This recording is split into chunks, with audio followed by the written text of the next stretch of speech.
Welcome to the complete HTML and CSS course. In this course, we're going to learn how to build websites from a beginner to a professional level. And by the end of this course, we're going to build youtube.com. Now, you don't need any previous coding or technical experience. This course is designed to be your first step to becoming a software engineer. We're going to start from the very basics of HTML and CSS and build our way up step by step. And along the way, we're going to learn all the major skills that we need to create websites at a professional level. You can find the different sections of this course below the video here and here. And after each section, I'm going to give you a bunch of exercises that you can do on your own to practice the skills that we learned. In total, this course is going to have more than 100 exercises. Lastly, you don't have to worry about taking notes. I created an HTML and CSS reference that will list everything that we learn in this course. With that said, let's get started.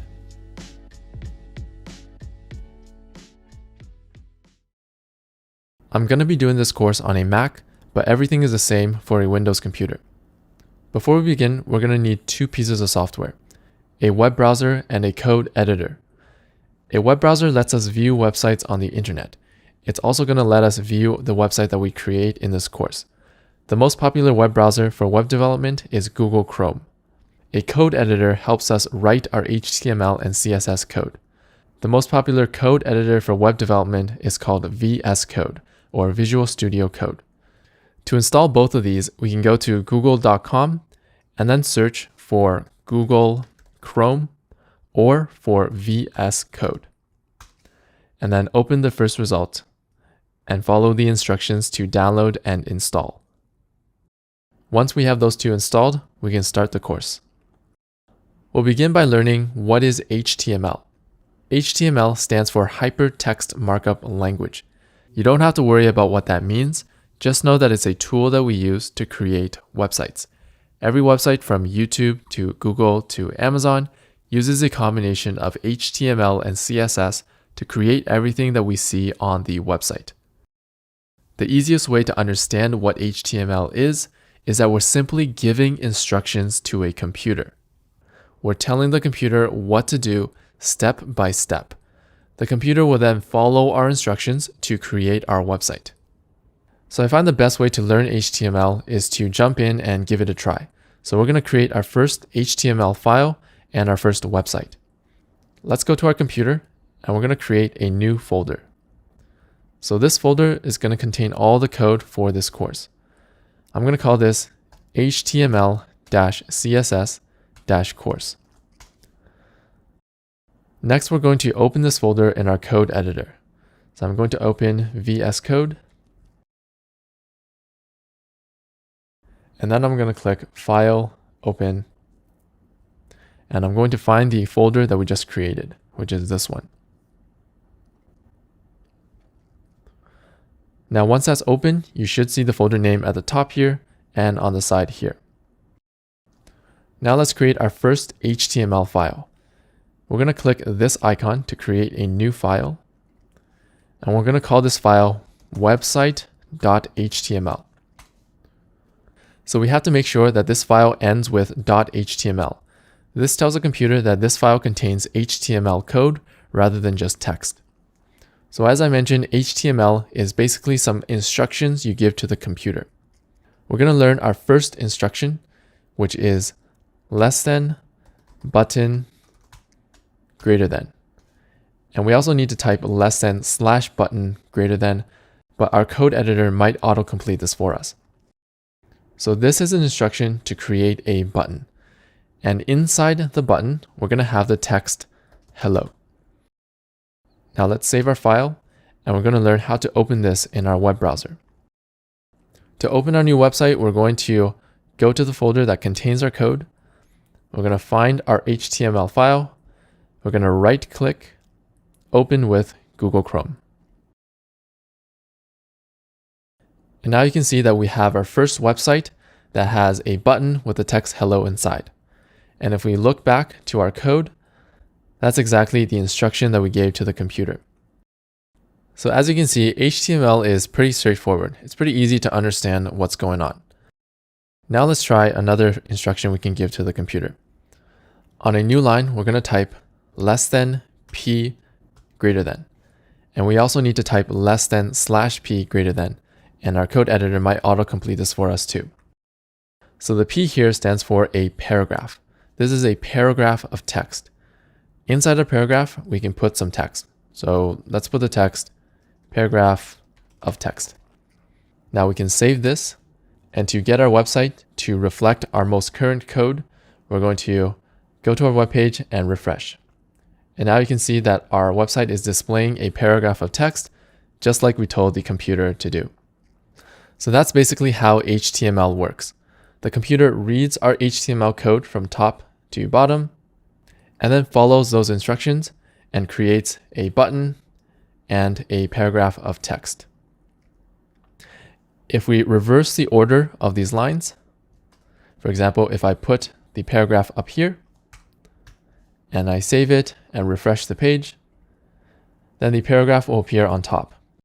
Because again, the computer is just following our instructions one by one. Now I'm going to introduce some terminology. So each of these things that we're displaying on the web page is called an HTML element. So a button is a type of HTML element, and a paragraph is another type of HTML element. So element is just a generic term that we use to describe anything that we can display on the web page. And we're going to be using this term element throughout this course. So now I want to explain why we have to write all of these symbols, this less than, this greater than, and this less than /. This is something called syntax. Syntax are the rules for how a coding language like HTML should be written. If you think of a language like English, we have something called grammar, which is the rules of the language. Syntax is basically the same thing except for coding languages. Now, the biggest difference between a language like English and a coding language is that in English, you don't have to follow the rules of grammar perfectly. People can still understand you. But in a coding language, if you don't follow the rules of syntax, the computer won't understand your code. For example, let's break the rules of syntax by deleting this greater than symbol. And now we're going to save our file, and we're going to go to our website and refresh. And now you notice that our button is gone. And that's because we're not following the proper syntax, so the computer doesn't understand our HTML code anymore.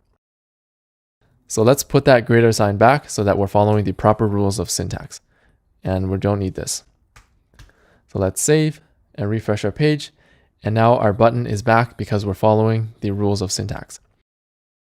So what exactly are the syntax rules for HTML? So this part of the code is called an HTML tag.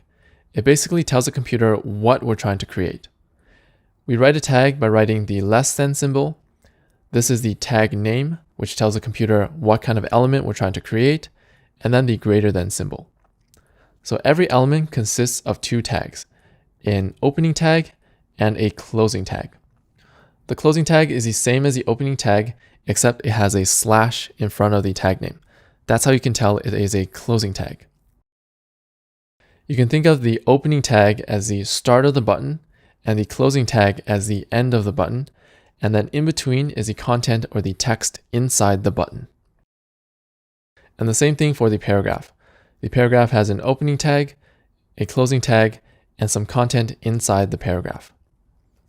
So as long as we follow these syntax rules for HTML, we have an opening tag and a closing tag, and the closing tag starts with a slash in front of the tag name, then our computer will know what to do and display our elements on our web page. The next element that we're going to learn is a link to another website. For example, if we go to Google and we search for something on Google, it will give us a bunch of links. And when we click these links, it will take us to another website. So we're going to learn how to do that in our HTML code. So we'll go back to our website here, and in our code, we're going to type less than a greater than. So this a here represents an anchor element. An anchor is basically a link to another website. So inside this anchor, we're going to put the text of our link. So let's put the text as link to YouTube. We're going to save this and then refresh. And now we have a link. But if we click this, it doesn't actually take us to YouTube. And that's because we haven't told the computer where this link is supposed to take us. Right now we just have a link without a destination. So to set a website to link to, we have to learn a little bit more HTML syntax. So we're going to go into the opening tag and we're going to type space href equals double quotes, double quotes. So inside these quotes, we're going to copy and paste YouTube's website URL. So to get that, we can go to our webpage and then type in youtube.com.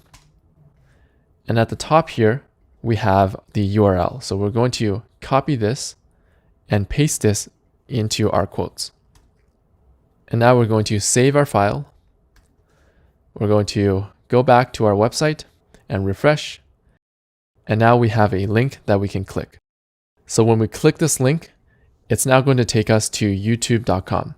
So that's how we create a link to another website with HTML. Now let's go back here and explain what this syntax means. So this is called an HTML attribute. An attribute basically modifies how an element behaves. In this example, we're using the href attribute, and it determines where this link element will take us when we click it. Right now it's going to youtube.com, but if we change this, it will take us to a different website. So this attribute is modifying how the link element behaves. So the syntax rules for an attribute are we have to have a space between the attribute and the tag name. Otherwise, if I write href here, the browser is just going to think that this whole thing is a tag name. So that's why we have to have a space. So then we're going to have an equal sign and double quotes. So the text to the left of the equal sign is known as the attribute's name. And on the right side is the value. The value must be surrounded by double quotes, as you can see here. So you can kind of think of it like this. The name tells us what we're modifying. The value tells us what we are modifying it to. So the href tells us we're modifying the destination of this link, and we're modifying it to youtube.com. We can also have multiple attributes on an element. To add another attribute, we just separate it with a space like this. And now we're going to add another attribute to our link element. And this one is called target. So the target attribute determines whether this link opens in the current page or in a new tab. So by default, if we don't have a target attribute, it opens in the current page like this. But if we set the target attribute to _blank, now this link element will open in a new tab. So let's go to our webpage and refresh and click this link. YouTube will now open in a new tab. So by using attributes, we can modify different parts of this element's behavior. The href attribute modifies where this link goes, and the target attribute modifies whether this link opens in a new tab or in the current page. Keep in mind that the href and target attribute only work on the link element. The button and the paragraph elements have their own set of attributes that we can modify, and we're going to learn these later on in the course. But for now, I just wanted to introduce you to the idea of using attributes to modify our HTML elements. The last thing we're going to learn in this lesson is some weird quirks of the HTML syntax. So something that a lot of beginners have trouble with is that in HTML, if you have multiple spaces like this, for example, if we save this file and we reload, you'll notice that all of these spaces just appear as one space on the website. And that's because according to the syntax, extra spaces are essentially ignored. So beginners usually have trouble with this because, for example, if they want to add space between this button and this link, they would start adding spaces in front of the link, thinking that it will move it away from the button. So if we save this and we refresh, nothing happens. And that's because all of these spaces are essentially ignored in HTML. So later in the course, we're going to learn how to deal with these situations, but for now, just keep this in mind. So let's get rid of these extra spaces for now. And another weird quirk of this syntax rule is that if I put my cursor here and I press enter to create a new line, and I put my cursor here again, these new lines also count as spaces. So the browser essentially ignores them. If I save the file and reload, you'll see that the new line doesn't do anything. So this actually makes organizing our HTML code very flexible. For example, if I wanted some more space between these elements so that it's easier to read in my code, I can just add as much spaces as I want, and it won't get reflected in the website because extra spaces like these new lines are just ignored. A lot of people like to put the content of the element on its own line like this so that the tags basically align with each other in the same column. And same thing for here. You'll notice that this line is really long. We can actually add new lines here to make our code easier to read. So when we organize our code like this, we generally indent or add spaces in front of these lines. This helps us clearly tell the difference between the element's tags and its contents. If we didn't have this indenting, then it's pretty hard to tell where this element starts and where it ends, especially when we have a lot of code. Now your indents might look a little different from mine. It might look something like this, where you have more spaces than I do. This happens because by default, VS Code uses 4 spaces per indent. Generally in HTML and CSS, we use 2 spaces per indent. To update this, we're going to go down to this bottom toolbar and click this section. And then we're going to click Indent using spaces, and we'll change this from 4 to 2. So now this file is going to use 2 spaces per indent. So we can get rid of this and press Tab to have proper indenting. Now that only affects it for the current file. We can change it for every file going forward by going to the bottom left here and clicking this icon and then going into Settings. And in here, we're going to search for tab size. And we're going to scroll down and we'll change the tab size from 4 to 2. All right, so we just learned the basics of HTML, how to write HTML code, and then turn that into a website. We also learned how to write HTML attributes, which modify the behavior of an element, and we learned about syntax, which are the rules that we have to follow when writing our code. Here are some exercises that you can try on your own to practice what we learned in this lesson. Feel free to pause the video here if you need to. You can find these solutions as well as more exercises on my website, supersimple.dev. The link is below the video.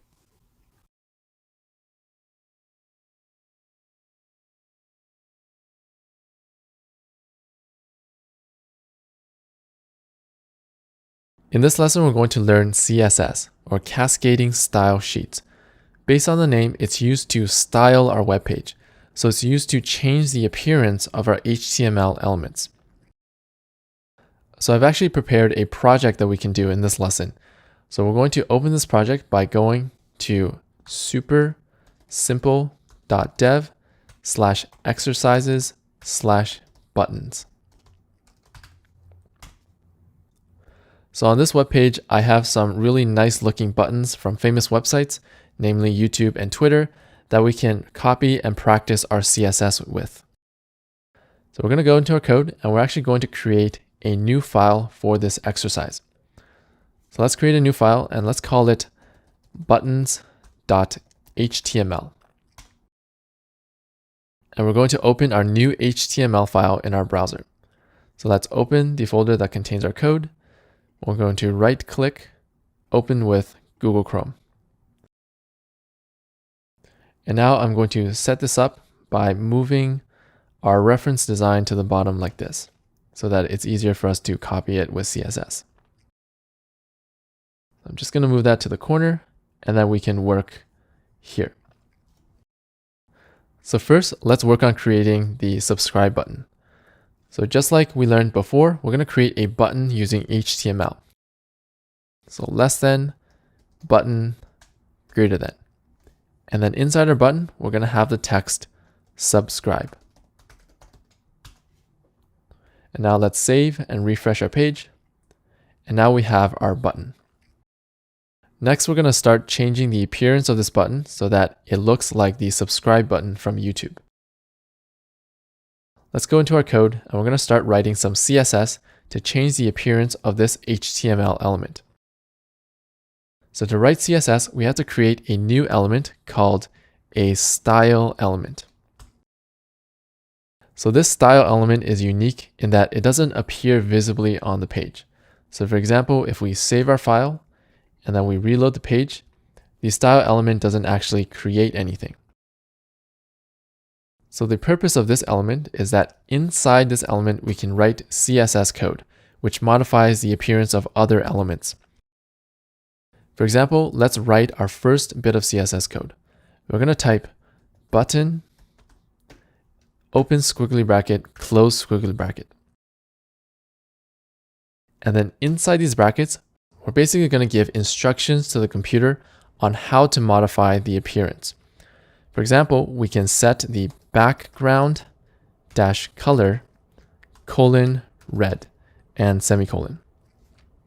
So make sure that you write this out exactly as I have it here so that we're following the syntax rules for CSS. So let's save this file and refresh our page.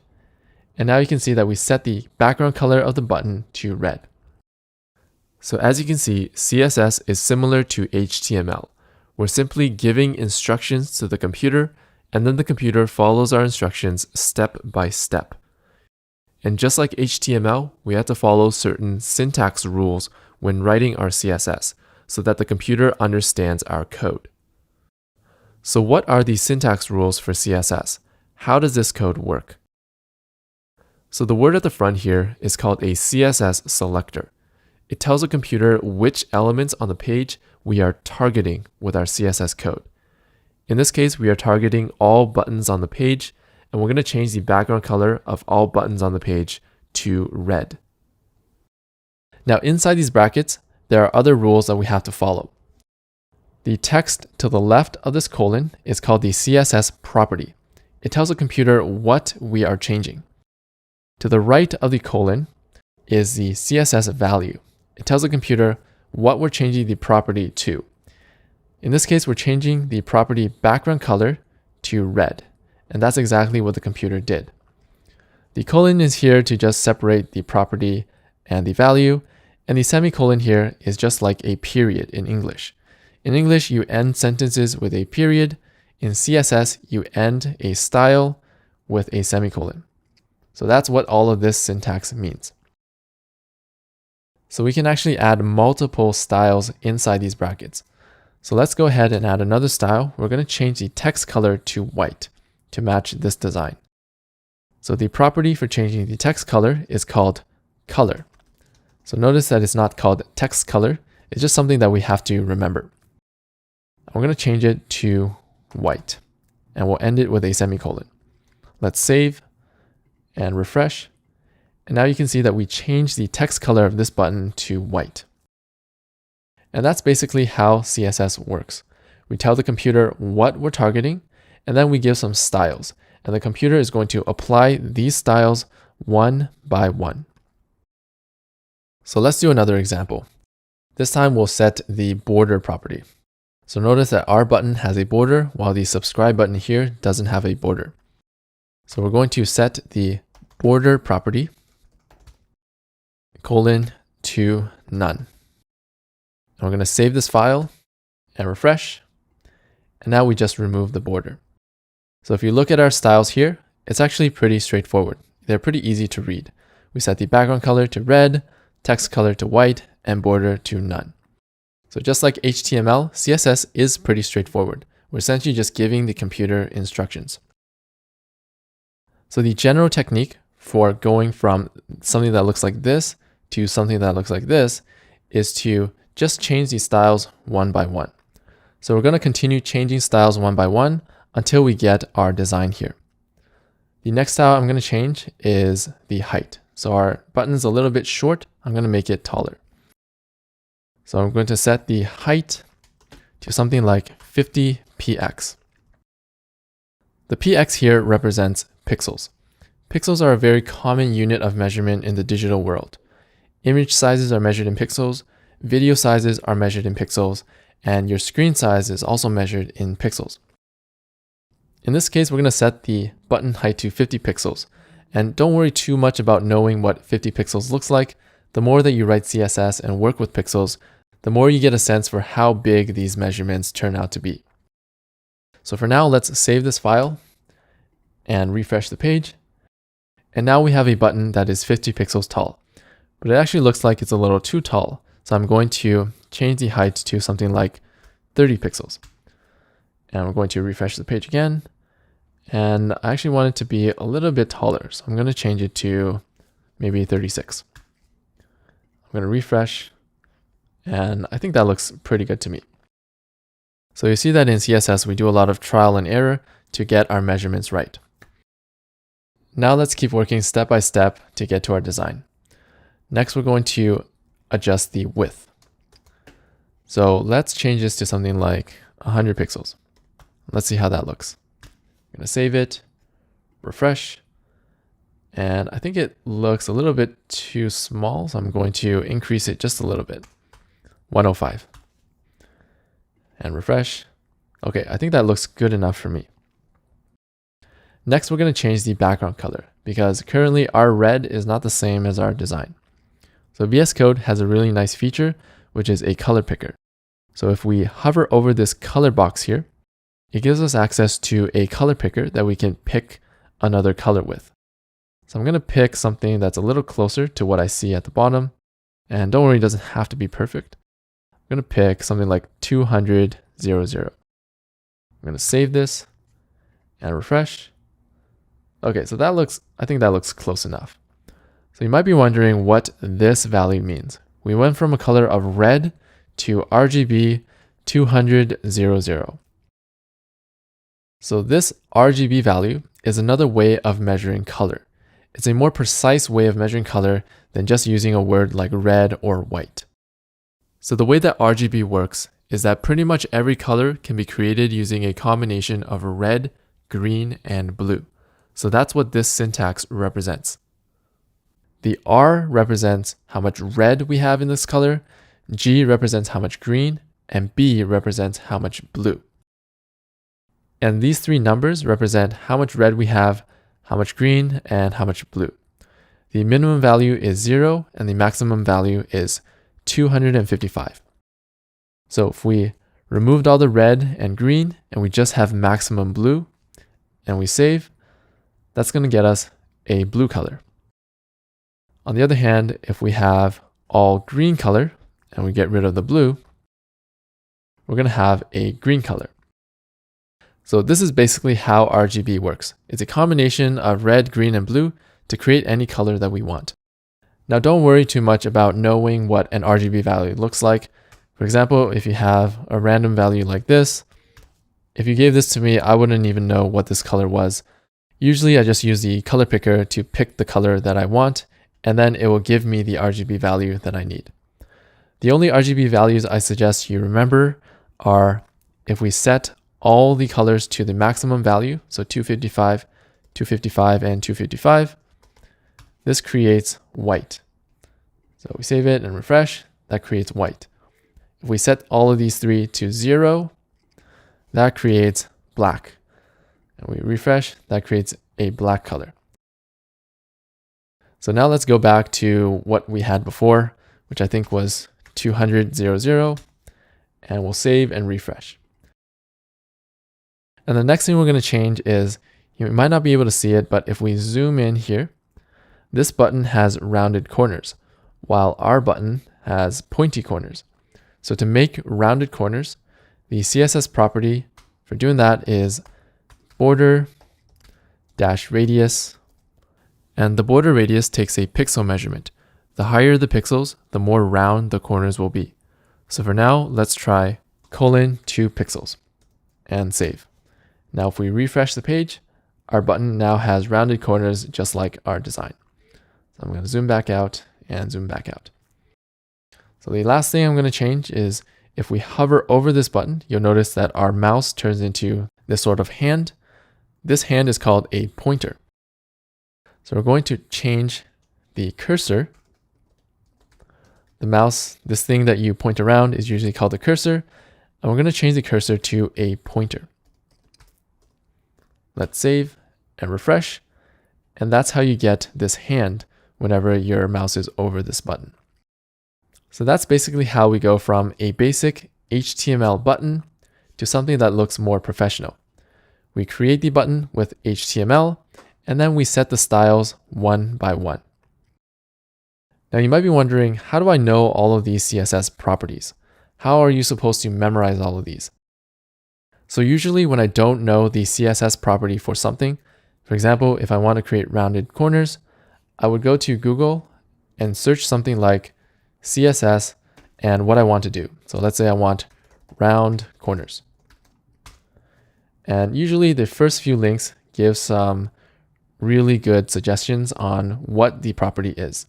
So here right away we have the border radius property in the first link, and it gives us some sample code that we can use. So that's how I discover all of these CSS properties. I look at a design and I ask myself, okay, what do I need to achieve this design? And then I search for it in Google. So don't worry, as you use CSS more and more, you're going to have to Google things that you don't know, and you'll just get used to the process of finding answers by searching for them. But for the purposes of this course, I'm going to give you a lot of these CSS properties so that you can get some good practice with them. The next step we're going to do is to copy this join button. So let's create a new button on our page with HTML. And this is going to be the join button. So we're going to put the text join inside this button. Let's save it and refresh.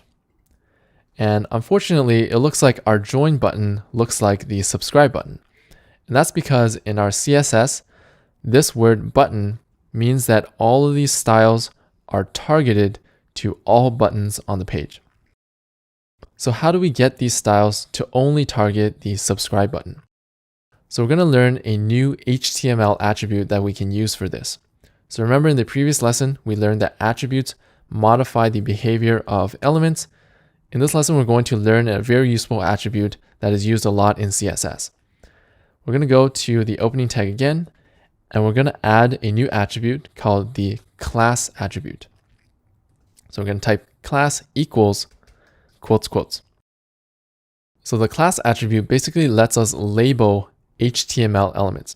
For example, let's label this button the subscribe button. And also my code is getting a little long for this line, so I'm going to put the text on a new line to make it easier to read. So remember, according to HTML syntax, these extra spaces don't matter. They're ignored. So now that we set the class attribute, we've essentially set a label to this button, and we can target this label in our CSS. So to target a class in CSS, we can start with a dot, and then we're going to type out the class name. So we're going to type out subscribe-button. So according to CSS syntax, if we start this code with a dot, that means we're going to target a class name instead of an element name like button. So here, we're going to start targeting just any element that has the class subscribe button. So if we save and refresh, now you'll see that all of these styles only apply to elements that have the class subscribe. And our join button does not have any of these styles. Now, multiple elements can have the same class. So for example, if I set the class of the join button to subscribe-button, all of these styles will be applied to any element with the subscribe button class. That's what this dot means. And that means these are going to be applied to this and this. So if we save and refresh, now the join button has these styles again because it has a class of subscribe button. But for our purposes, we actually want this to have a different set of styles. So let's give a different class to the join button. We're going to give the class join. And I'm also going to reformat my code a little to make it easier to read. So let's save and refresh. And now we're back to where we can start modifying our join button. Now let's start styling our join button to match our design. So remember, the general strategy is to create the element with HTML like this, and then style it one by one until you match your design. So first we're going to target the class. That's what this dot means. We're going to target the class join-button. Okay, so let's set the background-color to white. Let's save it and refresh. And next, let's deal with the border. So our border is a little bit gray. We can set it to maybe border dash color to blue. And let's see how that looks. Let's save it and refresh. Okay, so it looks a little darker than what we have in our design. So let's go into our color picker and pick a more accurate color. So I'm just going to do this by eye. Don't worry if it's not totally accurate. We're just trying to get something that's close enough. I'm going to go over here and I'm going to pick something like, maybe something like this. Let's save it, refresh. And that's a little bit too dark. So I'm going to pick something a little bit lighter. Save it and refresh. Okay, I think that's pretty good. But we also noticed that our border is a little weird. So on the top, it looks like it's a lighter shade of blue. And at the bottom, it's kind of a darker shade of blue. So to fix that, we're going to set the border style to be a solid color. Let's save this and refresh. And now we get a solid color all around. The next thing we can change is our border looks a little bit thick compared to the design. So we're going to change the border dash width. So you'll see that a lot of these styles are pretty self-explanatory. So we're going to set the border width to, let's say, 1 pixel. Let's save it and refresh. Okay, so that looks pretty good. Next, we're going to set the text color. So we're going to set the text color to blue and have it the same as our border. So remember, the property to set text color is called color, and we're going to copy this color down here. Save it and refresh. Okay, so that looks a little light, but I think it's okay. Now we're going to set the height and the width. So let's set the height to be something like 36 pixels to match our subscribe button.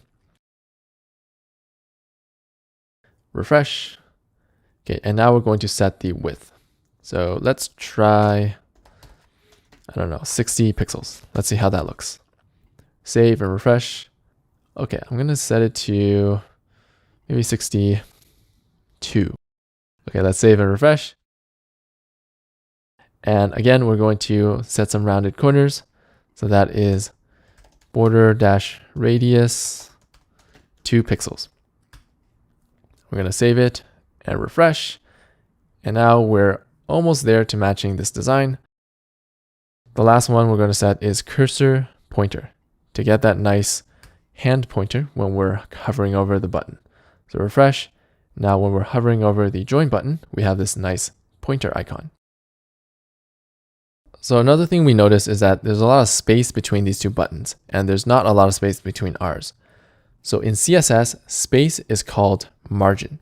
So to add space, we're going to add some margin. So let's go to the subscribe button styles, and we're going to add some margin dash right. So we're going to add some margin or some space to the right of this button. And we're going to set the space to maybe 8 pixels. Let's see how that looks. Save and refresh. And that looks pretty good to me. So now we're done with the join button. Lastly, we're going to create this tweet button. Let's go back into our code. And remember, our general technique is to, number 1, create the element with HTML. And then number 2, style it with CSS one by one. So we're going to create a button with a text tweet. I'm going to move my editor a little bit to the right here so we can see it. I'll move this here as well. And let's refresh our page. So now this button has the same style as a join button because it has a join button class, and that's being targeted up here. So instead of the join button, we're going to give a class or a label of tweet button. And now save and refresh. And now we're back to the default styles. So in our CSS, we're going to write some code. We're going to target the class. So we start with a dot to target a class. We're going to target the tweet button class. So just like our other buttons, we're going to adjust the style of this button one by one until we match our design. So let's start off with the background dash color. Let's set this to blue to start off with. Now I'm going to try my best to match the Twitter blue that we have here. So I'm going to pick something like this, and I think that looks pretty good. Save it and refresh. Okay, we'll leave it like that for now. We might adjust it later. Let's change the color now to white. So that'll change the text color. Okay, let's get rid of the border. Refresh and save. Let's give it a height of 36 pixels to match our other buttons. Okay, and the color is a little bit off, so I'm going to adjust it just a bit. Maybe it should be a little more like this. Save it, refresh. Okay, I'm pretty happy with this. Now we're going to adjust the width to maybe 105. Let's see how that looks. Okay, that's a little too much. Let's adjust it to 80. Let's adjust it to 70. So as you can see, there's a lot of trial and error when we're working with CSS. Now to get this rounded effect, we can set a border radius. Let's start with 2 pixels. If we refresh, we get rounded corners. If we start increasing the pixels for the border radius, let's save and refresh, it starts getting rounder and rounder. So the trick to getting these round buttons is we have to set the border radius to half the height or the width, whichever is lower. So in this case, the height is 36. If we set the border radius to half of that, which is 18, save and refresh, that's how we get this rounded color. The last thing we're going to do is to bold the text in here. So in our design, this tweet text here is very bold. So we're going to make our font bold as well.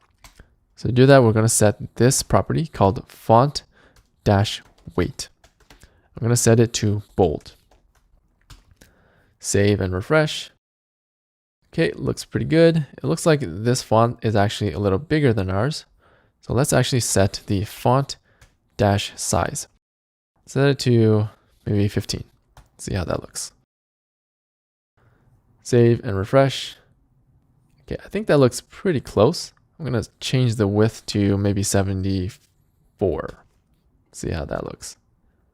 Okay, so I think this is good enough. Currently, we're just trying to copy things by eye. Later, I'll show you a technique of how to copy these colors and measurements exactly. But for now, it's good enough to be able to achieve these designs just by looking at them. So the last thing for this button is to add the cursor pointer. Let's save it and refresh. So if we hover over this button, we now get a nice pointer for our cursor. So the last thing I'm going to adjust here is the spacing between these two buttons. Remember, spacing in CSS is called margin. So we're going to add to the join button. Actually, let's add it to the tweet button just for practice. We're going to add spacing. So we're going to add margin to the left, colon, and let's make it 8 pixels like we had it for the subscribe button. Let's save it and refresh. And there we go. So we took our basic buttons and we were able to copy these really nice looking designs just by looking at them. And the technique that we use for doing this is first we create the element with HTML and then we style it with CSS one by one until it looks close enough to our design. So here are a bunch of exercises from other popular websites that you can try out for yourself. This is a good challenge for you to be able to look at a website by eye and use CSS to copy the styles that you see.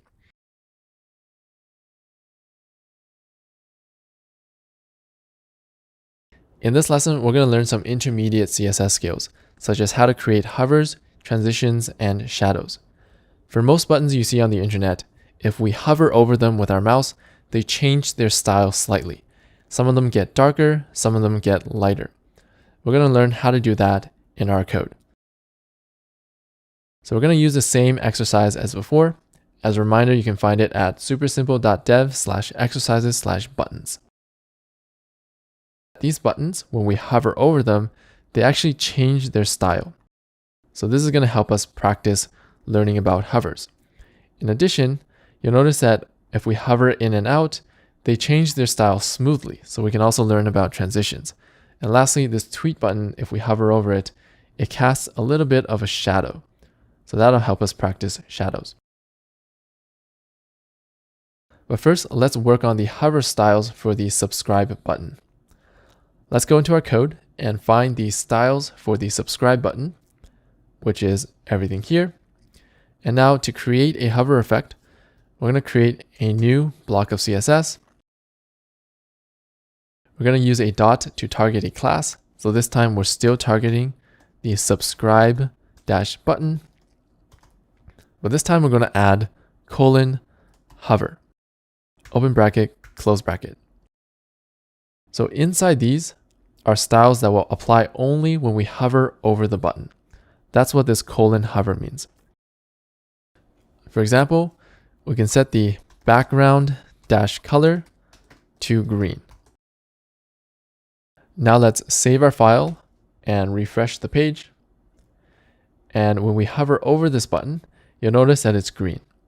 So the way that this works is that if we are not hovering over, all of these styles apply. So the background color is red. If we are hovering over the button, these styles now apply in addition to these styles. So we're essentially adding extra styles when we hover. So this :hover is known as a pseudo class. It basically adds extra styles in a certain situation. So in this case, it's going to add extra styles when we hover. Another example of a pseudo class is .subscribe button :active. So the active pseudo class activates when we click on the element. So when we click on the button, we can set the background -color to blue. Let's save this and refresh. Now when we hover over, we're going to apply these styles. So the background color is going to be green. And then when we click, we're going to apply the active styles, and then the background color is going to be blue. So let's look at our design and see what kind of hover styles we have. Let's refresh. So when we hover over our subscribe button, it seems to turn a little bit more light. And if we click it, it becomes even lighter. So the way to make our button lighter is using a new property that I'm going to introduce. So let's get rid of these for now. Let's save and refresh. So we got rid of those pseudo class styles. We're going to set a CSS property called opacity. So opacity tells us how see-through an HTML element is.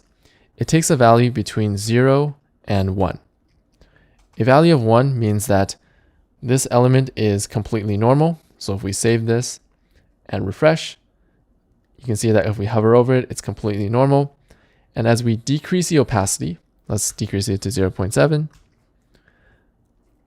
the elements start to fade. So if we decrease it even more to 0.3, refresh, now it's even more faded. So the opacity is used to fade out an element. If we go from 1 to 0, the element's going to fade out. So if we set it to 0 and refresh, now it's basically completely transparent and see-through.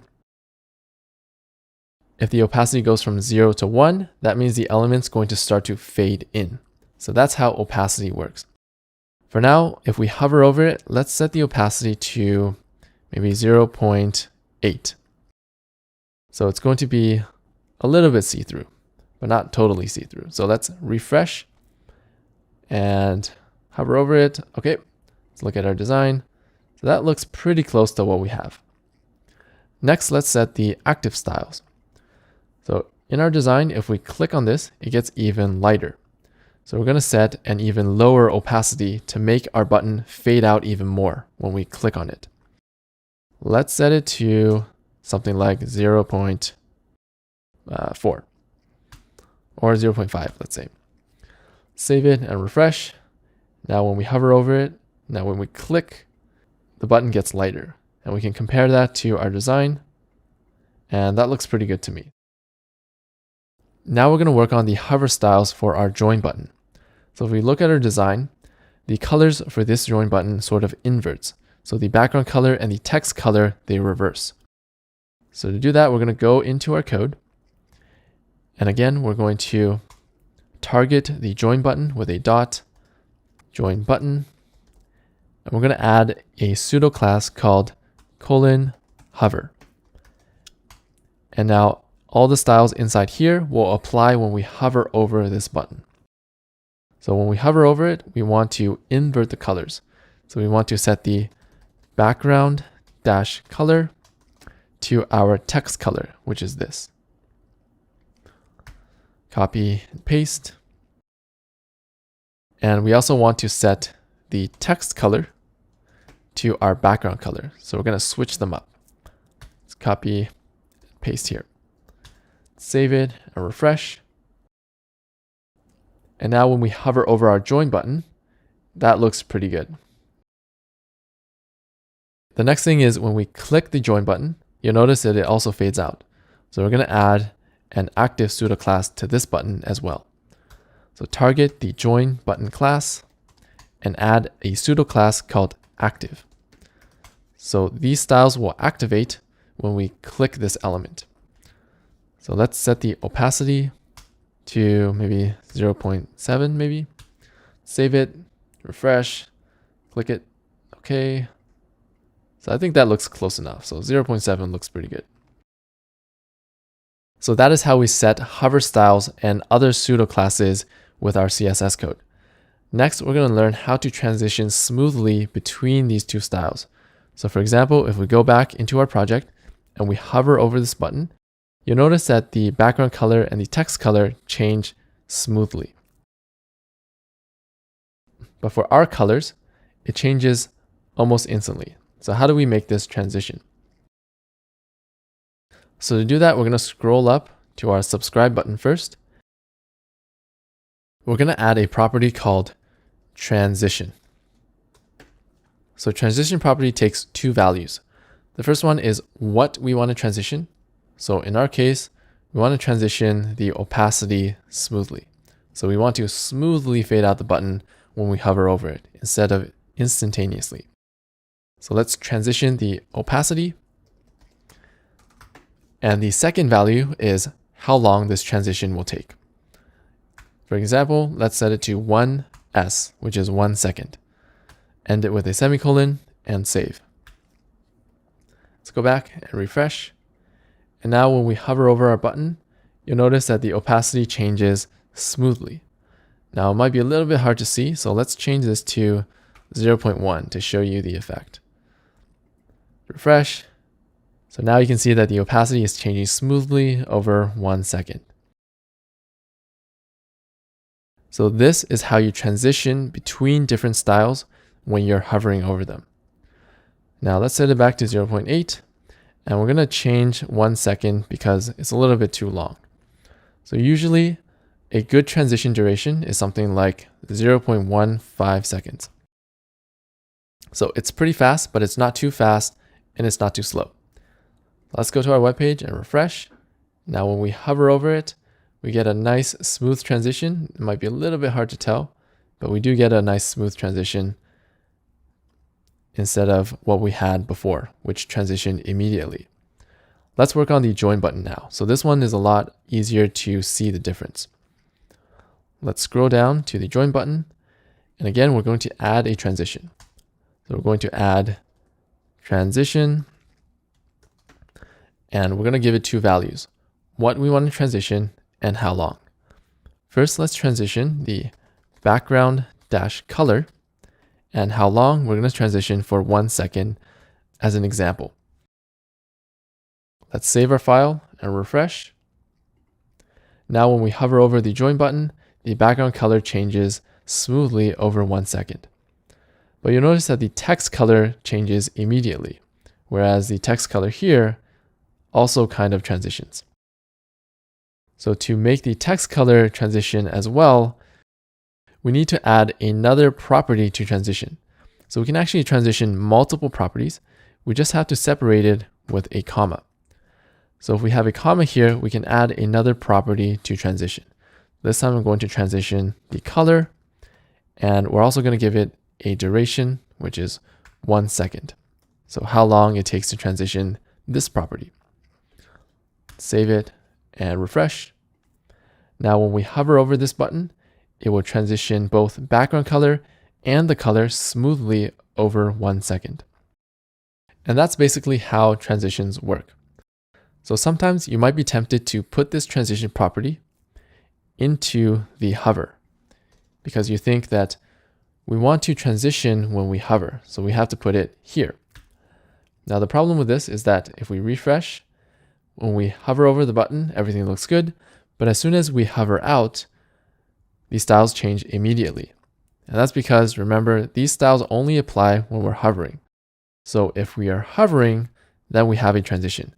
But as soon as we take off the hover, it's the same thing as having no transition at all. So that's one common pitfall of the transition property. So let's move it back here where it should be. So just make sure that you put the transition always in this sort of base CSS style. The last thing we're going to learn in this lesson is how to create shadows. If we go to our project and we look at our design, I'm going to zoom in here. When I hover over the tweet button, it creates a faint shadow under the button. So we're going to learn how to create this. So let's zoom out for now. We're going to go down to the tweet button styles, and the shadow is just another CSS property. So the property for a shadow is box-shadow, colon. Now box shadow actually takes 4 values. So I'm going to set the values to 0 for now, and then we're going to change them one by one to see how they work. Let's save this and refresh. And now we do have a shadow, but we can't see it because it's right underneath the button. So the first value here determines the horizontal position of the shadow. For example, I can set it to 10 pixels, and if I save, the shadow will appear 10 pixels to the right. The second value sets the vertical position of the shadow. For example, if I set it to 10 pixels in the second value, it will push it 10 pixels down. So now you can see we actually do have a shadow 10 pixels to the right and 10 pixels down from the button. Now the third value here is the blur. So if we set the blur to maybe 10 pixels, save, refresh, now the shadow becomes blurred. And the last value is obviously the color. So we can actually change it to whatever we want. We can actually change it to something like red. Save it, refresh, and we get a red shadow. So this is basically how shadows work. We have a horizontal position, a vertical position, blur, and color. So don't worry, the more that you work with shadows, the more you'll get familiar with what these 4 values can do. So let's try creating a more realistic shadow. Usually shadows aren't red or any color. They're usually kind of a darker shade of whatever they're covering. So to create a color like that, we're going to need a new way of measuring color. So let's get rid of this, and we're going to use something called RGBA. RGBA is the same thing as RGB, except there's an A value. So this A value essentially means the opacity of the color, how see-through it is. We can set the RGB to 0, 0, 0. That gets us to black, as we learned. And then the fourth value is our A value. If we set it to 1 and save, this is going to be pure black. But as we decrease the A value, the color is going to get more and more faded out and more transparent. So if we decrease it to 0.6, save and refresh, now this color is getting more transparent and faded out. So a pretty natural color for a shadow is something pretty faint, like 0.15. So for shadows, we usually don't want it to be too noticeable Shadows are best when they're very subtle. And now we kind of want to move the shadow a little bit closer to the button so it looks a little more natural. So let's actually move it maybe 5 pixels and 5 pixels. Let's see how that looks. Save it and refresh. Okay, I think that looks pretty good. So that's how we create a natural looking shadow with the box shadow property. We have 4 values: the horizontal position, vertical position, the blur, and the color measured with RGBA. The A value means opacity, or how see-through this color is. The final step of this lesson is to only make this shadow appear when we hover over the button. So for example, for here, if we hover over, we can see the shadow. If we're not, the shadow's gone. So this is another style of button that we can create. So let's use what we learned so far. Remember, we first use a dot to target the class. So we're going to target the tweet-button class. We're going to add a pseudo class here called hover. And then we're going to move our shadow into the hover pseudo class. Let's cut and paste in here. So remember, the way this works is that, let's refresh first. If we are not hovering over the button, we get all of these styles. If we are hovering over the button, we're going to get these styles, these hover styles, as well as all of these. So these styles get added on when we hover. So now when we refresh and we hover over this button, we're going to get a pretty subtle shadow. It's not perfect, but I think it's close enough to what we want. Now the last thing we're going to do is to transition the shadow. So we can actually transition the shadow pretty easily by just adding the transition property. And we're going to tell it what we want to transition and how long. So we want to transition the box-shadow. And let's transition it to something natural, like 0.15 seconds. Now save and refresh. Now when we hover over this button, we get a nice transition on the shadow like this. All right, so the last thing we're going to do is, I realized I forgot to change the durations here. So let's change it to 0.15 and 0.15. Let's save it and refresh. So now this looks something like what we have in our designs. So we just learned some intermediate HTML skills, such as creating hover effects, other pseudo classes, transitions, and shadows. Here are some more exercises from famous websites that you can try to copy. This time we're also going to copy the hover styles.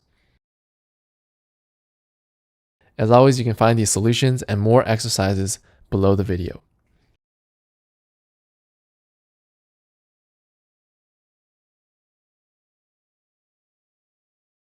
In this lesson, we're going to learn about one of the most useful tools for web development called the Chrome DevTools.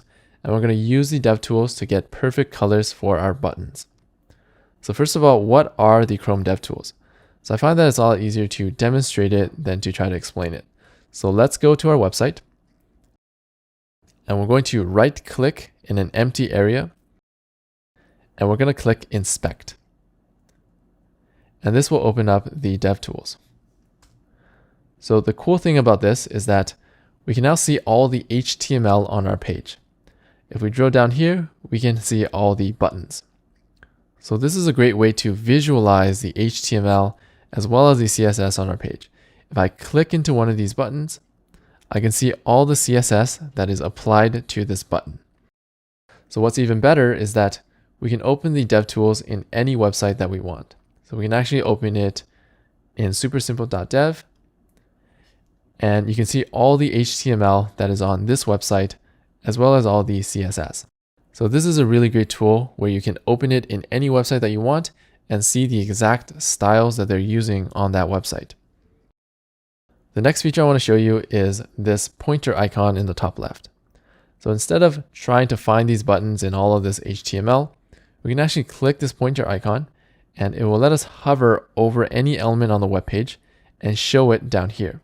So if we hover over this tweet button and click it, it will find the element for us in the HTML.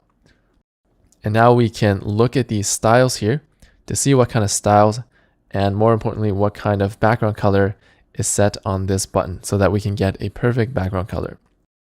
So one thing to note is that this background color is actually another way of measuring color. So currently we learned about RGB. Now we have another way of measuring color, and this is called hex. It's basically the same as RGB.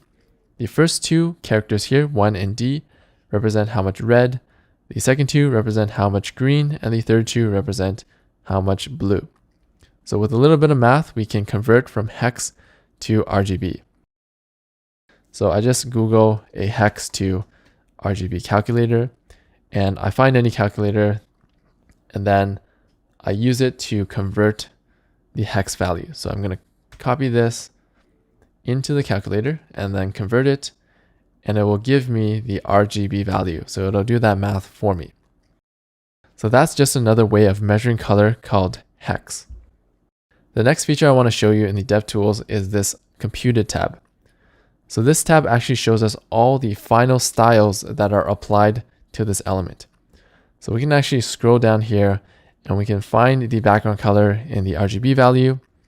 We can also find things like the height, the final calculated height, the final calculated width, so that we can get the perfect size as well as the perfect background color.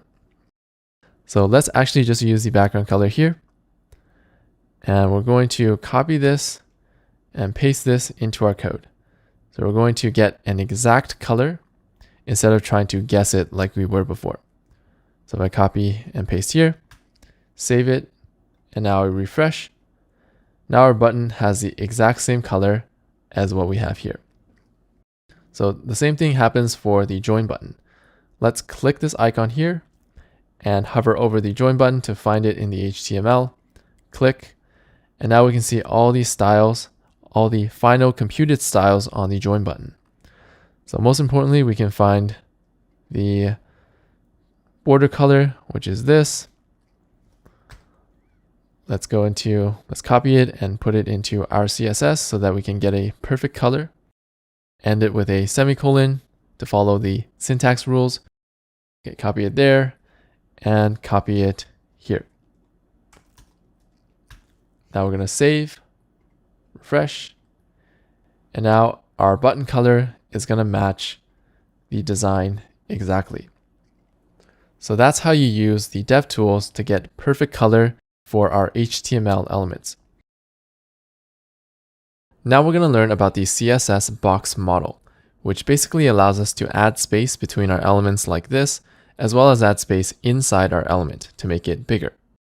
The first part of the box model is spacing on the outside of the element. This is called margin. If we look at our code, we already worked with margin before. Here we set the margin right to 8 pixels. That means that we added space on the outside of the button on the right of 8 pixels. If we change the margin right to 30 pixels, for example, and save and refresh, now there's 30 pixels of space on the outside on the right side of the button.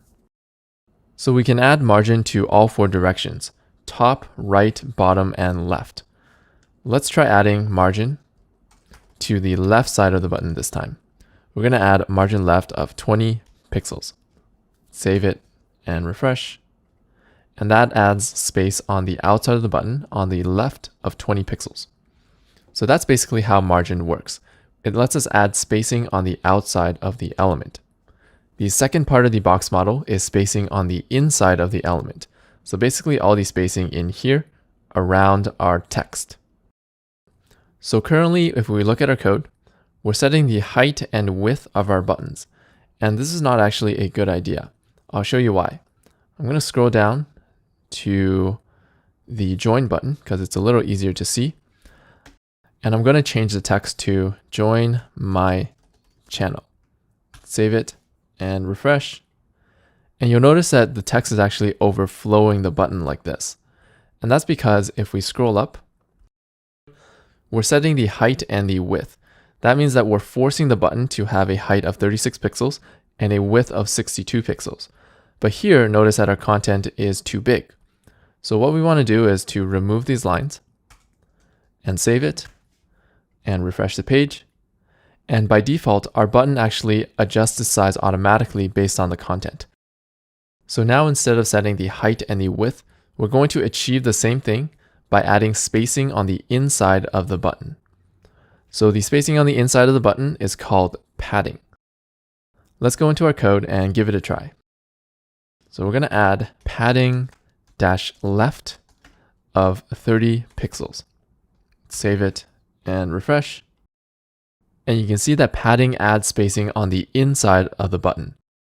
And just like margin, we can set padding in all 4 directions. So let's try adding padding -top to 20 pixels. Save that and refresh. And now you can see that we added padding on the top by 20 pixels. So we can actually use the Chrome Dev tools that we learned earlier to visualize the margin and padding of our elements.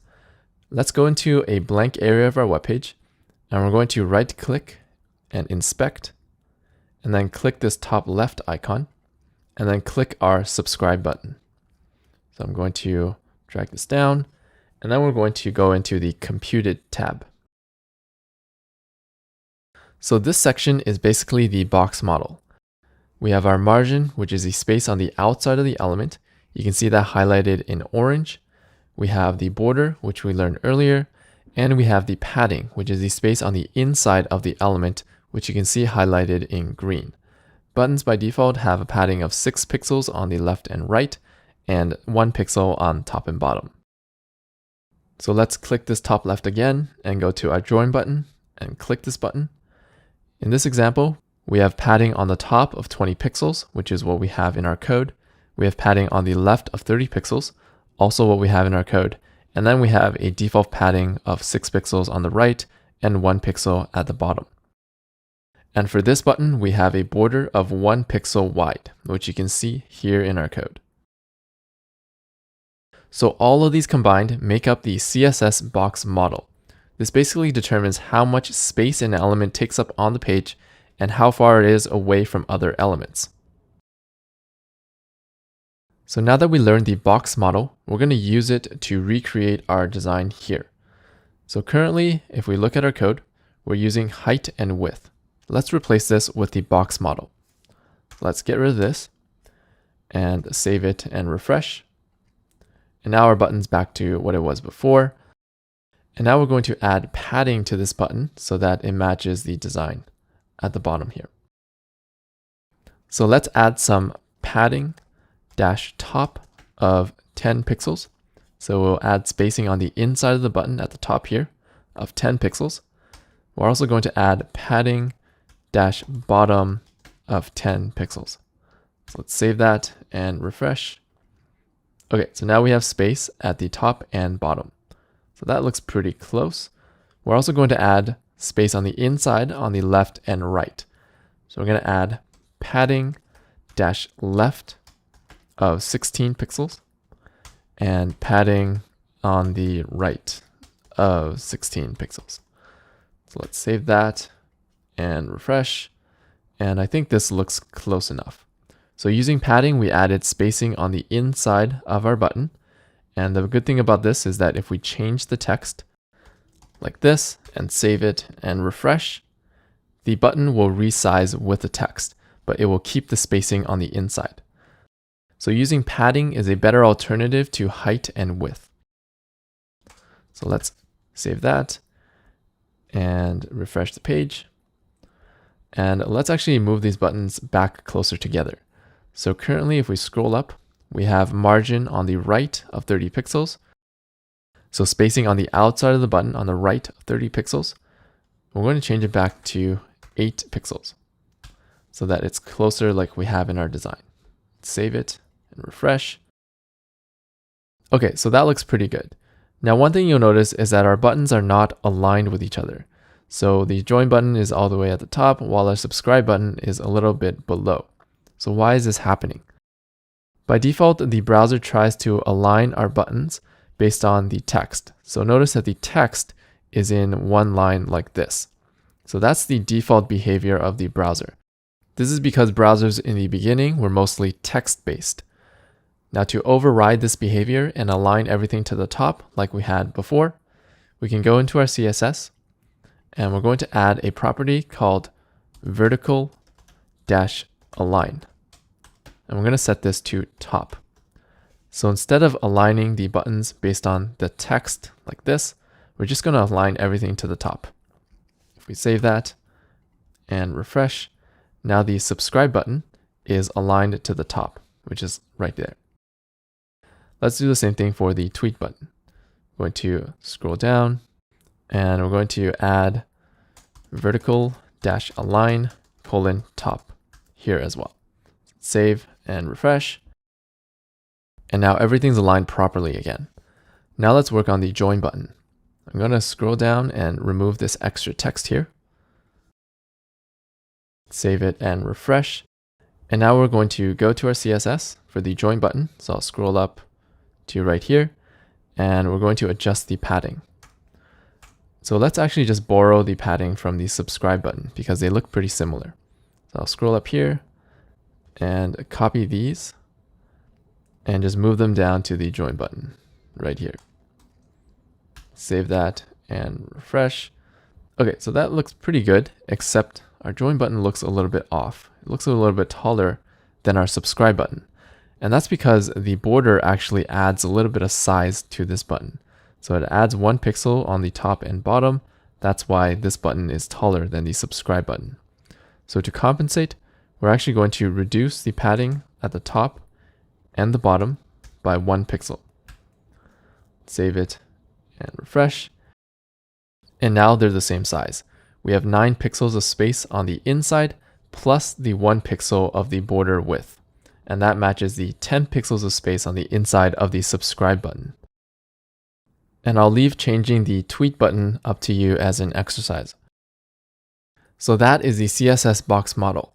Every element can have spacing on the outside called margin, space on the inside called padding, as well as a border. And these properties determine how much space an element takes up on the page. Here's some exercises of using the box model to get yourself more familiar with this concept and these properties.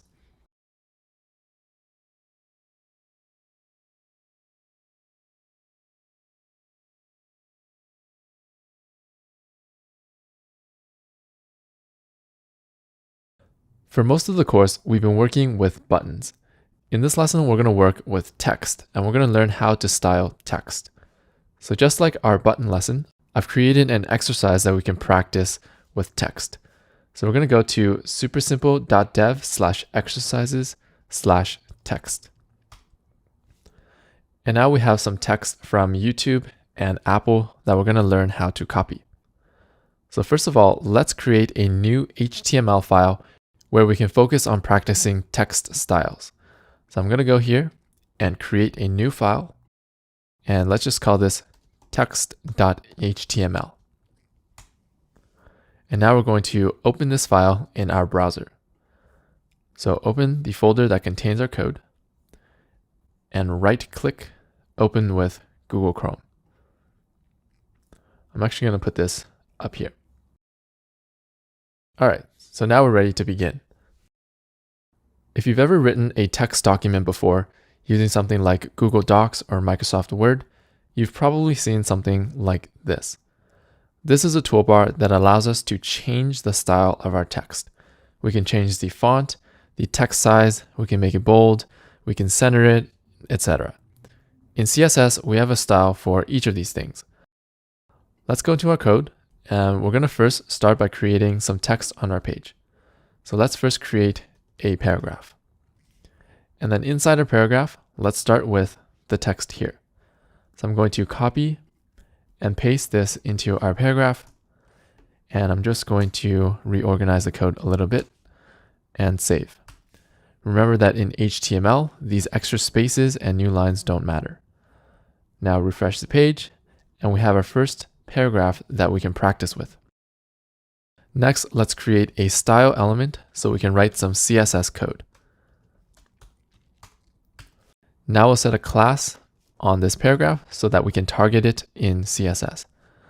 Class equals video-title, because this is a video title that I copied from YouTube. So let's save it and refresh. And now we can start targeting this paragraph in our CSS. So remember, we're going to start with a dot to target a class, and we're going to target video-title. So the first thing we're going to change is the font. To change the font, the CSS property is font-family. So websites by default use the font called Times New Roman. We're going to change the font to a font called Arial. Save it and refresh. And now you can see we changed the font. Let's go to the next one. So this is the font size. And we can change the font size using the property font-size. And let's change it to something like 30 pixels. Save it and refresh. And now we have a bigger font. The next example is let's make it bold. We're going to go here and we're going to set the font-weight to be bold. Save it and refresh. And now we have bold font. So as you can see, CSS has properties for doing all of these things. And for most of these properties, it's pretty easy to Google them. For example, let's Google for how to make a font italic. So we'll go to Google and we just need to search something like CSS text italic. And now in the first result, we're going to go in here. And if you scroll down, you can see this CSS font style italic. So I'm going to copy this and paste it in my code. Save it and refresh. And now we have italic text. The last one I'm going to show you for now is how to center this text, because in our exercise, we have an exercise where the text is centered. To center text, we're going to go to our code and we're going to type text-align. So this is the property for centering text or putting it to the left or to the right. Now we're going to give a value of center. Save it and refresh. And that's how we center our text. So that was pretty easy, right?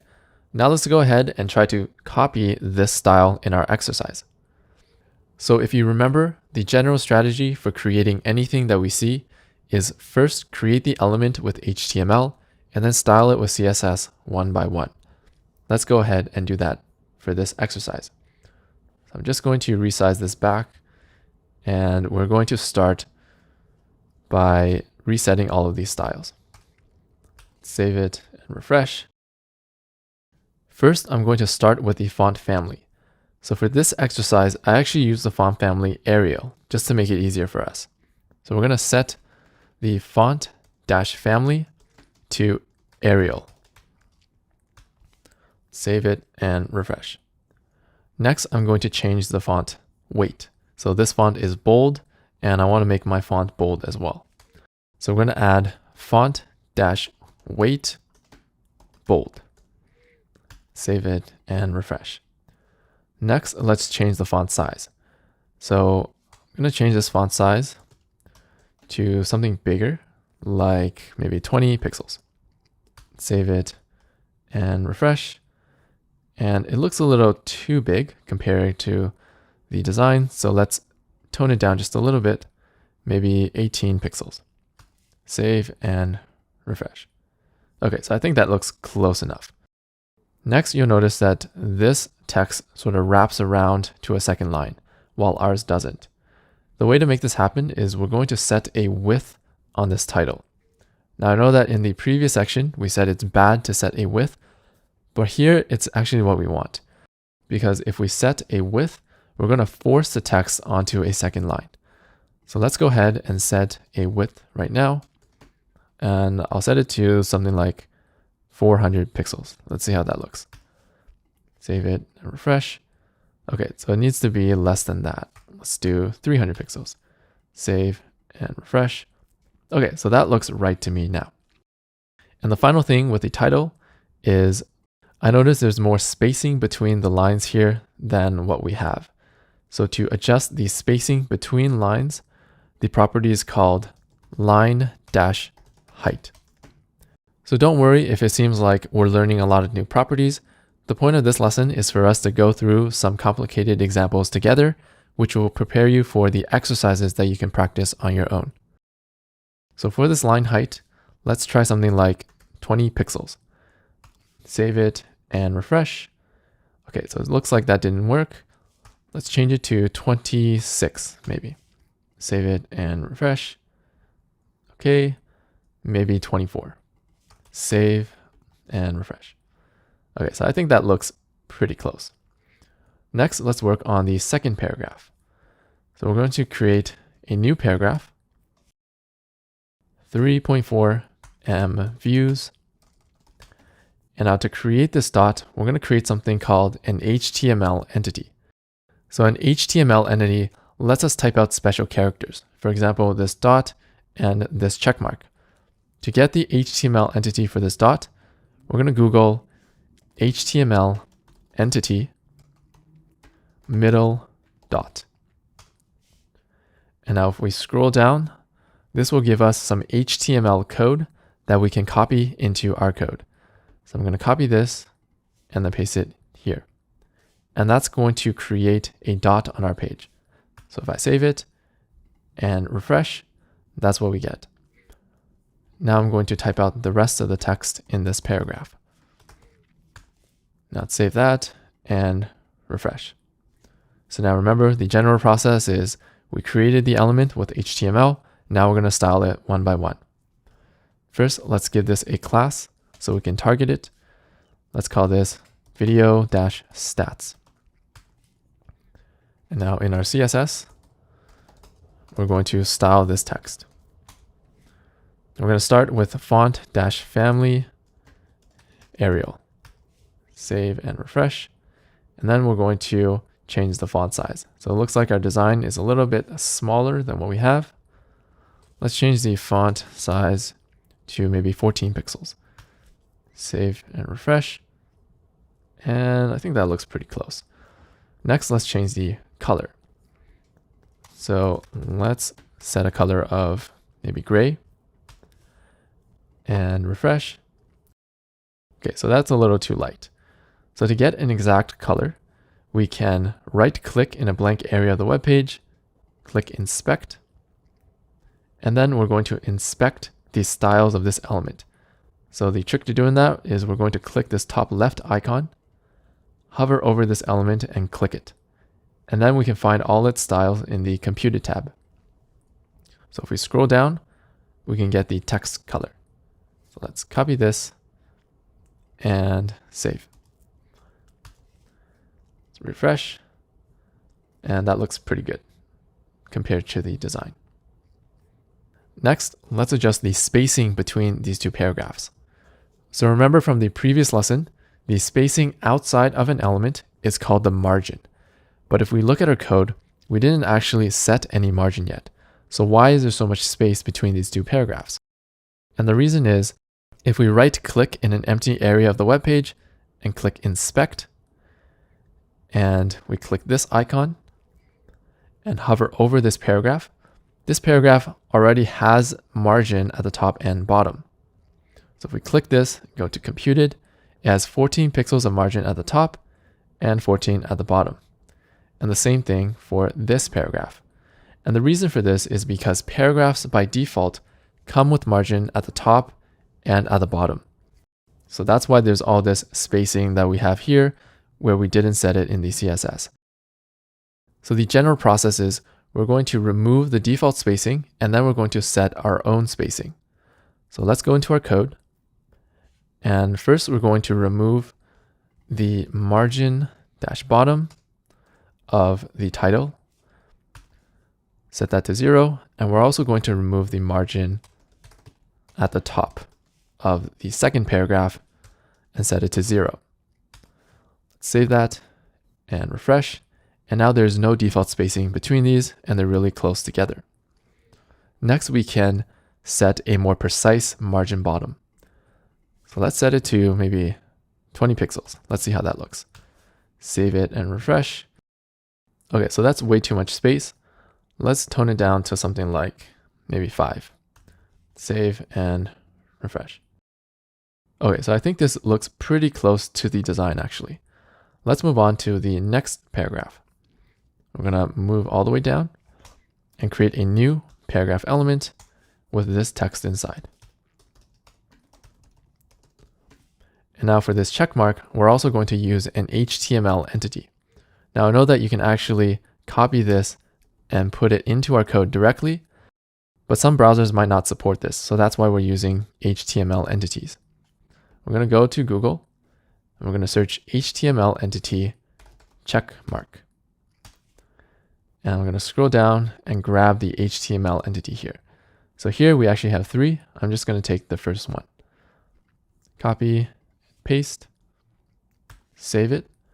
Let's go back and refresh. Okay, so that looks pretty good. Next, let's keep styling these one by one. So I'm going to go a little bit faster here because it's basically the same thing that we've been doing for the first 2. Let's call this one video author, and then we'll style it up here.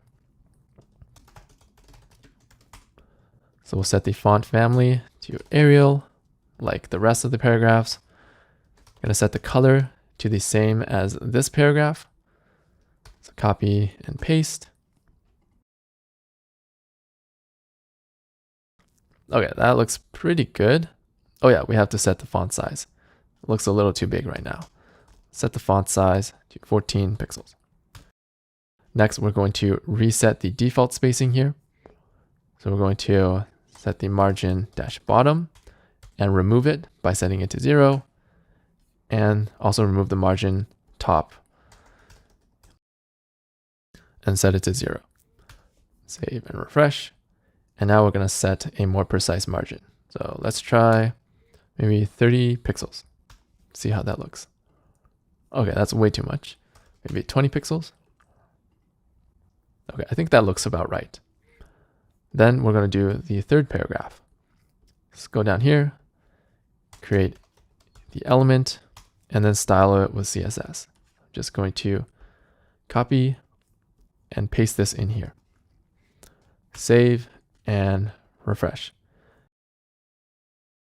First, let's give a class to the text so that we can target it. Let's call this video-description. Go up here, video-description. We want a font family of Arial, a font size of 14 pixels, and the same color. And we save it and refresh. Okay, that looks pretty good. And now we want to give it a width to make it wrap around like this. So let's set the width to the same as the title, which is 300. Width 300 pixels. Save and refresh. Okay, so it looks like this IO is actually on a separate line. Let's make it 280. Save and refresh. All right, so that looks pretty good. And I'm also going to make it 280 up here, just to make sure they're the same. So the last thing I'm going to change is the height or the space between these lines. To do that, we're going to use line height.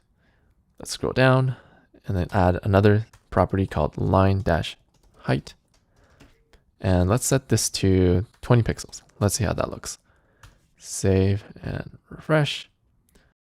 And let's set it to maybe 22 pixels. Save and refresh. Okay, so I'm pretty happy with this. And lastly, we're going to modify the space between these two paragraphs. First, we're going to reset the default margin. Let's get rid of the margin bottom on the first one here and the margin top on the second one. So margin-top, I'm going to get rid of it and set it to 0. Save and refresh. And then we're going to set a margin bottom. Maybe the same thing as up here, 20 pixels. Save and refresh. All right, so that looks really good to me. We just recreated a really nice looking style that you can find on youtube.com. And the general process that we use is first we created the elements with HTML, and then we styled them with CSS one by one. So before we move on to the next exercise, I'm going to show you a way to clean up our code. So if you notice, all of our styles right now have a line called Font Family Arial. Now we can actually clean this up and remove the duplication by creating a new style. This time we're going to target all paragraphs on the page, and we're going to give all paragraphs font-family::Arial. Save. So this style is going to apply to all paragraphs, which means all of these. That means that we actually don't need this line in any of these class styles anymore. So we can actually remove all of these. Now, if I save it and I refresh, you can see that nothing changes because this is doing the same thing as the code that we had before. So you can also see from this example that an element can be targeted by two sets of styles. For example, for this code here, we're targeting all P elements on the page and all elements with a class of video-title. If we scroll down here we have a P element that has a class of video-title, which means it's going to be targeted by both this set of styles and this set of styles. So it's being targeted by multiple sets of styles. Now, another thing that we can clean up is, remember how we reset the margins for all of our paragraphs? Instead of doing it for each one individually, we can actually put it all up here. So for example, we can set the margin -top to 0 and the margin -bottom to 0. We save it and we refresh. It looks pretty much the same, except we're now cleaning up all of the default styles up here so that we don't have to do it in our code at the bottom. So we don't need this anymore, or this, or this. If we save that and refresh, we still get the same thing because we've reset all of our styles in this set of styles. Now, the last concept I want to show you before we move on to the next exercise is the fact that in this set of styles, we're setting the margin bottom to 0. But here, we're also setting the margin bottom to 5 pixels and the margin bottom to 20 pixels. So how does that work? We're setting it to 0 here and to 5 and 20 here. Which style does the element actually get? And the answer is we're getting the style down here.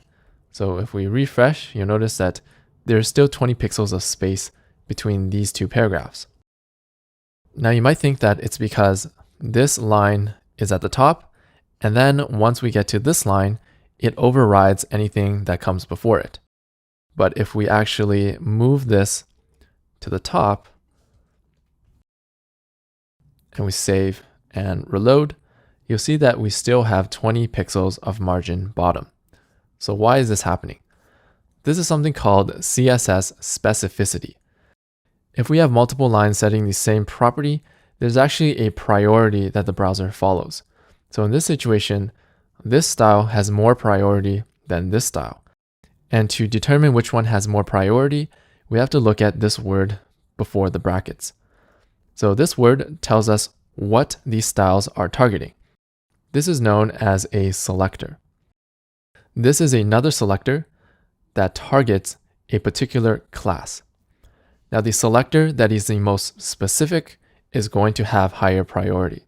So this selector is actually more specific than paragraphs. So what I mean by specific is that this targets all paragraphs on the page, and this targets a specific class. So not all paragraphs are going to have this class of video-stats. So that's why this is more specific. It targets a smaller group of elements than this. That's why this line has priority over this line. So that's just an introduction to CSS specificity. For now, just know that a class name like this has more priority than an element name like this. So I'm going to move this code back and we'll continue with the rest of this exercise. Next, we're going to copy this text from Apple. So you can see that there is a background color and the text is centered. And also if I hover over this part of the text, we get a pointer on our mouse and we have an underlined text. So let's see how we can do this. First, we'll create the element, and then we'll style it one by one. So we'll go down here, and we're going to create a new paragraph. And let's copy this text into that paragraph. Let's copy and paste. Whoops. Okay, save it and refresh. Okay, so that looks good. So usually if you have a greater than or less than symbol, you want to create it with an HTML entity, because the browser could confuse these symbols with an HTML tag. So I'm going to search for the HTML entity for greater than. So this is the symbol that we want. I'm just going to copy and paste this into our code. Save it and refresh. Next, let's actually add some space at the bottom of this paragraph so that we can see our new paragraph clearly. So we're going to go here and just add some margin to the bottom because it's a little bit too cluttered right now. All right, so that looks pretty good. We're going to start by adding a class to our paragraph so we can target it in our CSS. Class equals maybe apple-text. Save it and refresh. And apple text. Okay, and first I'm actually also going to give some spacing at the bottom, so it's easier for us to see our actual code. So 50 pixels at the bottom, save and refresh. And now it's a little easier to see what we're working with. So next, I'm going to change the font size. One thing you'll notice is that the font family is already Arial. If we scroll back up, we have this set of styles that target all paragraph elements, so it's already set our font family to Arial. Let's scroll back down, and let's adjust the font size. So this one looks a little bit smaller, so let's set it to maybe 14 pixels. Let's see how that looks. Save it and refresh. Okay, so I think that looks pretty similar to the design. And now the next step is let's set a background color of red. Now a trick for getting the background color is we're going to right click in an empty area, inspect, click this icon, and click the element we want to copy styles for, and then go to the computer tab and scroll down. Now we have the background color. I'm just going to copy this and paste it in here. So background dash color. We're going to paste that. Save and refresh. Okay. Next, we're going to do the text color. So let's set the text color to white. Color dash white. Save and refresh. And now if we look at our design, this text is actually centered on the page. So remember, the property for centering text is text-align center. Save and refresh. Okay, and the last thing is there's some spacing at the top and the bottom here. So here we actually want to add spacing inside our paragraph. And remember from the previous lesson, spacing on the inside of an element is called padding. We're going to add some padding to the top, maybe 10 pixels, and then padding to the bottom, and 10 pixels. Let's see how that looks. Save and refresh. Okay, so I think we could add a little bit more padding. So let's change it to maybe 18 pixels. Save and refresh. All right, so I think this looks close enough. Now the last thing we're going to work on is this text here that becomes underlined when we hover over it. First, let's learn how to create underlined text. We're going to practice our Googling skills, and we're just going to search for CSS text underline. So keep it simple. And then in the first link, we have the text decoration property. We scroll down, we have an overline, line through, and underline. So let's grab this piece of code. I'm going to just copy it in here. Save and refresh. Now, unfortunately, this property actually affects the entire paragraph, but we want it to only affect this part of the text. So how do we do that? We're going to need to learn something called a text element. So a text element is an element that is inside a line of text. So let's do an example just to see how it works. We're going to go to the bottom and we're going to create a new paragraph to practice with. And let's actually just copy this text and put it in there. Save and refresh. And now we're going to create some text elements on this paragraph. So the first text element I'm going to show you is called the strong element. So now let's copy maybe this text and then put it in there. And save and refresh. So the strong element here creates this bolded text that you see on the web page. So the thing to know about text elements is that they essentially exist inside a line of text and then they modify that part of the text. So they're not modifying the whole thing.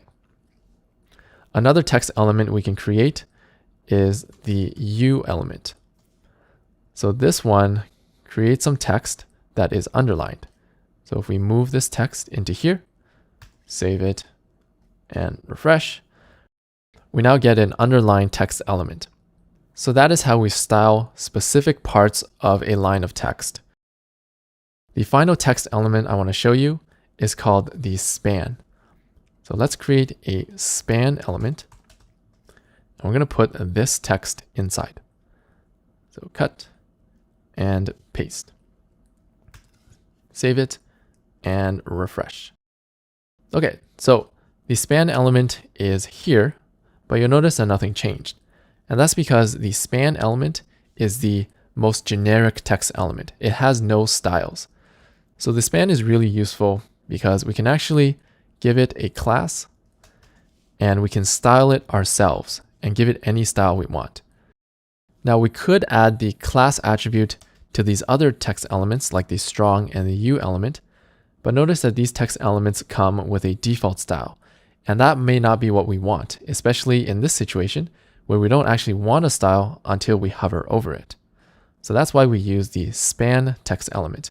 It lets us modify a specific part of the text without affecting the whole thing, and it's the most flexible, and we can style it however we want. So if we give it a class of span example, and then go to our CSS, and then we target span example, we can give it any styles that we want. For example, we can set a color of red. Now if we save this and refresh, the span now turns this part of the text red. The other cool thing is that everything we know about CSS still applies. So we can target span example, hover. And these styles will only apply when we hover over the span.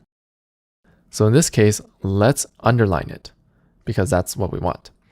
So if we do text-decoration and underline, just like up here, save it and refresh. Now this span has a color of red here, and when we hover over it, these style apply and it's going to get underlined. Let's use what we learned here to finish up our example. We're going to first remove this line because we don't want to underline the whole thing. Let's refresh. And we want to create a span so that we only target this part of the text. Let's go back down. I'm going to resize it a little bit just so that we can see. Okay, so we're going to scroll down to here. We're going to wrap this in a span. Just going to move this into here.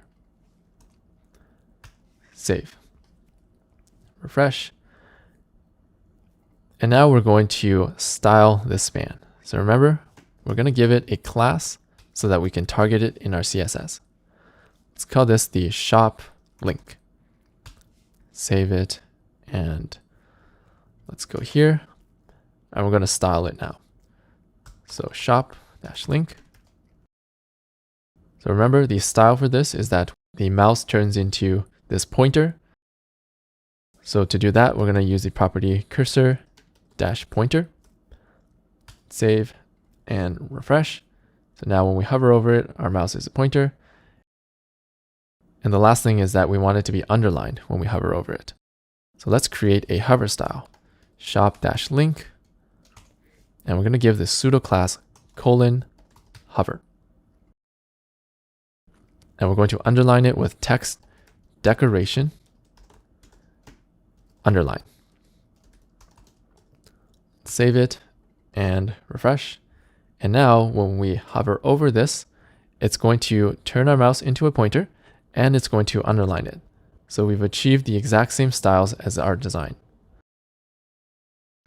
So there's one last thing I'm going to show you in this lesson. Let's go back into our code. We're going to scroll all the way to the bottom and recall that in HTML, if we have multiple spaces like this, it will combine them all into one space. So if I save this and refresh, you'll see that only one space shows up here. So I'm going to show you how to get over this problem. Basically, instead of typing out multiple spaces in our HTML, all we have to do is set a margin left on this text element. So we're going to set a margin left on this element, and it's going to add spaces on the left. So as an example, let's scroll up, and we're going to add margin dash left to our span element here. And let's do something like 12 pixels. Save it and refresh. And now we have spacing between our words.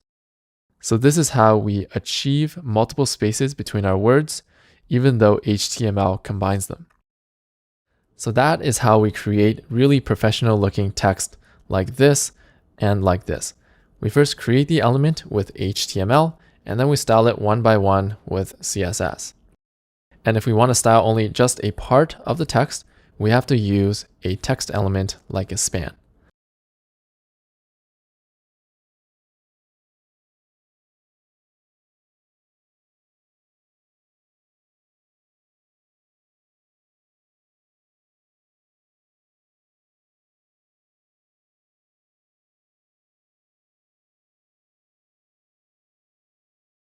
In this lesson, we're going to learn the proper structure of HTML, and that's going to give us access to all the features of HTML.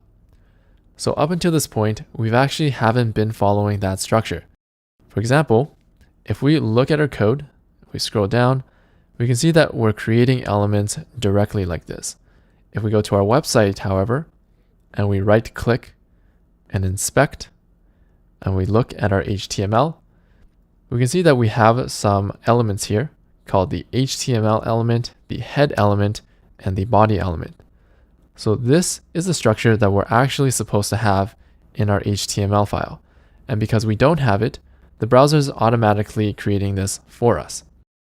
So this was fine in the previous lessons because we're just learning, but it's actually best to have this structure in our code because we're actually missing some useful features. So let's go ahead and learn what this structure is and add it to our code. So we're going to go back to all of our code and add in this structure. Let's go back to our very first HTML file. And at the top, I'm going to add some spaces and we're going to learn what the proper structure is. Every HTML file is going to start with less than, exclamation, doc type, space HTML, greater than. So you just have to type this line out exactly as I have it here. This is not really an element, it's just a special line that has a meaning to the browser. This tells the browser to use a modern version of HTML. If we don't have this, it sort of falls back to an older version that has less features. The next part of the structure is to create an HTML element. So this says there's a web page inside this element. There's not much meaning to it. We just have to have this at the top and the closing tag at the bottom of every HTML file. Next, we're going to create this head element. So head and closing tag, and we're going to create the body element. So body and closing tag. So this is the proper structure of all of our HTML files. And this is how we're supposed to start and end our files. So here you can see that we have an element inside another element. This is called nesting. So not only can we have text inside an element, we can have other elements inside elements. We've actually already seen an example of this in the previous lesson. We put a text element like a span inside a paragraph, and that allows us to have some text in the paragraph that was styled differently. Here we have our second example of nesting. We have a head and a body element inside an HTML element. So this doesn't actually do anything visually, unlike our previous example, but it's part of the HTML syntax rules that we have to follow. Every file has one and only one HTML element, and this element represents the entire web page. And the HTML element is designed for nesting. It's designed to contain one head element and one body element. And then everything on our web page is supposed to go either inside the head or inside the body. So both of these elements are also designed for nesting, or to have elements inside.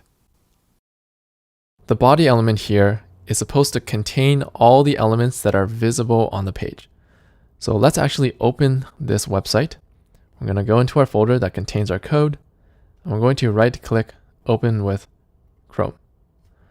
So on this website, you can see that the paragraph is visible, the button, and the link is visible. So all of this is visible on the website, so it should go into this body section. Inside the head element are all the elements that are not visible on the page. So here's an example of such an element. We're going to create an element called title. So the text inside the title here is going to change the text in the tab here. So for example, if I use the text first website,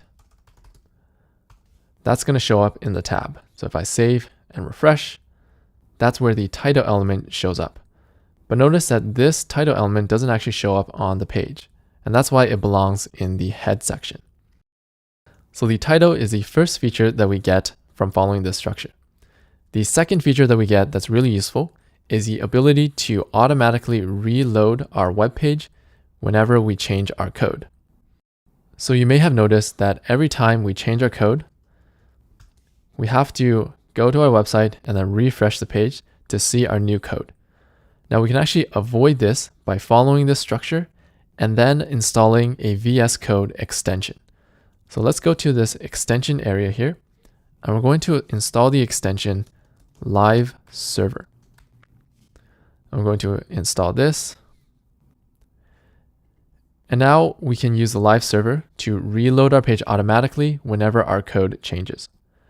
To open this website in a live server, we're going to right-click, and we're going to click Open with Live Server. And now we've opened this website, and it will automatically refresh whenever we change our code. So if I change the code like this, and I save, now it automatically refreshes without having us to go back and forth. So that's a really useful feature to speed up our development. Now let's get some more practice, and we're going to convert both of these HTML files to use the proper structure. First, I'm going to actually just delete all the extra tabs here. And now let's work on the buttons file. Now, the live server doesn't really work if we don't have that proper HTML structure in our code, so let's add that structure first. I'm going to go up here and we're going to create the structure. So remember, we start with a doc type space HTML, and then we're going to create an HTML element. And then inside, we're going to create a head, and we're going to create a body element. And remember, the body contains everything that is visible on the page. So if we scroll down, these three buttons are visible on the page. So we're going to move these into the body element. And now they're in the right place. Now for this style element, remember that we said the style element doesn't actually create anything visible on the page, but it could change the style of other elements. So this is a good example of something that should go in the head element because it doesn't show up visibly on the page. So we're going to copy all of this and put it into the head element.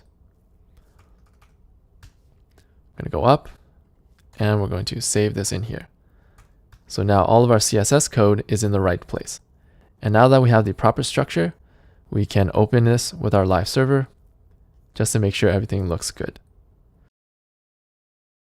Let's go here and add a title like we learned. And this is going to change the text at the top of the tab. So let's call this Buttons Practice. Save it, and you'll notice that it automatically reloads. Now we're going to learn another feature that we get from following this structure. If we look at our code, we have all of our CSS code together along with our HTML code. Now this gets confusing because we have a lot of lines of code and we're mixing two different languages. To solve this problem, we can move all of our CSS into a different file. So let's copy all of this, and we're going to create a new file to just contain our CSS. We're going to go here and create a new file, and let's call it buttons.css. Make sure your file ends in .css to tell the computer that this file contains CSS code. And now we're going to move our code into that file. And save here. Now you'll notice that we lost all of our styles, and that's because we now need to load this new CSS file into our HTML. To do that, we're going to learn a new element called the link element. So the link is sort of a special element because it doesn't require a closing tag like we've seen so far. Elements like these are called void elements. So if we search for Google and we search void elements HTML, this will give us a list of elements that don't need a closing tag. So these are the exceptions to the rule that everything has to have a closing tag. So don't worry too much about memorizing all of these. You'll get more used to it the more that you write HTML. And I'll introduce void elements to you one by one. So here we're going to learn our first void element, which doesn't need a closing tag. But this element takes two attributes.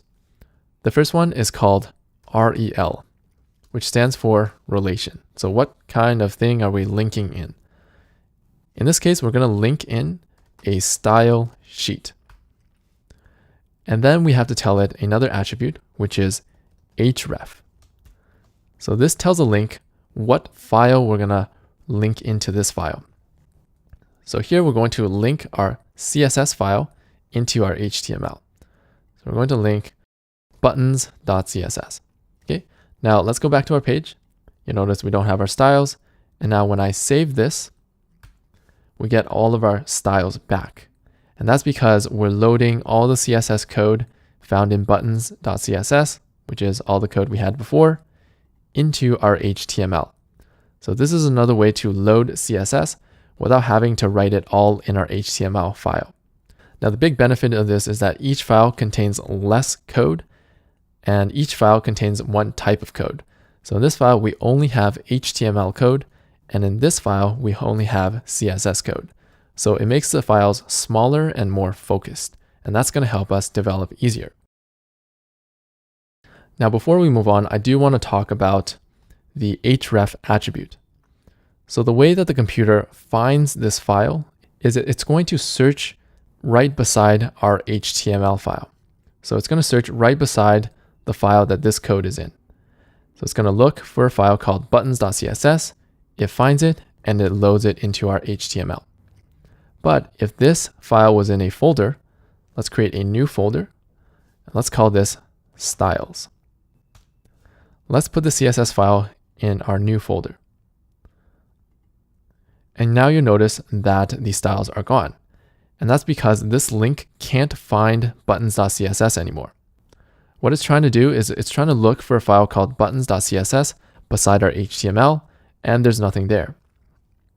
So to link a file that's inside a folder, you first have to give the name of the folder that's beside the HTML file. In this case, it's styles. Next, we have to type a slash. So this slash means we're going into the styles folder. And then inside, we're going to find the buttons.css. So this is something called file paths.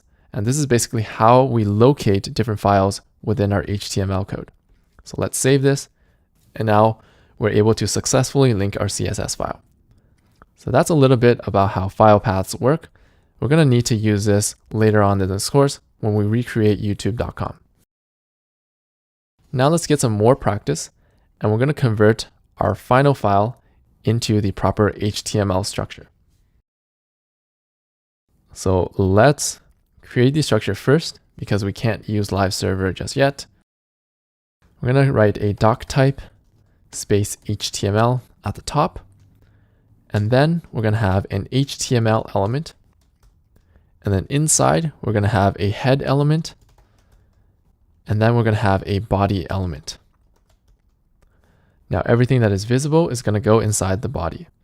So if we scroll down, all of our paragraphs are going to go inside the body. Cut and paste. Save it. And now anything that's not visible is going to go inside the head. So if we scroll down, the style element is not visible on the page. So it's going to go inside the head element. Cut and paste. All right, so now we have a proper HTML structure. We're going to open this with live server. Move it to the left here. Everything looks good. And we're going to do some more practice. We're going to set the title again, just to get more repetition. Let's call this text practice. Save it. And you'll notice that the title is set up here. And we're going to move all of this into a CSS file. So let's create a new file called text.css. And we're going to move all of the CSS code into there. So let's cut and paste it into here. Next, we're going to link the CSS file in this HTML file. So let's create a link element. It needs two attributes, rel and href. So we're going to link a style sheet, and the file is located right beside the HTML file. So all we need to do is link text.css. Save it and refresh. And now it's back to where we were. Again, let's practice moving this into a folder. Now we're unable to find text.css beside our HTML file, but there is a styles folder. So we're going to look inside the styles folder. We're going to use a slash to go inside, and we're going to link this text.css file. And that is how we use file paths to link CSS files.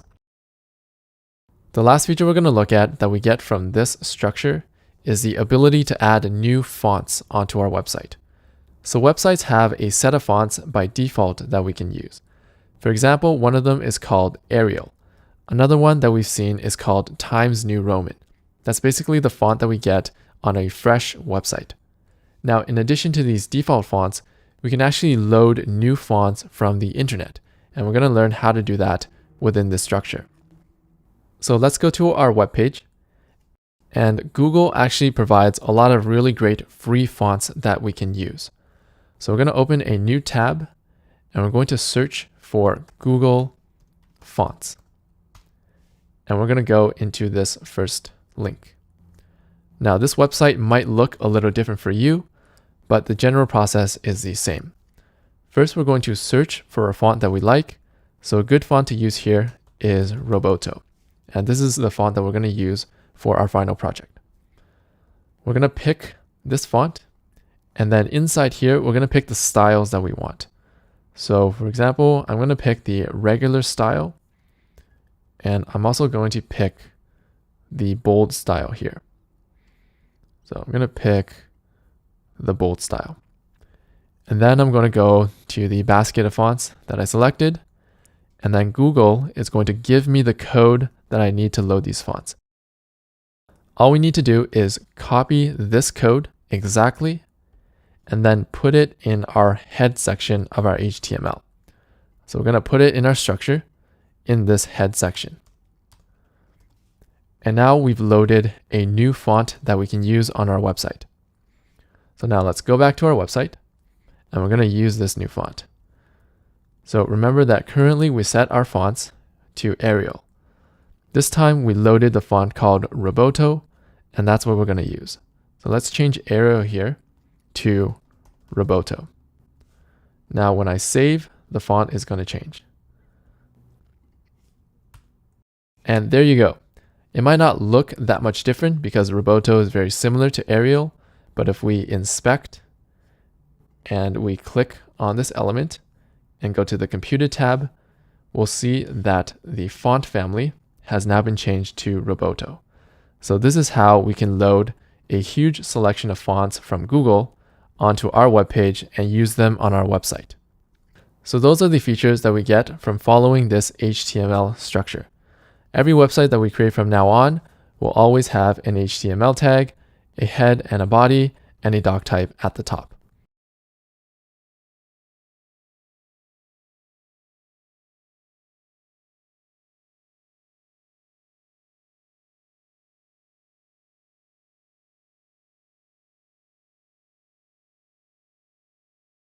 Now we're ready to work on the final project of this course, recreating YouTube.com. Just like before, I've created a page on my website that'll show us what the final project looks like. So first, we're going to close all of our browser tabs because we're going to start over again. And then we're going to open a new page. And we're going to go to supersimple.dev/exercises/YouTube. So on this page, you can see what our final project will look like. So we're going to learn how to recreate youtube.com that you see here. So first, let's set up our project in our code editor.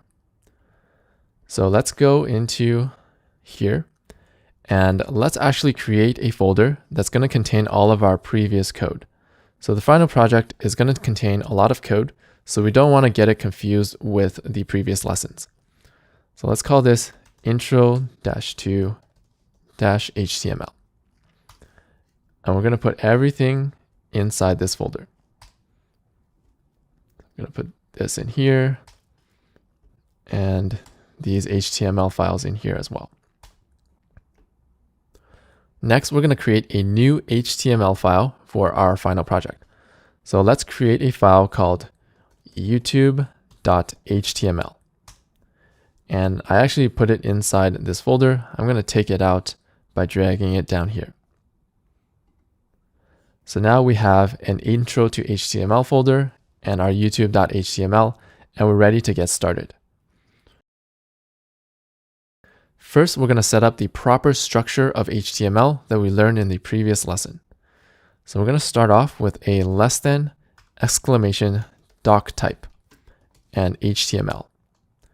And then we're going to create an HTML element that's going to contain our entire web page. And inside here, we're going to have a head element. And we're also going to have a body element. And now that we have the structure, we can open it with Live Server. And now we have our blank page. So this page is going to automatically reload when we change our code.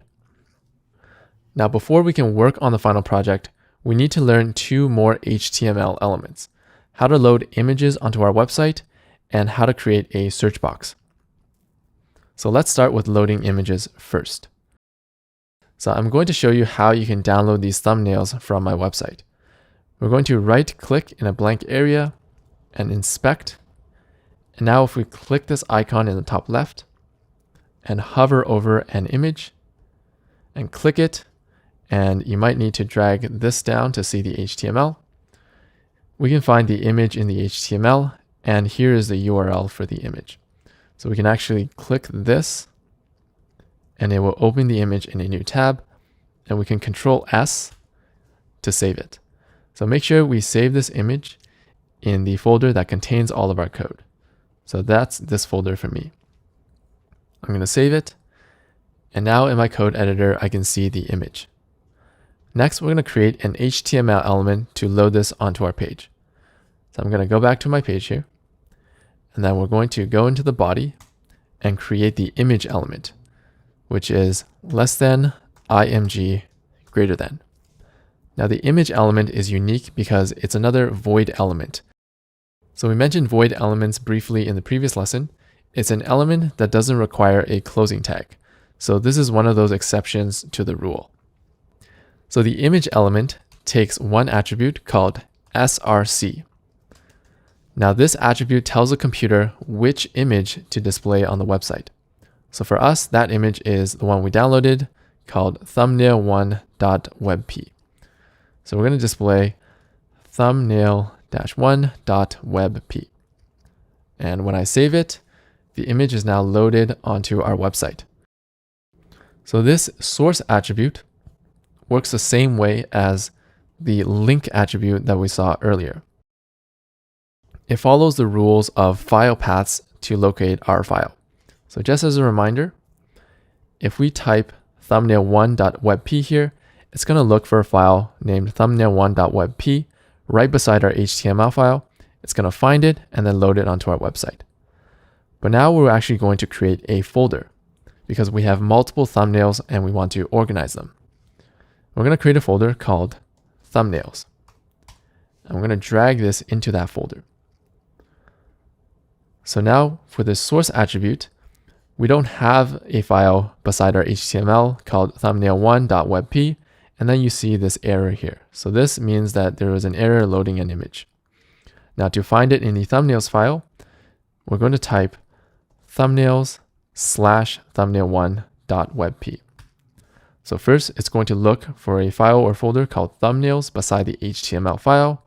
It finds this one, and then the slash here means to go inside the folder and then find this file inside that folder, which is here. So that's how we load images onto our page. Now we're going to learn how to style our image elements. So let's go into our head section here and create a style element. Now, before we do that, I forgot to do something, which is let's create a title for our page. So we can call this youtube.com clone. And if we save this, the title will show up in the tabs. All right, so let's learn how to style our image. So as always, we're going to give it a class attribute. And let's just call this thumbnail. And now we can target this class in our CSS. So dot thumbnail. Now all of the CSS properties that we learned so far apply to the image. Some of them make sense and some of them don't. So one property that obviously doesn't make sense is something like font-size. So if I save it, you'll see nothing changes because there is no text inside this element. It's an image. So even though this works, it doesn't really change anything. Now a property that does make sense for an image is width. So this will set the width of this image. Let's make it smaller to match what we have here. So let's make the width something like 300 pixels. Now we save it, and now the width of this image is 300 pixels. So one thing you might notice is that when we set the width of an image, the height also changes. So before we had this, notice that the image was a lot taller. But as soon as we set the width, the height also adjusts. So that's one behavior of images that we should know. When we set the width, the height will also adjust so that the image has the same dimensions. What I mean by same dimensions is that it keeps the same shape. So for example, if I set the height as well, this is going to cause the image to lose its shape or lose its dimensions. Let's set the height to something like 600 pixels. Save it. And now you'll see that the image is 600 pixels tall, but it's lost its shape and now it's become stretched. So that behavior of an image sort of keeps us safe. So it keeps the image looking nice. Now, if we really wanted an image that was exactly 300 pixels by 300 pixels, what can we do? So this image, as you can see, is getting stretched out. So in addition to all the CSS properties that we've learned so far, the image element has its own properties that are specific to an image. So one of these is called object fit. So this determines what happens if this size doesn't match the image's dimensions or the image's shape. So for example, I can set a value of cover. So this tells the image to cover this 300 by 300 area, but it's also going to keep its shape. So this area might not be big enough to show the whole image, which may or may not be okay depending on what we want to do. Now we can adjust which part of the image that we see using another property called object-position. So currently we're looking at the center of the image. We can set the object position to left to view the left side of the image, or we can also set it to the right to view the right side of the image, in the case that the image doesn't fit in our area. Another value we can give to object fit is contain. So if we save this, the entire image is going to shrink until it is contained in this 300 by 300 area. So I'm going to set a border so that we can see what this is doing. I'm going to set a border of 2 pixels, border width of 2 pixels, border style of solid, border color of red. So here the border shows us our 300 by 300 area, and contain makes the image shrink until it is contained in the area. But that means that it might not be able to cover the entire area if it's not the right shape. So in this case, the object position can move the image to the top or to the bottom. So that's basically how images work.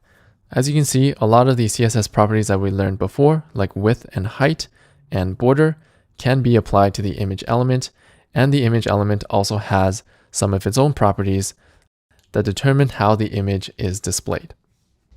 So for now, let's create something that's kind of like our final website. So I'm going to set the image width to 300, and I'm not going to set a height so that the image doesn't stretch and we don't have to do all this stuff. And I can actually just remove all of this. So the only thing I'm doing is telling the image to shrink down to a width of 300 and to shrink the height as well so that the image keeps its shape. So we're going to stick with this for now, and this is going to correspond to this part of our final project. And we're going to start learning how to build out the entire video preview. The next element we're going to learn in this lesson is how to create search boxes like the one you see up here. So let's go back into our website and we'll learn the code for creating a search box. The HTML for creating a text box is less than input greater than. So the input element is a void element, just like the image element. It doesn't require a closing tag. So the input element has several attributes that we can give it. One of them is called the type. So if we set the type equals text, it's going to give us a text box. I'm going to save this, and now in our HTML, you can see we have a text box. Another type that we can give to this input is called checkbox. So if I save this, now we have a checkbox. So for our purposes, we're going to set the type to a text box because we want to create the YouTube search box up here. So you also notice that this text box has the word search in it. And when I start typing, that search word is gone. So this is sort of like a label for the user, telling them what to put into this text box. And this is known as a placeholder. So if we go back to our website, we're going to add a placeholder to our new text box. To do that, we're just going to give the attribute placeholder. And let's set the placeholder as search. We save it. Now we have a placeholder that disappears when we start typing. So that's how we create what we see on YouTube. So for the text box, all of the CSS properties that we learned so far can be used on the text box. So let's look at some examples. Let's add a class attribute first, like always, so that we can target it. Let's call it search-bar. And then inside our CSS, we're going to target .search bar class. And then inside, we can set our usual CSS properties. So for example, in this case, we can set a font-size. And let's set it to 20 pixels. Save it and reload. And now you can see that the font size has changed. Another thing we can change is margin, or the spacing. So let's add some margin to the left of 12 pixels. Save it. And now we have some spacing on the left. So basically everything that we've learned so far about CSS properties, we can use on the search box. For now, let's remove these example styles, and we're going to style this search box to look like our final project later in this course.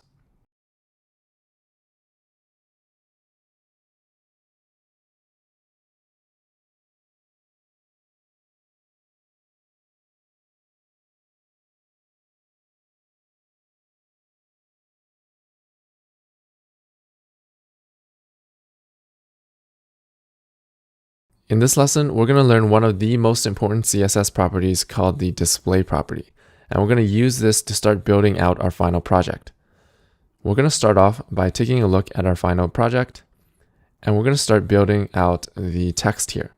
So we're going to create paragraphs for these text. So let's go into our code. And we're going to create 3 paragraphs. So here's one of them. And we can copy the text. So copy. Paste.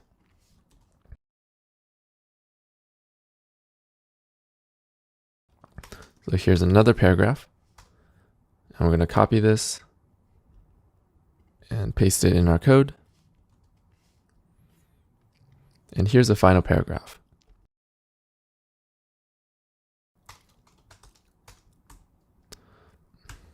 And we'll save. So here I'm actually going to use the HTML entity again instead of this special character. So to save us some time, I'm just going to type it out here.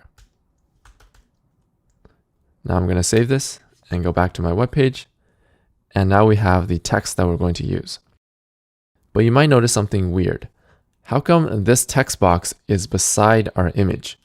If we look at our paragraphs, they are on top of each other, so one after another on each line. How come text boxes and images appear on the same line? So this is due to the display property in CSS, and we're going to learn what that is right now. In HTML, there are 3 types of elements. The first type of element is called a block element. A block element takes up the entire line.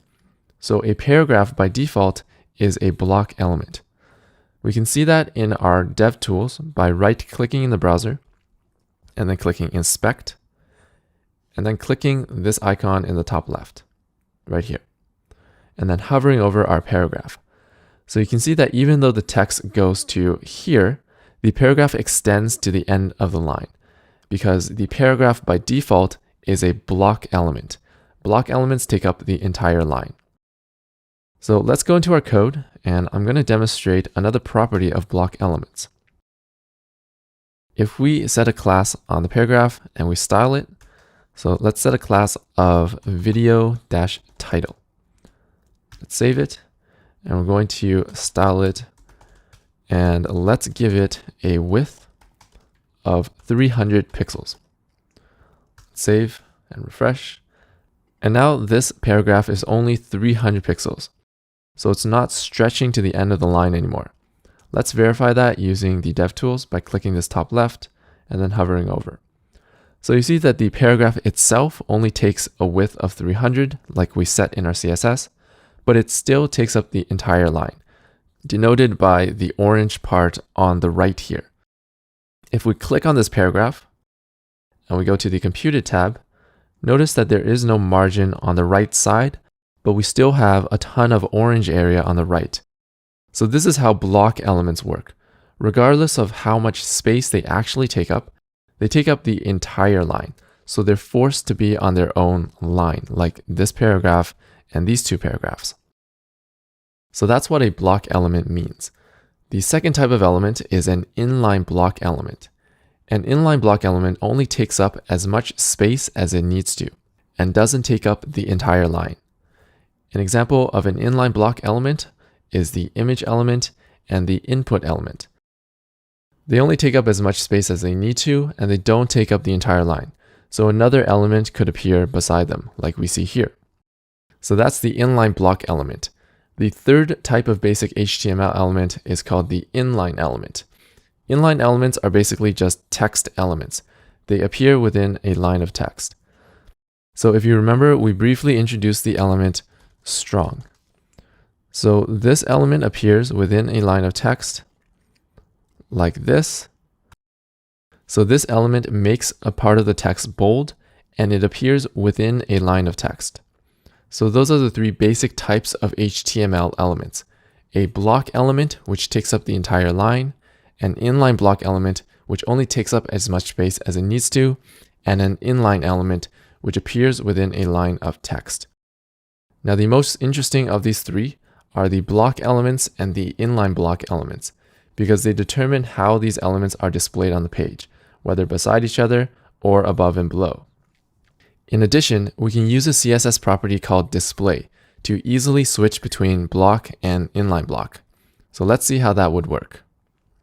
So first, let's start by switching from block to inline block. We're going to switch both of these paragraphs to inline block elements. Let's go into our code, and we're going to give this a class. Let's call this video-author, and let's call this video-stats. And we're going to style these classes. So we're going to style the video-author as well as the video stats. And we're going to set both of these to display inline-block.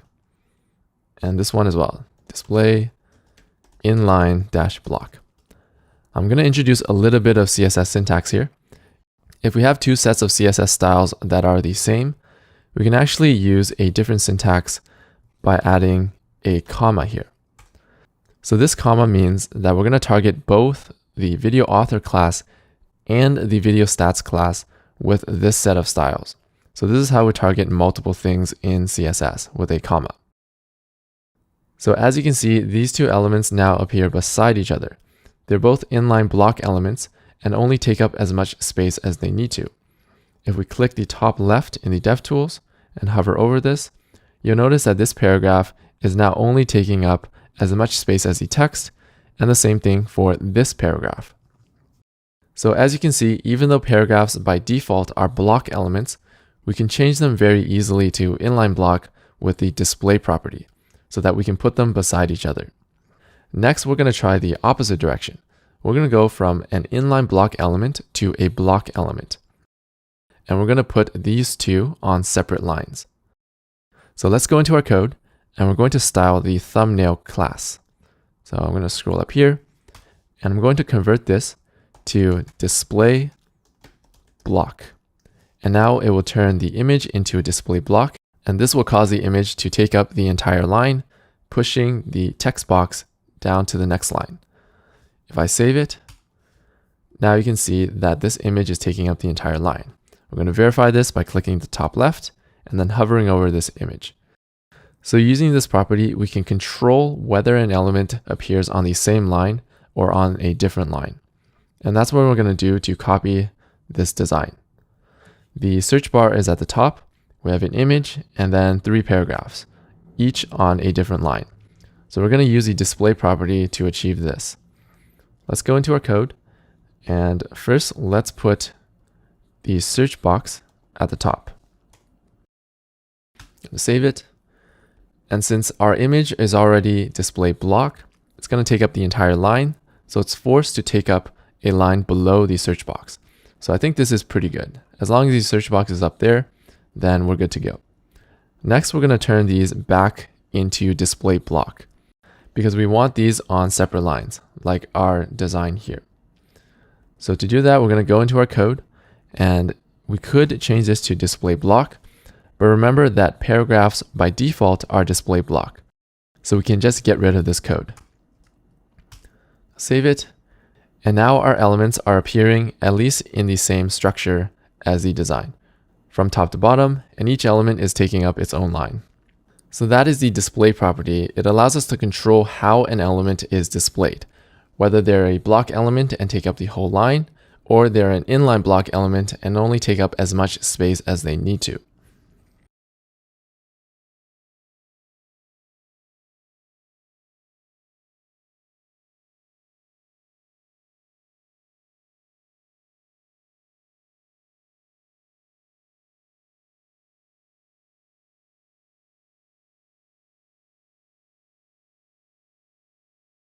In this lesson, we're going to learn about the most important HTML element called the div element. For example, here's twitter.com. If you look at the HTML that Twitter uses, you can see that they're using lots and lots of divs. Here's another example, Instagram. If we look at Instagram's HTML, we can also see that they're using lots and lots of divs. So what exactly is a div and why is it used so much? So the div element stands for division, but an easy way to understand this is that the div is just a box. We're going to go into our code and look at an example. So below our paragraphs, let's create a div element. And inside, we're going to have some text. This is a div. Save it. And now we have our first div element on the page. To show you that the div is just a box, we're going to right-click and inspect. And then we're going to click this top left icon and hover over the div. So as you can see, we created a box around our text. You'll notice that this box stretches to the end, and that's because the div, like the paragraph, by default is a block element, so it takes up the entire line. But like we learned in the previous lesson, we can easily change this to an inline block using the display property. So let's go ahead and do that, and it'll be more clear that this is really a box. So we're going to set a class here. We're going to call this div-example. And now we're going to style it and change the display to inline block so that it doesn't take up the entire line anymore. Save it. And now if we go to our web page, click this icon and hover over, you can clearly see that the div just creates a box around our content. In this case, our content is some text. So that's basically what a div is. Now the second question is, why is a div so useful? The key feature of a div is that it can contain any other elements inside. So right now we only have some text inside this div, but we can actually put paragraphs, we can put images, we can put any elements inside divs as well as other divs. Divs are meant to be containers. And if we look at the YouTube design that we have in our project, we use containers everywhere. So here's a container, here's another container, and here's another container. These containers allow us to group all of these elements together so that we can create a layout that looks like this. Here's another example from Twitter. Here's a container, here's another container, and here's another container. In order to build a complex real-world website, we need containers to group our elements together and lay them out on the page. And the div is the perfect solution for this container problem. And that's why it's used so much. Let's go back to our website, and we're going to practice using our div as a container. So we're going to create a container, just like our final project, for this entire video preview here.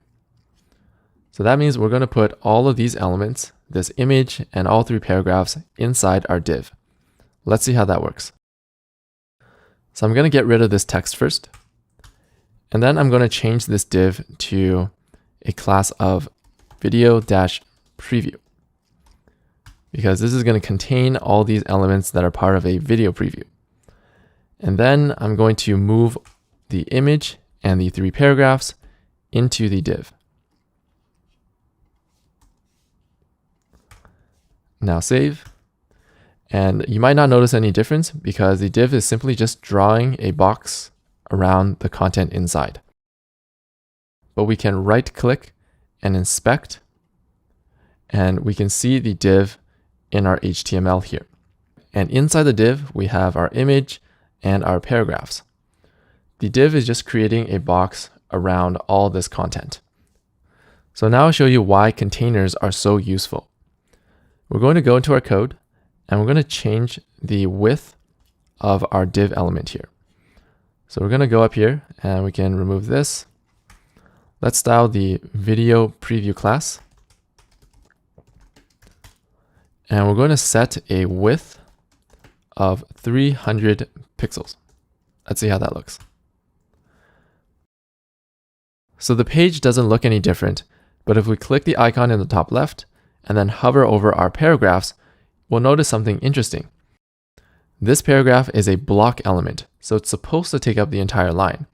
But in this case, because this paragraph is inside a div, it takes up the entire line in the div. So the way that block elements actually work is that they take up the entire line in their container rather than on the page. So that's really useful because if we look at our final project, so for these paragraphs, we want them to appear on separate lines like this. So we do want them to take up their own line, but we don't necessarily want them to take up the line on the entire page because we have some stuff on the right side here. So to solve this problem, we put the paragraphs inside a container so that they take up their own line in the container and not in the page. And that's how we can create a layout like this. Let's go back to our website. If we hover over our div now, so this blue box on the left is our container. It groups all the elements together and keeps it within that blue area that you see. Now, a really cool thing about this is that notice that the blue box doesn't actually take up the entire page. So we can actually have a second box beside it on the right. So we can add another blue box on the right containing another video preview. So now we're going to do that. But first of all, a div by default is a block element. So notice on the right side, it's all orange. That's because this div is taking up the entire line. In this case, we don't want it to take up the entire line anymore. That's why we're going to convert it into an inline block element. So let's go into our code. We're going to go into the video preview and we're going to type display inline block. Let's save it. And now you can see that our div is a display inline block. And it's actually appearing beside our search bar because this is also an inline block. So they're both only taking up as much space as they need to, and now they can appear beside each other. However, we do want the search box to be at the top in its own line. So we're going to practice using the display property again. We're going to set the search bar to display block so that it takes up the entire line and everything else is forced below it. Let's save it and refresh. And now if we hover over this input element, we can see that we forced it to take up the entire line. Next, we're going to create another video preview beside this one. Because this is inline block now, we can put another div here. So I'm just going to simplify this by making a copy of our current code. So I'm just going to copy and paste. And now we have two video previews. Save it. And there we go. We now have two video previews beside each other. So they are two containers right beside each other. And remember, in our CSS, we set the width of these containers to 300 pixels. So that's the amount of space that they take. And we set their display to inline block. So they don't take up the entire line and they can appear beside each other. And now we're on our way to creating a layout that looks like this. In fact, let's actually replace the second video preview here with this content. So to do that, we're going to download the thumbnail and then change the text. So let's right click and inspect. I'm going to click this top left and then click this image. And now I can download the thumbnail by going to this URL and then clicking down here. I'm going to Control S to save the thumbnail. So I'm going to save it in the folder that contains my code in the thumbnails folder, along with our previous thumbnail. So save it here, and I should see it in my code editor right there. Next, we're going to swap out the thumbnails. So instead of thumbnail 1, we're going to set thumbnail 2, and we're going to change the text. So I'm going to change this text here to be my title. And I notice we're still using the strong element, which we can now delete because it was just for an example. And I'm also going to change the channel name here and the video stats, which is 19 million and 4 years. And 4 years ago. So now if I save this, we have two different video previews. But now we have a problem. You'll notice that these two aren't aligned with each other. And that's because this container is actually a little bit taller than this one. This piece of text here wraps around to a second line while this one does not. However, to make it look better, we want to align these at the top. So we learned this way back in one of the earlier lessons, and we're going to review how to do that. We're going to go into our code, and we just have to set this property, vertical align. And we're going to set it to top so that these elements align at the top. I'm going to save it, and now that looks pretty good. We now have two different video previews, and they are aligned with each other. The last thing we'll do is to add some space between them. So remember, the space outside of an element is called margin. And we're going to add margin to this entire container right now. So we'll go into our code, and in the video preview styles, we're going to add margin dash right. And let's set it to something like 15 pixels. Save it. And now we added margin on the right. And now the interesting thing about this is if we right click and inspect, and then in our HTML, we find our div, which is here, you'll see that the margin is applied on the entire div. So that's how the div element works. It's a container that groups other elements together so that we can create complex layouts like this and eventually our YouTube project.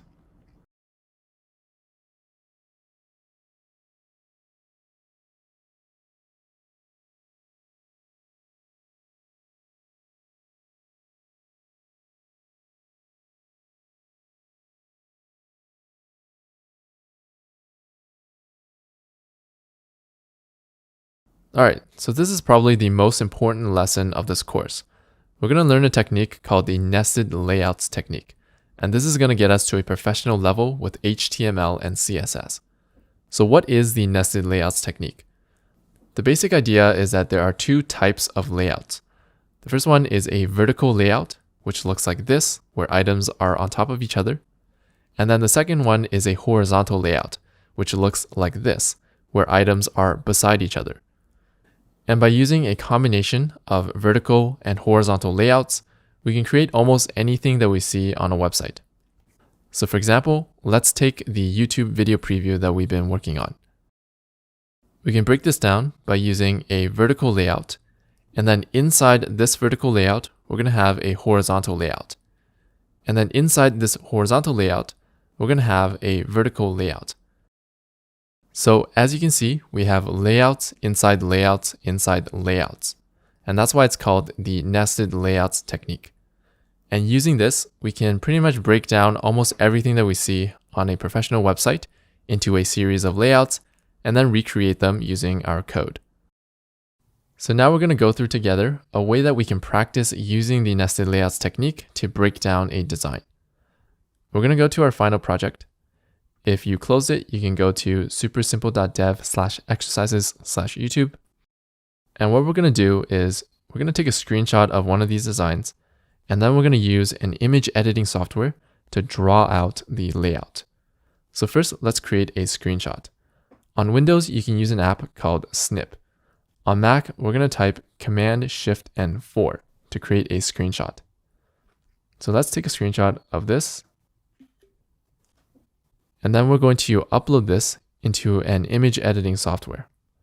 Now, feel free to use anything that you're comfortable with, but if you don't know what to use, we can go to a new tab, and we're going to search for Google Drawings.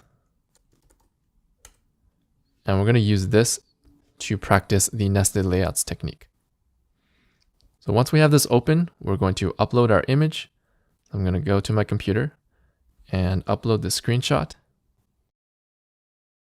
And now we're just going to draw some rectangles to represent our layout. So we're going to go up here to Shapes, and we're going to create a rectangle. And first, we're going to create a vertical layout 1 and 2. So I'm just going to draw a rectangle here. Let's change the background to transparent so we can see what's underneath. And I'll make the border a little more thick and change it to red, so it's easier to see. And now I'm going to copy this and paste it to create a duplicate. And I'm just going to move it down here and resize the rectangle like this. All right, so just like that, we created a vertical layout. For now, don't worry about the video time here. We're going to recreate this later in the course using another feature of CSS. And now, looking at our design, we have a horizontal layout 1 and 2. So to create a horizontal layout, we're going to draw it out again using rectangles. So let's go in here, and we're going to create another rectangle. And we're going to draw out the horizontal layout like this. So here's one. Change the background to transparent. Make it bold. And I'm going to use the blue color to represent a horizontal layout. Now I'm going to copy this and paste it here and resize it a little bit like that. And now we have our horizontal layout. And finally, inside here, we're going to have a vertical layout like this. So again, we're just going to keep drawing rectangles. I'm going to copy this and paste it and move it down here and resize it a little bit so that we can see it. So right here, and then copy this and then paste it again. We're going to create the second part of our vertical layout like that, and then copy and paste it one last time down here.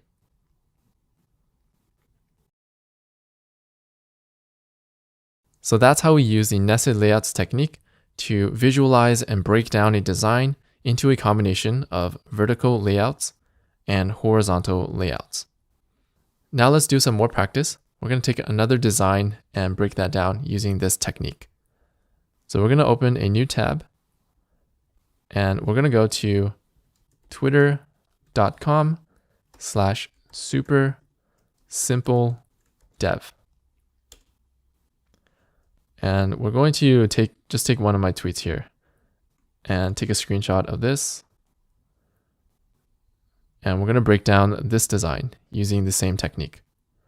So let's go back to Google Drawings, and we're going to create a new drawing to practice with. And let's upload that screenshot that we just took onto this new drawing right here. So now we're going to do the same thing. We're going to draw rectangles to represent the nested layouts. So let's take a look at this to see how we can break this down. Immediately I see that we have a horizontal layout 1 and 2. So we can break it down into that first. Let's draw a rectangle to represent that. So here's the first one. And I'm just going to make it blue to represent a horizontal layout. And copy and paste it like this. Okay, so that's our horizontal layout. And now looking at the design inside here, I can see that we can break it down further into a vertical layout. So I'm going to draw some more rectangles. And I'm just going to draw it right here and style it a little bit and make it red to represent the vertical layout. So copy and paste. I'm just going to move it down here.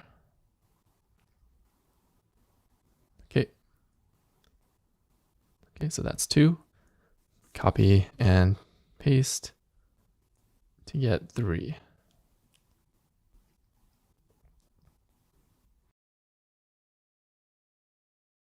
So it doesn't have to be perfect. It's just here to help us visualize the design. All right, so we have a horizontal layout, and then inside we have a vertical layout. And now looking at this, we can also break this down into a horizontal layout. So let's draw some more rectangles. Actually, I'm going to just copy this one and paste it and resize it here. So I'm going to break this down further into a horizontal layout inside here. And finally, we can break this part down further into a horizontal layout. So let's copy this again and paste it here.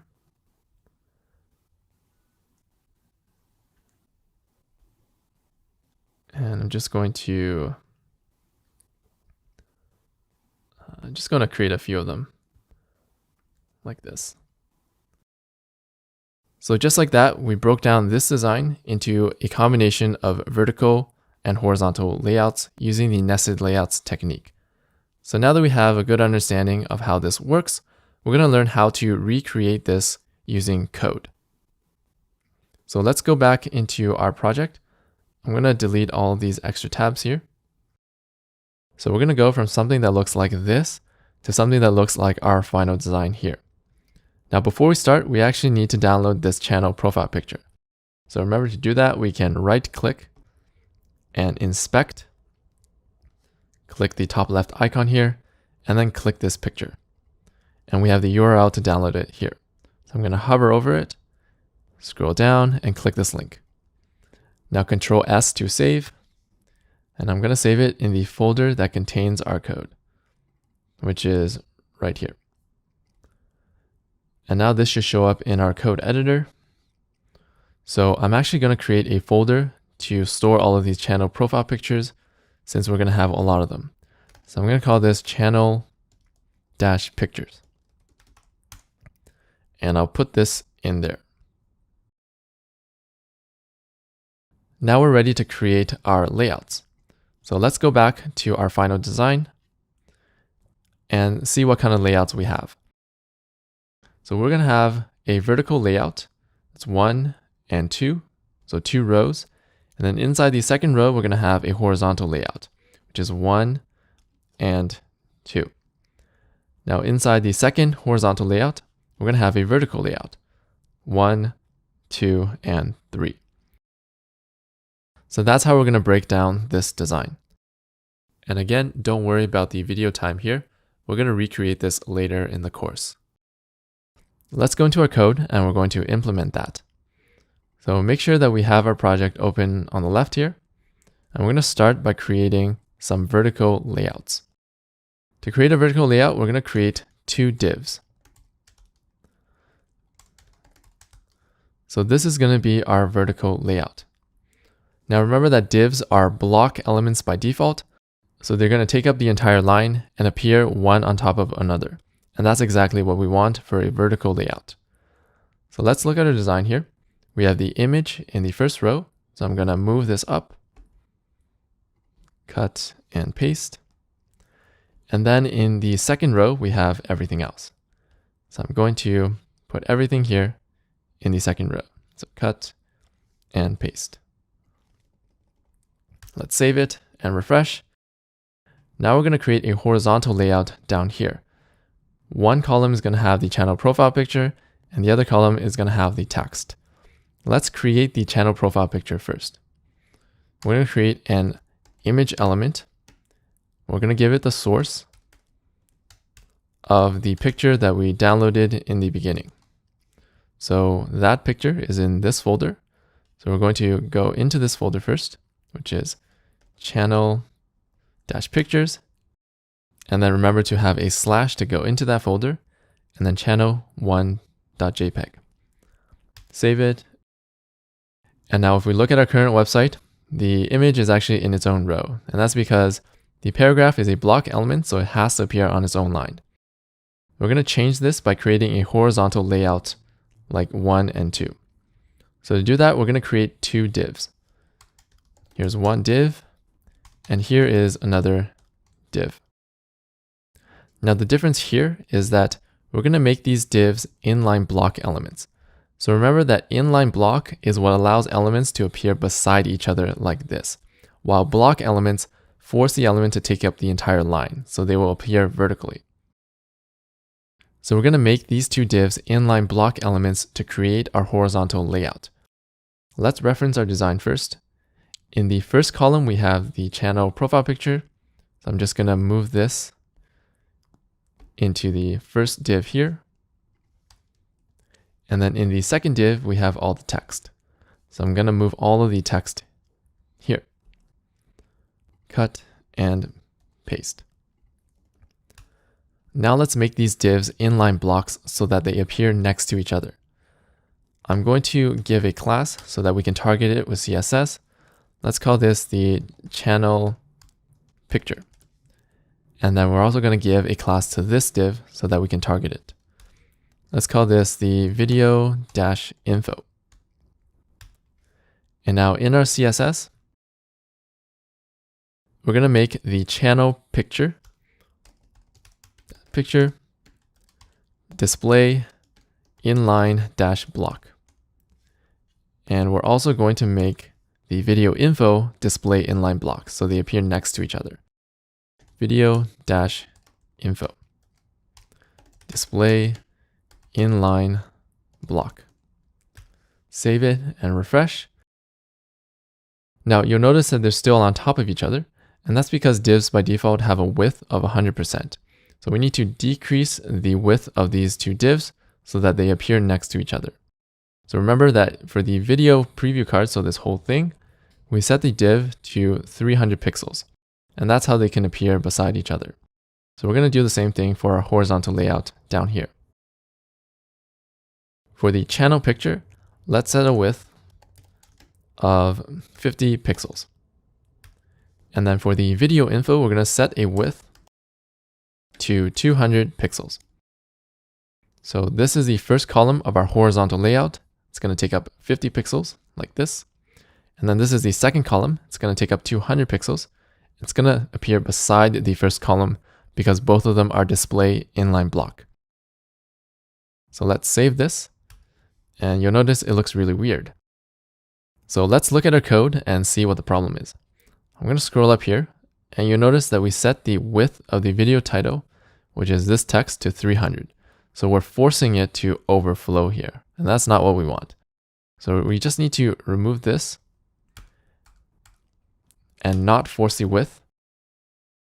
So if we don't force a width of 300, the paragraph will just take up the entire space of the container, which is 200 pixels. Now, the second thing we notice is that this image is overflowing. And that's because images by default, they overflow. So they keep their original dimensions, so they keep their original size, and that causes them to overflow. So we want to resize this image so that it only takes up 50 pixels. Let's go ahead and do that right now. Let's give it a class so that we can resize it. And I'm going to call this the profile-picture. And then I'll scroll up here, .profile-picture. And then I'm going to resize the width to 50 pixels so that it fits exactly this column. I'm going to save it. And now that looks pretty good. We can actually see the layout in our browser by right-clicking Inspect and finding this HTML. So I can click this top left icon and just click this picture. So I'll show you what it looks like in the HTML. So here we have a vertical layout, so 1 and 2. And then here we have a horizontal layout, 1 and 2. Now, a better way to do this is actually to set this to 100%. So this means the image will take up the entire space of its container. So if we look at our HTML, this image is inside this container. If we set it to 100%, it'll take up the space in the container, which is basically the 50 pixels that we have here. Let's save it. Next, remember that we've seen this problem before. They're not aligned. So we're going to align this inline block element to the top. To do that, we're going to use this property here, vertical align top, that we've seen before. So vertical dash align top. Save it. All right, so we're almost there, but notice that these two aren't aligned. This paragraph has some margin at the top.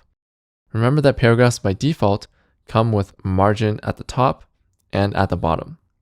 So we're going to go into our code and we're going to get rid of this margin at the top. So let's scroll up. Oh, so we actually deleted that style. So let's create a new style here. We're going to target the video-title. We're going to target the class video-title, set the margin -top to 0. And that's going to eliminate the space up here. So I'm going to pause here because we've actually created the nested layout that we need. Let's look into our HTML in the Dev Tools. And if we look at this video preview, we have a vertical layout 1 and 2. Inside the vertical layout, we have a horizontal layout 1 and 2. And then inside our horizontal layout, we have another vertical layout 1, 2, 3. So that's a practical example of using the nested layout technique to create a layout that's a similar shape to this. The only thing that's left to do is to style our website with CSS one by one until it looks like this. So we're going to do that right now. So let's go into our code and we're going to style these elements one by one. So I'm actually going to move this down here so that I can see it a lot easier.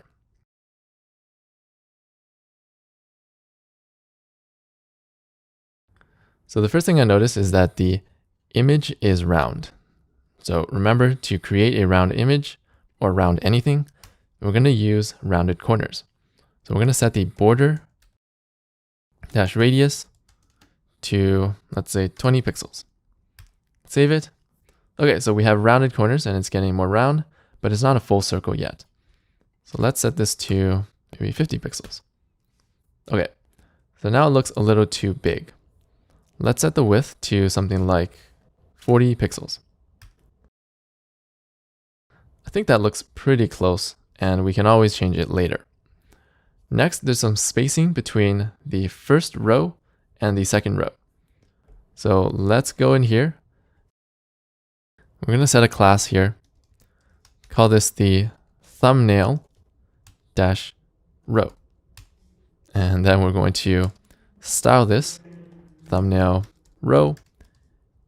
And remember to add spacing to the bottom. We add margin dash bottom. And let's add a margin of maybe 10 pixels. Save it. Okay, maybe 12 pixels. Okay, so that looks good enough. And finally, we can style the text. So this YouTube project is actually using the Google font called Roboto. We learned in a previous lesson how to load Google fonts, and in particular, how to load Roboto. So we're going to do that again. Let's go to a new tab. We're going to search for Google Fonts. And we're going to load Roboto onto our page. So if you don't have this here, this is from my previous session. We can actually search for Roboto and then just open it here. And then we select the styles that we want. So I'm going to get the regular style. And then this seems like a bolded font. So I'm going to get the medium font and the bold font just in case. So I'm going to go up to see the styles I selected. And then that looks pretty good. And Google will give me the code that I need to load this onto my website. I'm going to copy this and just paste it into my head section. So right in between here. All right, so now I loaded the Roboto font and we're going to use it in our page. So we're going to target all paragraphs and we're going to change their font family to Roboto. And we're also going to use a backup font, with this comma of Arial. So this syntax here with a comma is called a font stack. This basically lets us set up a backup font. If for whatever reason Roboto fails to load from Google, then it will fall back to our backup font, which is Arial. Let's save it. Next, I'm going to change the size of the font. So let's change the video title to maybe 14 pixels. Save it. Okay, I think that looks pretty good. Next, I'm going to make it bold. So font-weight bold. Save it. So this looks like it's a little bit too bold compared to this font. So I'm actually going to change this value to 500. So if you recall, we actually selected 3 styles of fonts: the regular 400, medium 500, and bold 700. So when we set the font weight to bold, it actually corresponds to a number, which is 700. A regular font weight is 400, and a semi-bold is 500. So usually we use the number value because it's a little more precise. So usually instead of typing font weight bold, we would use font weight 700. In our case, our font is a little too bold, so we're going to decrease this to 500, which is the medium size that we picked on Google Fonts. So let's save this. And that looks pretty close. Next, we're going to change the space between the lines. So remember, the property to do that is called line-height. And let's try 14 pixels. That's not enough. Maybe 20 pixels. All right, so I think that looks pretty good and close to our design. You might notice that the text here is shorter than what we have in the design. You may or may not see this because this text actually depends on the size of the web page. So depending on how wide your web page is, the length of this text will change. And in our current website, we actually haven't implemented this resizing. So we are going to fix this later. Next, I'm going to style this paragraph. So let's go into our HTML here and look at the class name. So it's the video author. And it looks like we don't have any styles for that yet. So I'm going to write it down here. So we're going to style the class video-author. The first thing I notice is the font size. So it's a lot smaller. So font-size, let's try 12 pixels. Let's see how that looks. Okay, so I think that looks pretty close. And we're going to change the color. Color. Now remember, to get an exact color, we can right-click, inspect, and then click this top left icon, click this text, go to the Computed tab, and if we scroll down, we should get the text color right here. So RGB 96, 96, 96. So save that. And if we go back,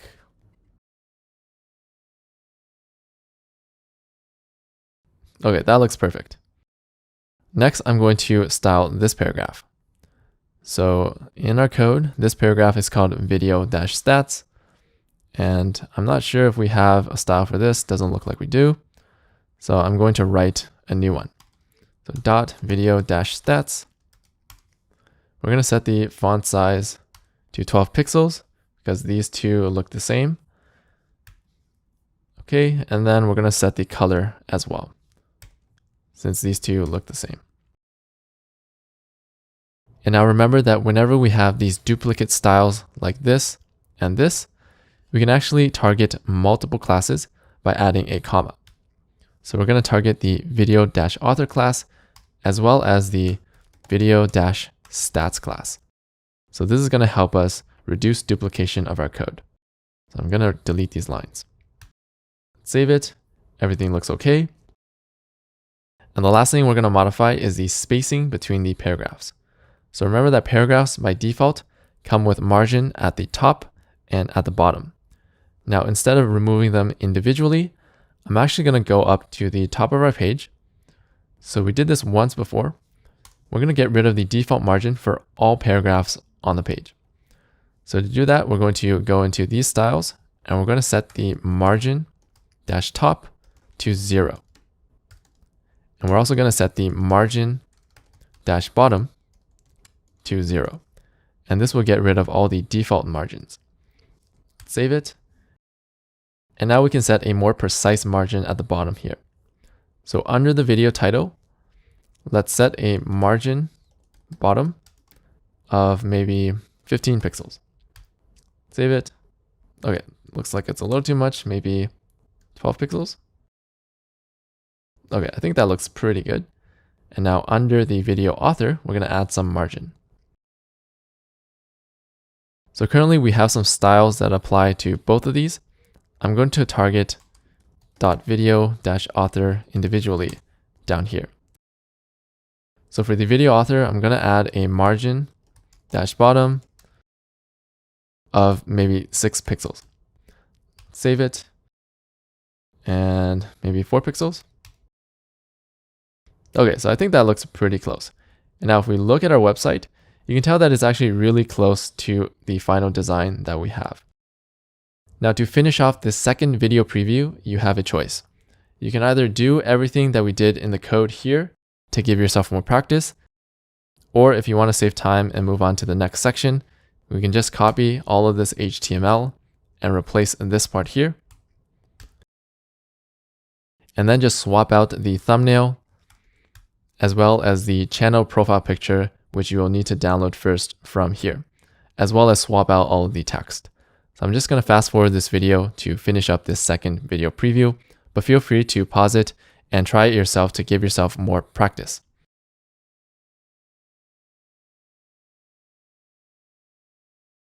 And there we go.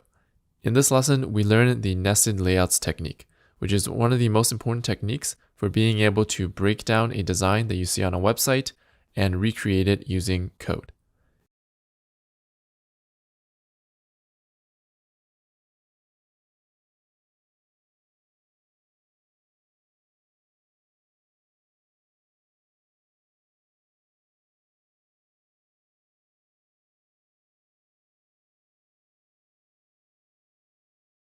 In this lesson, we're going to learn about CSS Grid, which is a much better way to create these horizontal layouts, as well as to create a grid like this that you see in our final project.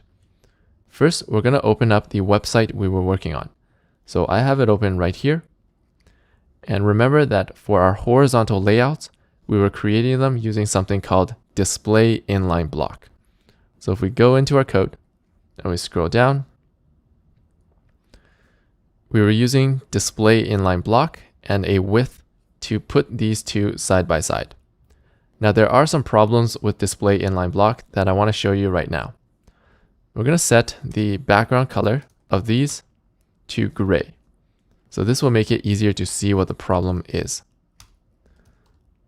Now let's save it. And now you can see that there's a little bit of space between these two. And this causes some alignment problems. So the width of this entire container here, the width here, we set it to 300 pixels. But we set the channel picture to 50 pixels here, and the video info to 200. So you would expect that we can actually set this to 250 to take up the entire 300 pixels. But if I save it, you can see that it's too long and it wraps to the next line. So we have to set it to something like 245. And that will cause it to appear beside each other. So this is one problem with inline block, is that it has some alignment problems. Now you might be wondering where this space is coming from. If we scroll down to our HTML, we can see that there's actually some space between these two divs. And we learned earlier that HTML combines multiple spaces together, and that's what shows up here. So we could remove this and save and get rid of that space, but that means our code is less easy to read. Now the second problem that inline block has is that it's not vertically aligned like you see here. So now we're going to learn a new technique called CSS Grid that's going to help us create perfectly aligned horizontal layouts. To learn grid, we're going to create a new file where we're just going to practice using grids. So let's go into our code editor, and we're going to create a new file called grid.html. And remember, for every HTML file, we want the proper structure. So at the top, we're going to have a doc type, and then we're going to have an HTML element, and then inside, we're going to have a head element and a body element. Now that we have the proper structure, we can open this file in Live Server. So let's right click and open with Live Server.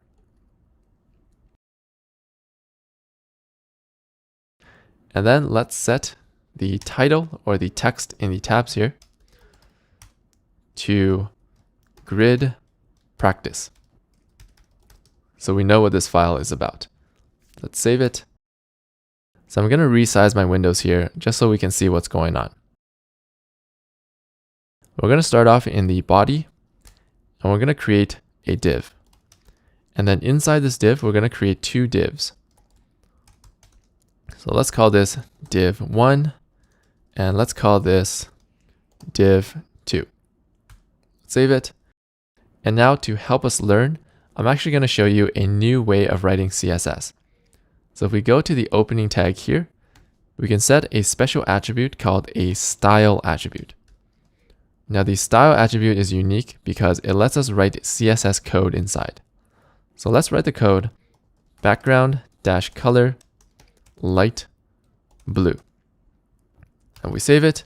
We can see that the styles that we wrote here are applied to this element.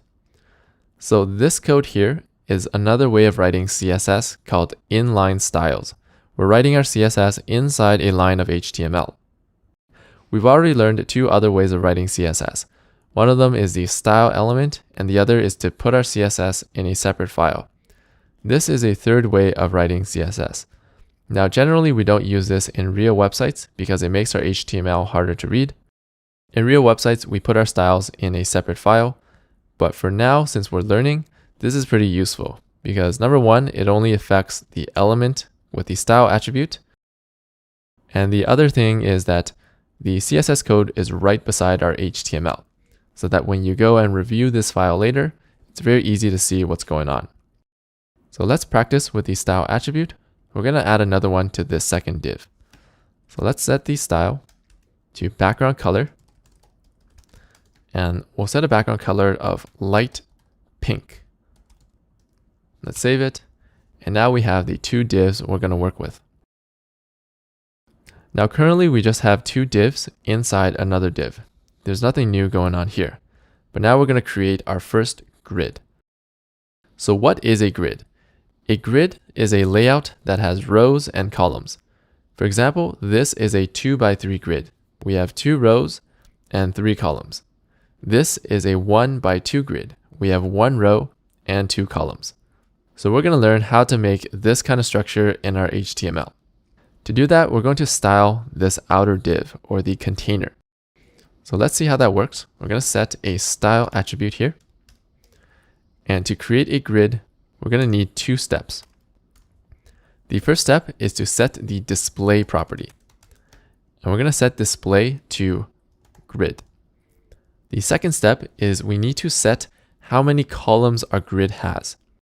So to do that, we're going to use this property, grid-template-columns. And we're going to give this property 2 values, 100 pixels and 100 pixels. So these 2 values define how wide our grid columns are. The first column is going to have a width of 100 pixels, and the second column is going to have a width of 100 pixels as well, and our grid will have 2 columns. So if we save this, you'll see that we created our first 1x2 grid. Now I want to point out a few characteristics of a grid. First of all, notice that this div is no longer taking up the entire line. So recall that divs are display block by default. They're supposed to take up the entire line. But when this element is inside a grid, it's actually placed into the grid. So it only takes up the entire column instead.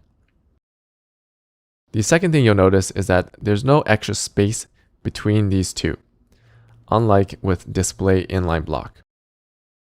And the third thing to notice is that, for example, let's add another element into the second div. Let's add a paragraph of text.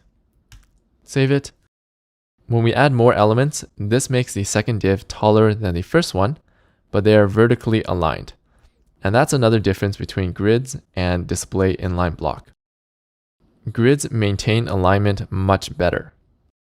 All right, so that is our basic grid. Now we're going to create another grid to practice with. We're going to go into our code. We're going to copy all of this, and then we're going to paste it below. And it's a little bit weird, the formatting, so we can select this and press Tab to move it back into a normal position. Let's save it. And now we have our second grid, but let's actually add some space to the top so that we can see it more clearly. We're going to add some margin dash top of 30 pixels. Save it. Okay, that looks pretty good. And this time we're going to add a third column. So this property actually takes any number of values that you give it. So if we add a third value here of 200 pixels, it's going to create a third column that is 200 pixels wide. So the number of values determine the number of columns, and the value itself determines the width of the column. So if we save it, we do have 3 columns here, but we only have 2 divs. So we need another div to fill out the third column. To do that, let's copy our first div, and then we're just going to paste it down here and call it div 3. So now we have 3 divs to fill out the 3 columns, and you can see that our third column is 200 pixels versus 100 pixels that we saw right here. So let's actually change the text here so that we can see what's going on. So 100 pixels, 100 pixels, and 200 pixels. Save it. So now let's see what happens when we add another div to our grid here. So let's copy this second div and then duplicate it. Let's copy it and paste. You can actually get rid of this paragraph here. And save it. And now you can see that this fourth div wraps around to a second row. So whenever we have more elements than we have columns here, it starts to wrap around and create new rows. So that's the basics of how grids work. Now I'm going to show you a special value that we can use with grids. First, let's copy this and then create a new grid to practice with. Let's paste it here and then select this and tab. And this time we're only going to have 2 columns. So let's get rid of this third column and let's only have 2 divs here. And we can also get rid of this paragraph. For this grid, we're going to have 2 columns. The first one is 100 pixels, and the second one, we're going to change it to 1FR. So FR is a special value in grid that stands for free space. It means to take up the remaining amount of space on this grid. So if I save it, you can see that the first column here is 100 pixels, and the second column has a width of 1FR, so it takes up the remaining amount of space that we have. If I resize the page, it'll take up the remaining amount of space. So that's what 1FR means. I'm going to change this to 1FR so that it's easier to see when we review this file. So this FR value is exactly what we need in our final design. If I open my final design, you can see that we have a horizontal layout here. The first column is about 50 pixels, and we want the second column to take up the remaining amount of space, which is exactly what we need 1FR for. Now, before we go and update our project, I'm going to show you another property of this FR value. Let's copy this div and create another grid below it. And this time, we're going to add a third column that is also 1FR. And we're going to add another div to fill out this third column. Let's copy this and paste it into a third div. This one is also going to be 1FR. So let's save it here. And for this example, the second column and the third column both have 1FR. So 1FR tells the columns to take up the remaining amount of space, and the number in front of it tells us relatively how much of the remaining space this column gets. Since in this example, both of them are 1, they'll get an equal amount of the remaining space. So here, these two are equal and they take up the remaining space. If we change the third column to 2FR, so let's change this to 2FR and save. The second and third column will take up the remaining space, but the third column will be twice as wide as the second column. So this number here is sort of like a ratio. This second column will have 1/3 of the remaining space, and this third column will have 2/3 of the remaining space. Now that we understand that concept, we're going to go back into our project and use grids to create this horizontal layout instead of inline block. Let's go to our code, and we're going to scroll down into the HTML for this, which is right here. And I'm going to collapse it so it's easier to see. We have the channel picture and the video info, which is these two. So to create a grid, remember we need to create it on the container, which is this div. So let's set a class name of video-info-grid, and then we'll target this class in our CSS above. I'm going to scroll up, and I'm going to actually put it right here. Video-info-grid, because this is right above the channel picture and the video info. So it's beside other related styles. Now remember, to create a grid, we need 2 steps. The first one is to set the display property to grid. This creates our grid, and then we need to set how many columns our grid has. So we're going to set grid-template-columns. And for our purposes, let's set a column of 50 pixels for the channel profile picture. And then we want the second column to take up the remaining amount of space. So as we learned, that is 1FR. Now if we save it, you'll notice that the space between the inline blocks is gone. So unlike here. And you'll also notice that these two are vertically aligned. So now that we have our grid, we can actually remove all of these inline block styles because we're not using them anymore.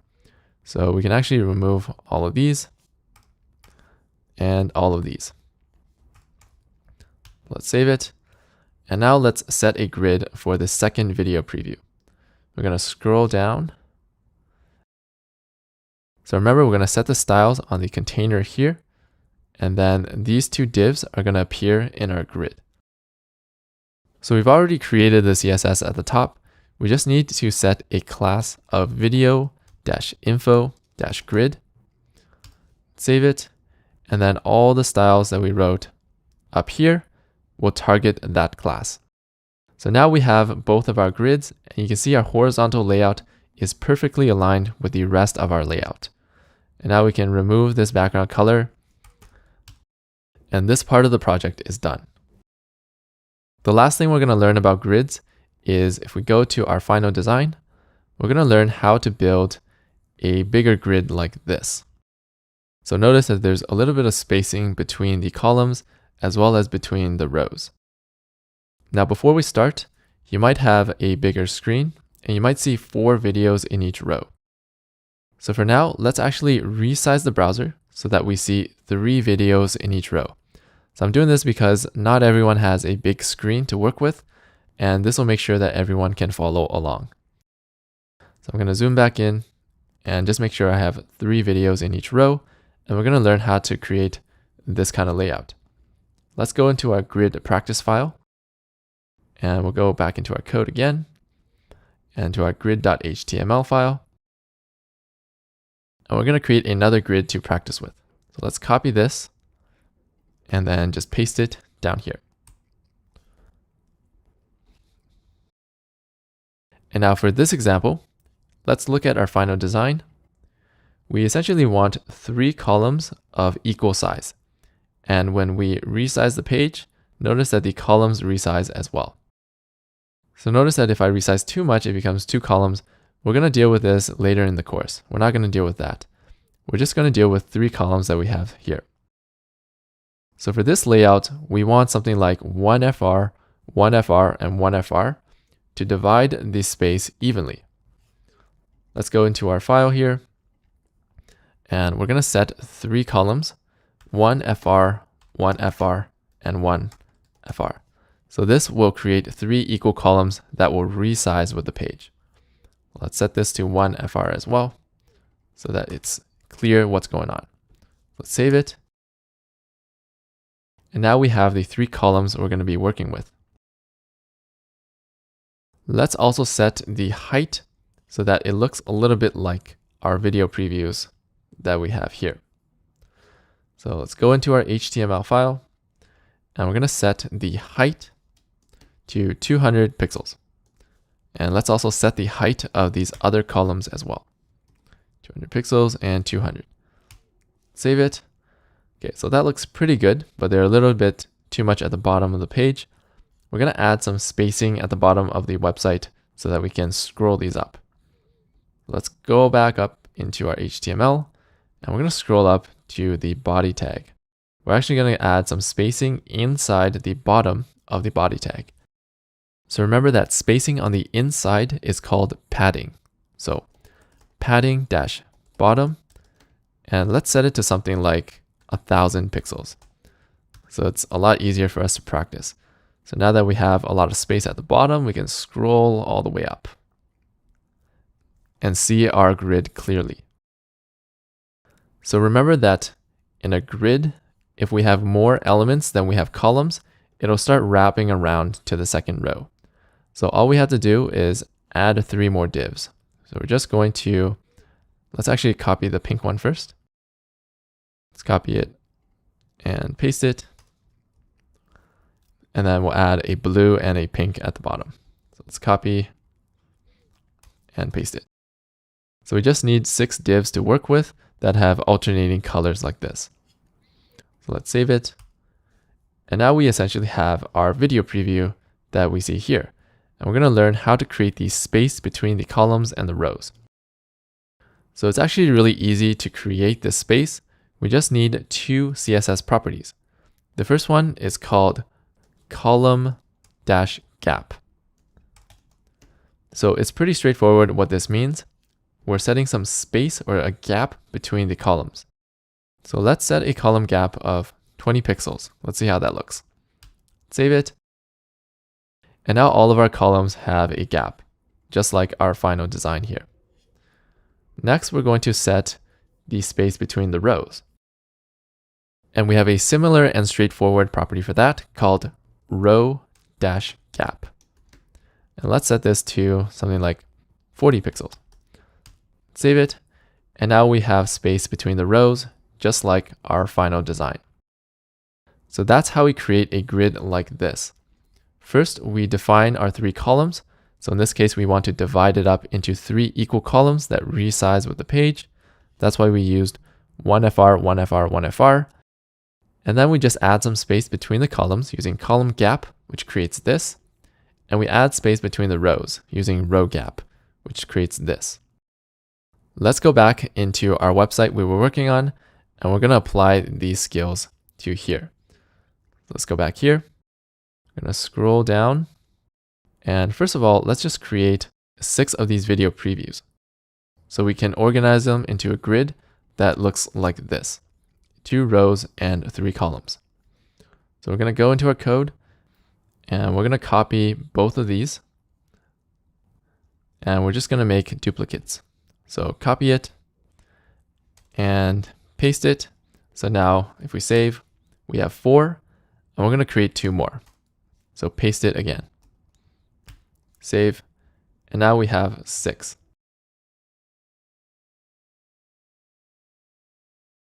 So remember, to create a grid, we need a container. So we need a container for all of these video previews. So let's create a div, and this is going to be our container. We're going to call this the video-grid. And now let's move all of these video previews inside our new grid. Just going to move all of them, cut it, and paste it in here. Let's save it. Scroll back up. And now to create the grid, we want to set styles on this container element. So let's go into our CSS. We're going to target the video dash grid. And remember, we have two steps. The first step is to set the display to grid. And the second step is to set how many columns we have. Grid dash template dash columns. And for our example, we want 3 equal columns that take up the entire space. So let's set 1 FR, 1 FR, and 1 FR. Now, if we look at our page, we now have the 3 columns in our grid. But you might notice that if I resize this down, it actually doesn't resize with the page. So the reason this happens is because if we go and scroll up, we set a width on the video preview, which sort of forces the width to be 300 pixels. And earlier we also set the width of the thumbnail to 300. So instead of setting the width like this, which will force the width, we actually just want these elements to take up all the space in the columns that they're inside of. So to do that, we can remove this property here. And let's save it. And for images, a weird behavior is that they always keep their original size. To get them to fit inside their container or inside the column of the grid, we have to set a width of 100%. Save it, and now they will only take up 100% of their container. Now we also don't need the display block here anymore. So this image is taking up 100%. It's already on its own line, so display block is not necessary. So let's delete that. And now we're going to deal with this video preview width. For this, we can just get rid of the width here and the display inline block and also vertical align, which relates to inline block.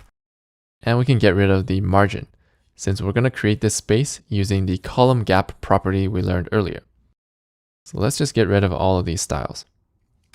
And now if we save, we can now see that our video previews are fitting perfectly inside of our grid. The final step is we're going to add some space to the columns and to the rows. So let's go into our CSS here. And remember the two properties, they're pretty straightforward, are column-gap. And let's set a column gap of maybe 15 pixels. Save it. Okay, let's compare that to our design. And I'm going to resize it a little bit. So I think this looks pretty close to what we have, maybe 16 pixels. Okay, and then we're going to set a row gap. Let's set a row-gap of maybe 40. Save it and compare it to our design. So I think that looks pretty close to what we have. Now the design might look a little bit smaller, and that's because we have the sidebar here, but we're going to deal with that in a later lesson. So for now, this looks perfect. The last thing we're going to do is to swap out the thumbnails, the channel profile pictures, as well as the rest of the text to match our design. So I'll let you get some practice doing that. Remember, you'll have to download the thumbnail and the channel profile picture first. For now, let's just do 6 of these videos, and then we can add the rest of them at the end of the course. So pause the video right now and swap out all the thumbnails, the channel pictures, and the text. And I'll see you back after you've done that. So this is what it looks like after I swapped everything out. So that's the end of this lesson. We learned about CSS Grid, which is a great way to create these horizontal layouts that are perfectly aligned and to create this bigger grid that we see here. Here's some exercises to get yourself familiar with grids.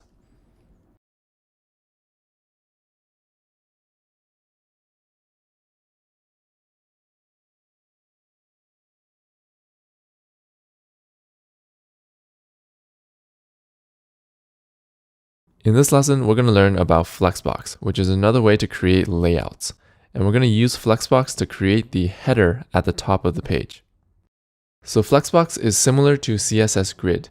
It can create the same kind of layouts, but it's more flexible. Just like the previous lesson, let's go into our code and create a new file just to practice Flexbox. We're going to create a new file by clicking this icon, and let's call it flexbox.html. And remember, we always start with the HTML structure. We're going to have a doc type at the top, and then an HTML element, a head element, and a body element. Let's save it, and now we can open this in Live Server. So right click and open with Live Server. Now in this lesson, we're also going to compare Flexbox to Grid to show what the similarities and differences are. So we're also going to go into our code and open the grid.html from the previous lesson, and we're also going to open this in Live Server. So right click and open with Live Server. Just going to move these beside each other and resize the page. And now we're ready to begin. So we're going to start off in our flexbox.html. And first we're going to go into the head section, and we're going to add a title. Let's call this Flexbox Practice, and then save. So this is just going to remind us that this file is for Flexbox Practice, and it's going to show up here. Next, we're going to go into the body and start creating some flexboxes. So just like for Grid, we're going to create a div, and inside we're going to have two divs. So div 1 and div 2. So we're going to use inline CSS again, just like we did for Grid, like here, so that we keep our CSS code close to our HTML code, and it'll be easier to understand what's going on when we review this file in the future. So inside our div, let's set a style. And for this div, we're going to set the background color to light blue like before. And then for the second div, we'll also set it to light pink. So style equals background dash color light pink. Save it. And now we have the two divs we can work with. So just like with Grid, Flexbox requires a container, or this outer div. This container is going to be the Flexbox, and then these elements are going to be placed into our Flexbox. So now let's learn how to turn our container into a Flexbox. We're going to set a style here, and we're going to do two steps. The first one is to set the display property to flex. This creates a Flexbox. And the second step, we're going to set the flex-direction to row. This means we're going to align these elements horizontally in a horizontal layout. So now let's save this file, and we can see the effect that Flexbox has. So inside of Flexbox, these divs, which are block elements, don't behave like block elements anymore. They behave more like inline block elements. They only take up as much horizontal space as they need to. Now compare that to Grid, where we first set the columns and then the elements went inside the columns. So the layout is a little more rigid for Grid. If we go back to our Flexbox, if we add some more text to this first div and save, notice that it expands to take up as much space as it needs to. So this is a flexible box, and that's why we call it Flexbox. Now there's one other thing I want to point out about Flexbox is that if we make this second div taller, just like our Grid example here, the Flexbox will be vertically aligned. Let's go into our code and let's add a paragraph to make this div taller. If I save it, you'll see that it got taller, but we still maintain vertical alignment. So Flexbox is another way to create these horizontal layouts while maintaining alignment. Alright, let's go through some more examples to see the similarities and differences between Flexbox and Grid. We'll start with the similarities first. We'll go into our code, and we're going to create another Flexbox to practice with. So we'll just copy this and then paste it down here. I'm going to select this and press Tab. Now scroll down. So we'll also add some spacing to the top of this because we want to make it easier to separate. So let's add some margin dash top of 30 pixels. Save it. That looks pretty good. And now for this first div, we're going to set the width to 100 pixels. So I'm just going to organize my CSS a little bit here. And we're going to set the width to 100 pixels. And let's also change the text to 100 pixels so that we know what's going on. So let's save it. So now our first Flexbox element is 100 pixels wide. For the second div, we're going to tell it to take up the remaining amount of space. So if you remember from Grid, that's equivalent to 1 FR. We're going to learn how to do that in Flexbox. So for this one, in our code, we're going to add a new style. And we're going to add a style specific to Flexbox called Flex. And we're going to set this to 1. And we're also going to change this text here to Flex 1. Let's save it. And now we can see that Flex 1 causes this div to take up the remaining amount of space. So Flex 1 is the Flexbox equivalent to 1 FR in Grid. So let's go through another example. We're going to copy this and then paste it again. And for this example, we're going to add another div to the bottom here. So let's copy this first div, copy it and paste so that we have alternating colors. And then we're going to set the flex on the second div to Flex 2. Let's change the text to Flex 2. So you can see that Flex 2 is the equivalent of 2 FR in Grid. So two items that both have flex are going to take up the remaining amount of space, but this number here tells us relatively how much of the remaining space it takes. So this element with Flex 2 is going to take twice the amount of the remaining space as this element with Flex 1. So the value here works the same as the value with FR. So you can see that the basic things that we do with the Grid, we can also do with Flexbox. Now let's talk about the differences. So if we go to our Grid examples, and we look at this example here, the layout is more rigid for Grid. If we go into our Grid code, and we scroll down to this example, which is right here, 1FR and 2FR, you'll see that we first define 3 columns. And then these elements go into those columns. So if I move this element to the second position, so I'm just going to cut and move it down here. This item is now going to go into the second column, and it's going to take up 1 FR of space, even though we wrote 100 pixels here. So if I save this, you'll see that this 1 FR element goes into the 100 pixel column, so it only takes up 100 pixels of space. And the layout here is not changing. For Flexbox, however, if we go to our Flexbox example and our code, if we change the order of the elements, so let's cut this and paste it down here and save it, you'll notice that the layout actually changes.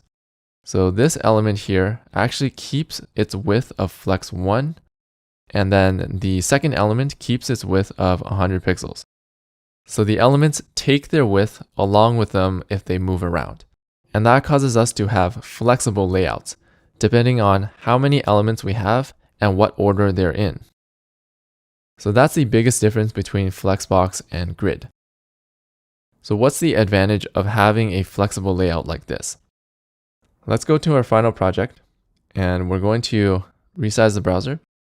And you'll notice that in the header, in the right section, we have 4 icons or images. Now we could create this horizontal layout using a grid. However, when we're logged out of YouTube, you'll notice that we only have 3 icons. So the layout actually changes because we only have 3 elements now. So this would be a great situation to use Flexbox instead of Grid when we want a flexible layout dependent on our content.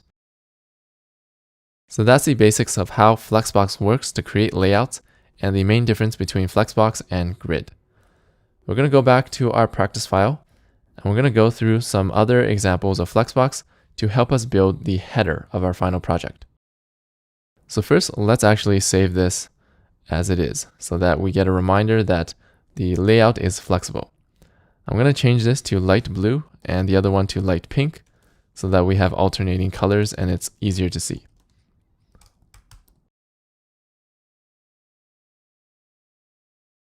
All right, let's go back into our grid code, and we're also going to move this back into its original position.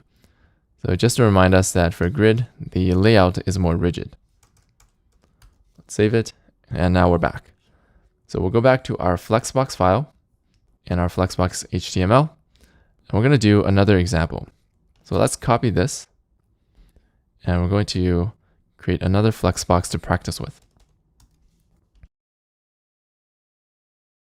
Now for these next examples, we're going to use them to learn how to create the header up here. So first, let's create something that looks like the header. We're going to create a box that has roughly the same shape. So we'll go into our file here, and we're going to make this Flexbox have the same shape as a header. So let's set the height to 70 pixels. And let's set a border so that we can see the actual box.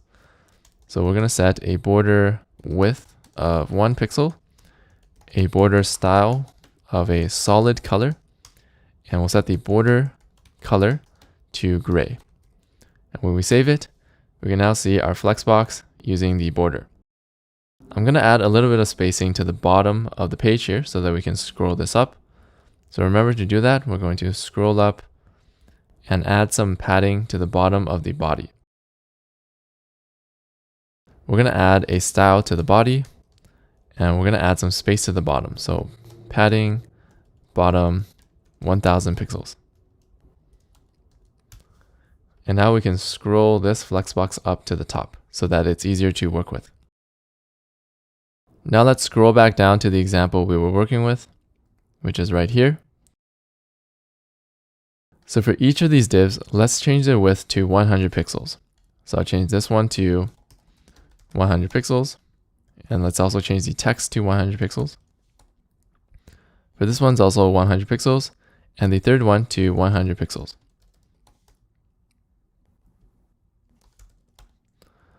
Now let's save it, and we have our 3 divs here. So notice that these 3 divs are aligned to the left side. So we can actually change how they are aligned horizontally. To do that, we're going to use a Flexbox property called justify-content. So this determines how these elements are laid out horizontally. For example, the default value is start. If we save it, they'll be aligned to the start or the left side. If we change this to end, now they will be aligned to the end or the right side. We can also change this to center to put all of our elements in the center. So that's how we control how these elements are positioned horizontally. We're going to go through another example here. We're going to copy this whole Flexbox, and we're going to create another one below it. Let's copy it and paste it. And for this one, we're going to set a special value of space dash between. So what space between does is that it spreads out our elements evenly across this horizontal space, and it makes sure that there's equal amount of space between each element. So this is really useful if we go back to our header to spread out these 4 icons evenly. Now the last example we're going to go through for Flexbox is how to align elements vertically. So let's copy this again and create another Flexbox. So let's copy this, paste it down here. And for this one, we're going to set another Flexbox property called align-items. So this determines how these elements are aligned vertically. The default value is stretch, which you can see here. The elements are stretching to fill up the vertical space. But we also have some options. We can align them to the start, so they will no longer stretch to the vertical space. They will just take up as much vertical space as they need to, and they will be placed at the top. Or we can put them at the end, which will place them at the bottom of the container. And we can put them in the center, which will place them vertically centered. If we look at our final project again, you'll notice that all of these things in the header are vertically centered. So now we learned all these skills that we need, and we're ready to build the header for our project. Let's go to the code for our project we were working on, which was youtube.html, and make sure you have this open in your browser. I'm going to resize the window here and also the code editor so that it's easier to see what's going on as we code. We're first going to create an element at the top to represent our header. So let's scroll down, and currently all we have is this input. So we're going to create a new div, and we're going to give it a class of header. So this div is going to represent the header in the final project. And now let's put our search bar into our new header. So we'll cut this and paste it in here. Next, if we look at our final project, the header has 3 sections. We have a section on the left, a middle section with the search bar, and the right section here with some icons. So we're going to simplify this by first creating these 3 sections and then aligning them, and then filling out these sections with the appropriate elements. So let's go back down here, and we're going to create 3 sections. So we'll just use 3 divs here. So let's call this class equals left dash section. We'll create another div. We'll call it class equals middle dash section. We'll create another div, and we'll give it a class of right dash section. And we'll put the search bar into the middle section right here. And now let's style this div so that we have roughly the same dimensions. So before we do that, you'll notice that we already have a lot of CSS code in this file. And the best practice is actually to put the CSS in a separate file. So before we write even more CSS, let's go ahead and put this into its own CSS file. So we're actually going to have multiple CSS files. One file for styles of the video preview, and another for every style of the header. So let's actually create a new folder first to organize all of our different files of CSS. So we'll create a new folder, and let's just call this styles. Inside, we're going to create 2 CSS files. The first one is going to be called video.css, and the second is going to be header.css. So first, we're going to go into our youtube.html. We're going to move all of this into the video.css file. So let's move this into here. Now all these styles for these videos are separated into their own file. Now if I scroll up to the top here, you'll notice we also have some styles for the header. So this actually belongs in the header. And we're going to move this into our header.css file. So we're grouping related styles together to make it easier to read. Now for the top of this file again, we have this code that targets all paragraphs on the page. So this is not actually specific to our videos. So I'm actually going to create another file called general.css. And that's going to contain all the general CSS code like this, where we target all paragraph elements on the page. So move this piece of code into general. So just like that, we have 3 CSS files, and they're all very focused on one part of our web page. So this is generally what we want to do. We want to organize our code and separate them into different files depending on what the code does.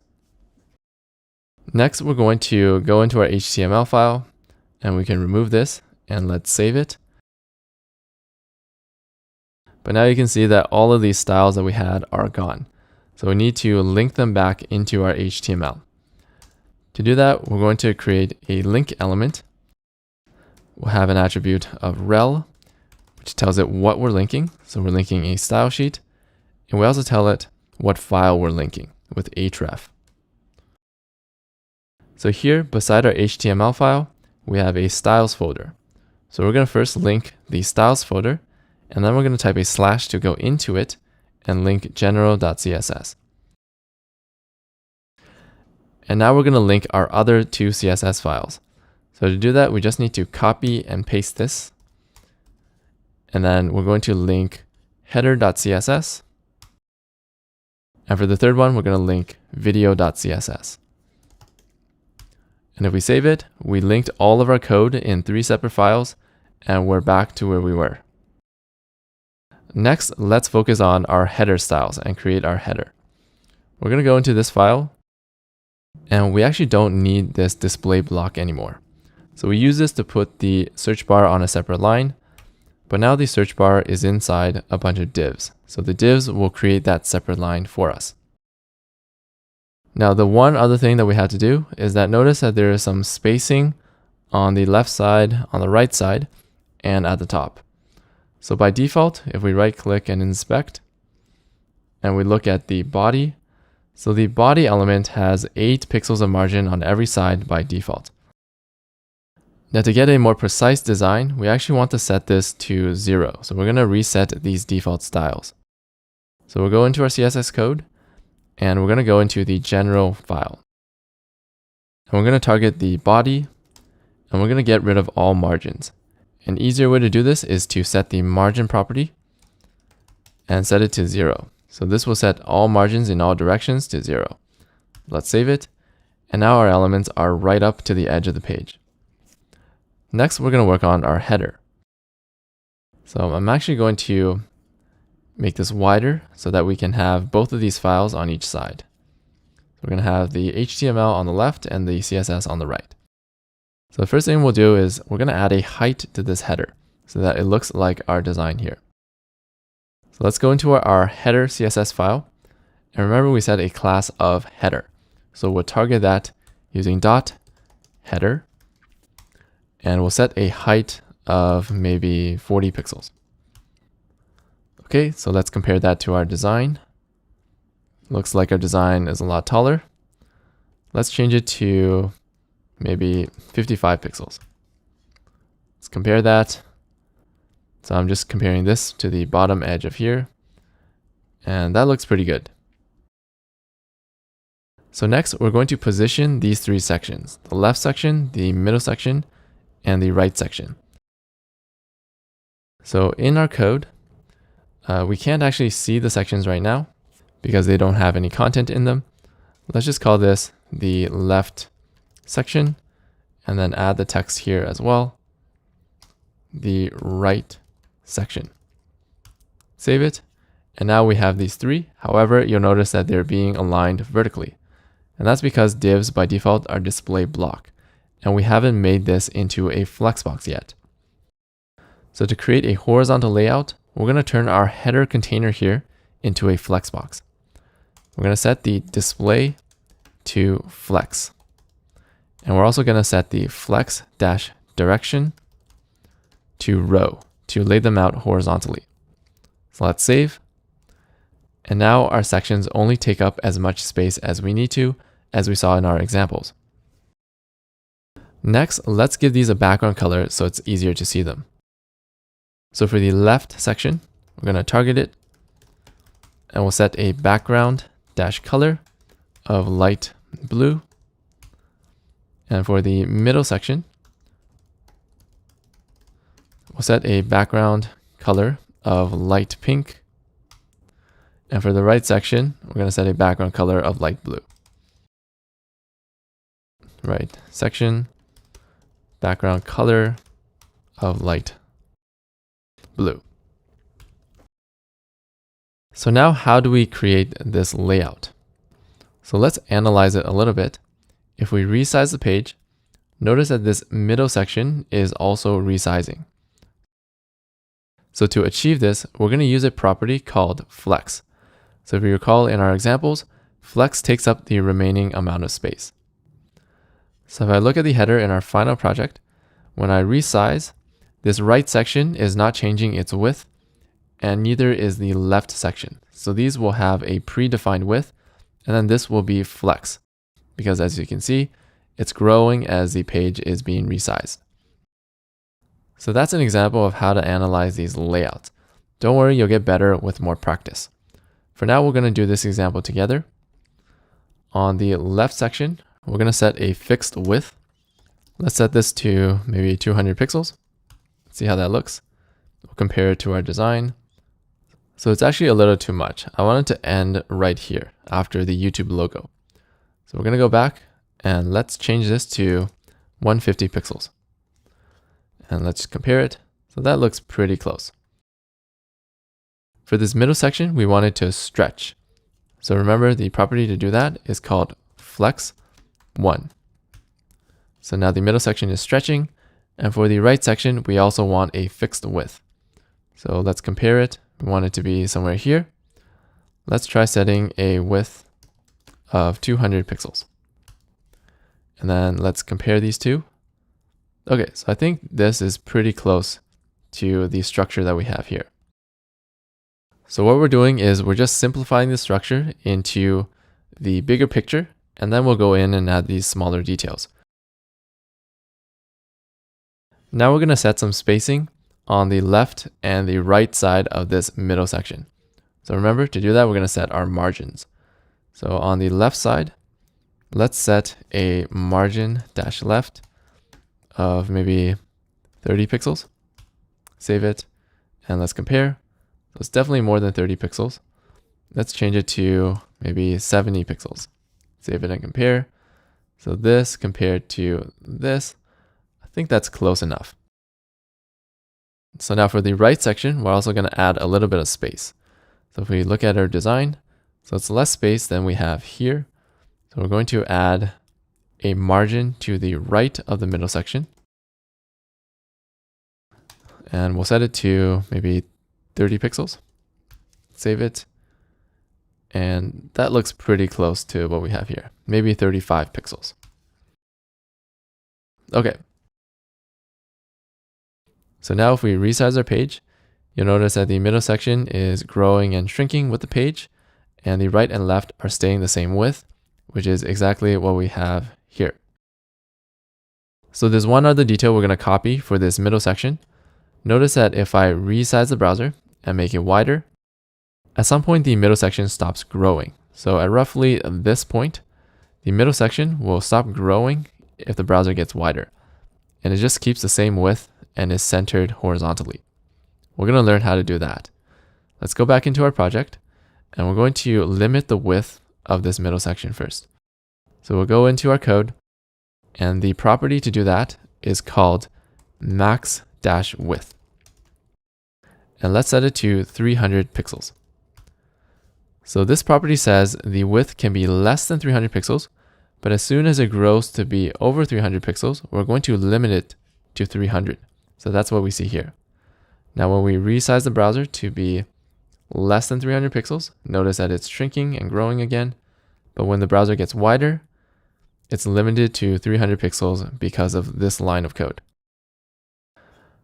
Next, we want to distribute these three sections evenly across our horizontal space. So just like what we have here.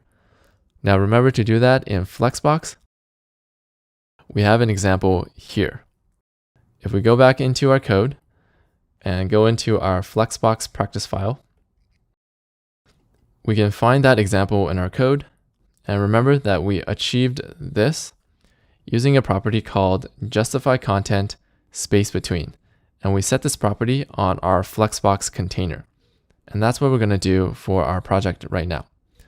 So we're going to go up to our Flexbox container. Let's go back to our youtube.html. And to spread these out evenly across the entire horizontal space, we're going to set justify-content space-between. Let's save it. And now they take up the entire space. So if we compare this to our design, we'll notice that the middle section is still a little bit too narrow compared to our design. So let's increase the max width here. So let's increase it to 400 pixels. See how that looks. Okay, so it's still bigger. Let's increase it to 500 pixels. See how that looks. Okay, so I think that looks close enough to our design. So this middle section in pink is roughly equal to this middle section over here. So that's the end of this lesson. We learned about Flexbox and we used it to create the layout for our header. So in this situation, we were mostly focused on our content size. We wanted to make sure the middle section had a max width and at least some space in between. So that's why we used a Flexbox, because we were focused on our content size first, and then the layout doesn't matter as much. We just use a Flexbox to spread out our content evenly across the horizontal space. So when we focus on content size first, we use a Flexbox. When we want to create a grid, we use Grid. And for most other situations, for example, this horizontal layout that we created in the nested layouts technique, we can use either Grid or Flexbox. In most situations, they do the same thing. So here are some exercises that you can practice using Flexbox to get yourself more familiar with how it works.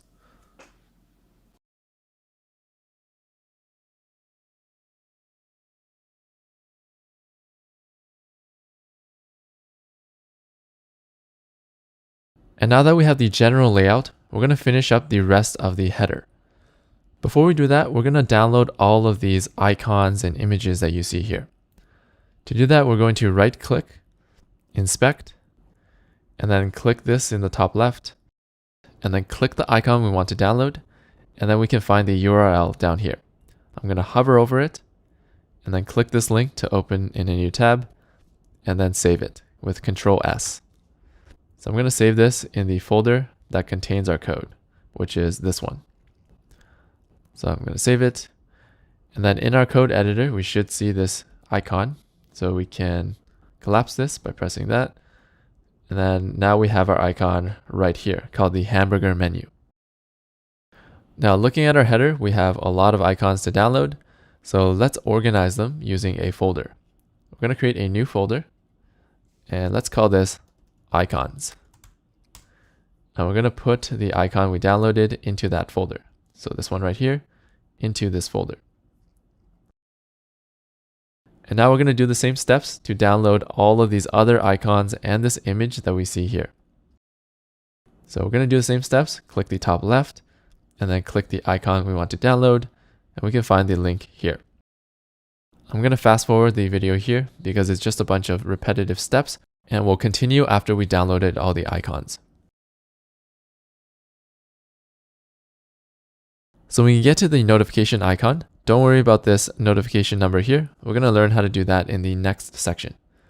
And for this channel profile picture, when I download it, I'm actually going to save it in a different folder from the other icons. So if I download this here and save it, I'm going to put this in the channel pictures folder instead of the icons folder, because technically it's a channel picture. So once we have all of that downloaded, let's check in our code editor, and we should see all of the icons that we need for the header inside the icons folder, as well as the channel profile picture on the right in the channel pictures folder. And now we're ready to complete our header in our current project. So in our left section, we have this, which is called a hamburger menu, and the YouTube logo. So in our HTML, in this file, in our left section, we're going to have an image, and we're going to tell it what to load. So loading an SVG is the same thing as any other image. We're going to go into the icons folder, and we're going to load the hamburger menu.svg. And then we're also going to load the YouTube logo, which is right here. So YouTube logo.svg. Save that and look at our web page and refresh. So the images are loaded, but they're way too big. Let's make them smaller. We're going to set a class so that we can target them with CSS. So hamburger-menu.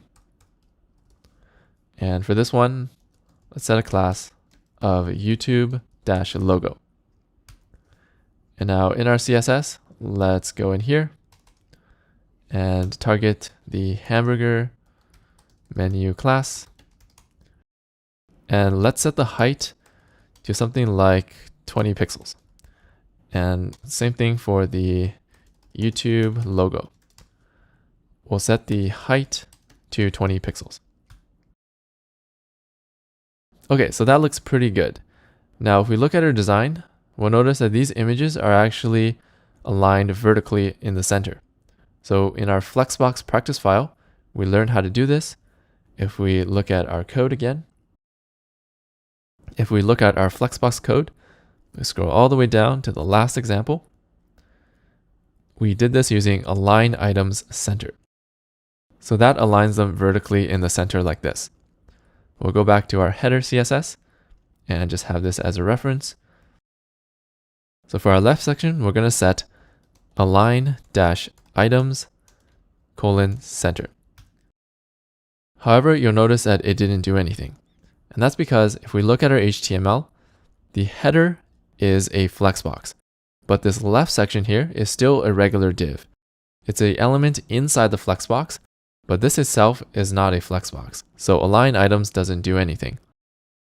Now to fix this, we can actually turn the left section into a flexbox using display flex.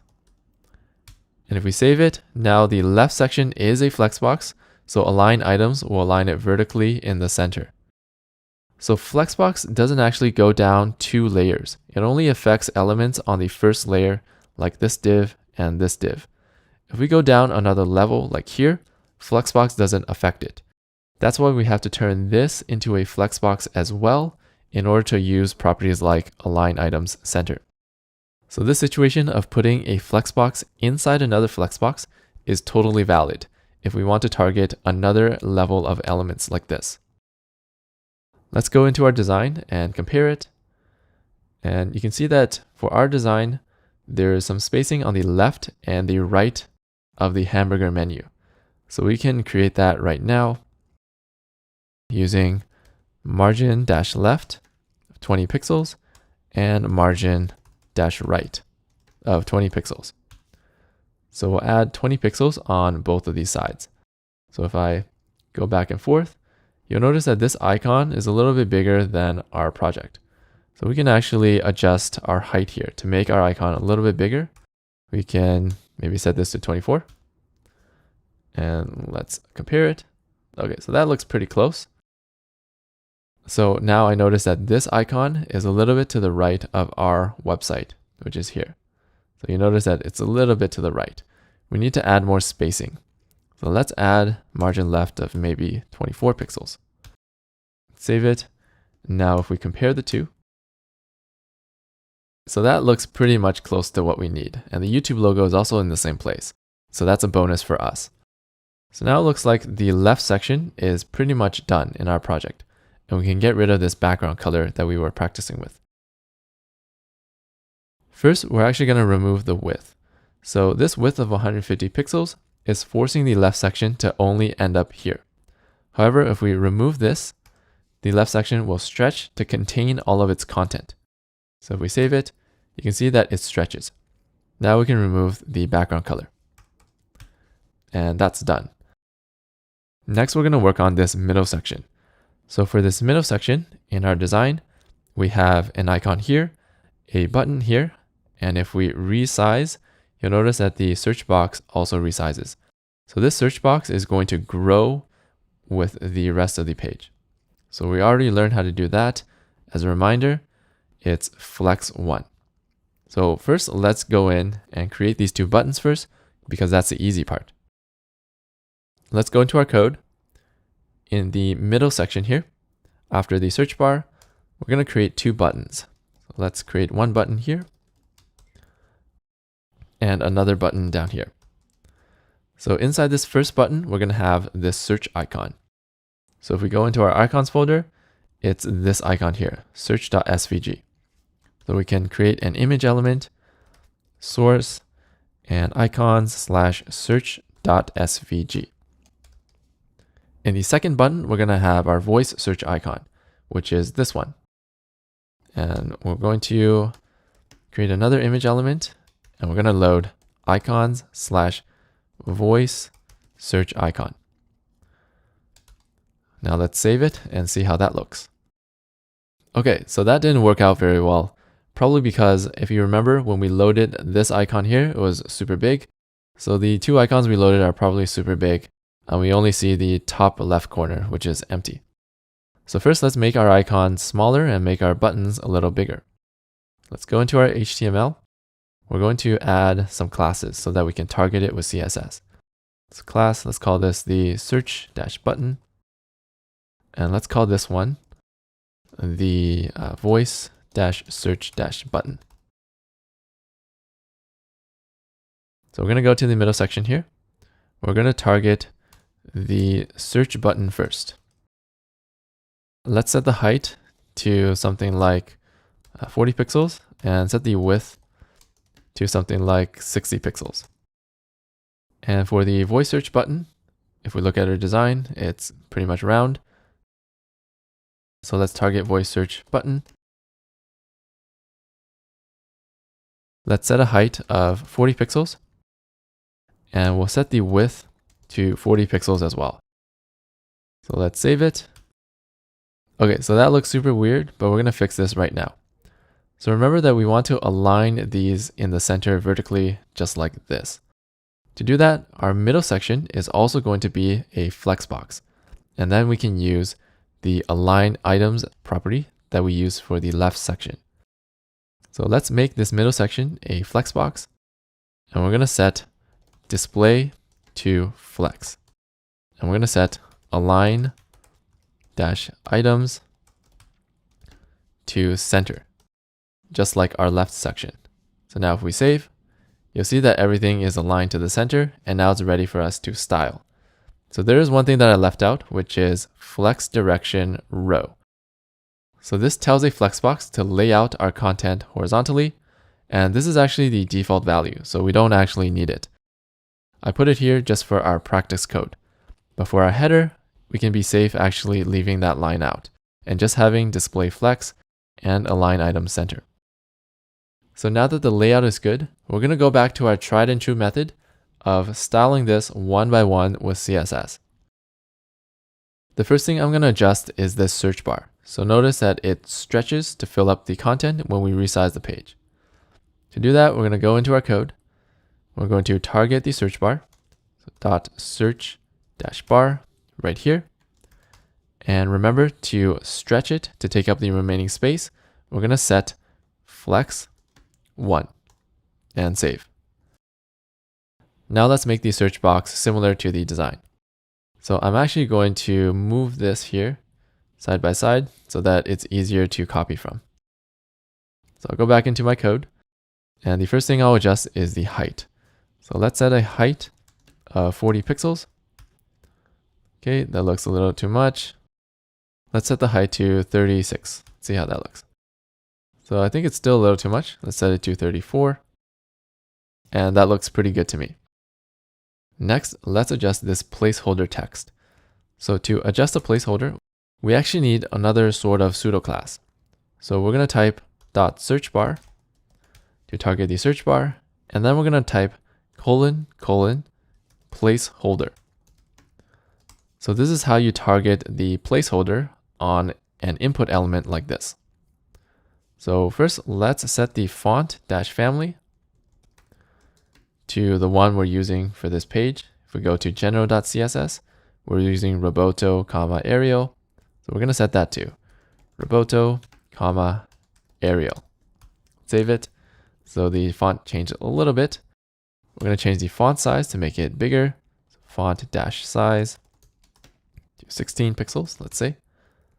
Okay, I think that looks a little bigger. And then next, we notice that on the inside of this input, we have a little bit of space, while we don't have that much space here. So we're going to set some padding on the left of our search bar.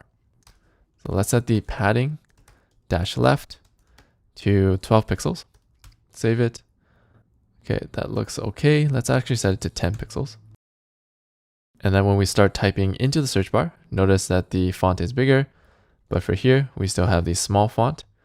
So we can set the font size to 16 pixels. Let's see how that looks. Okay, so that looks pretty close to what we have. And next, I'm going to change the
I think that looks pretty close. I'm actually going to set it to 10.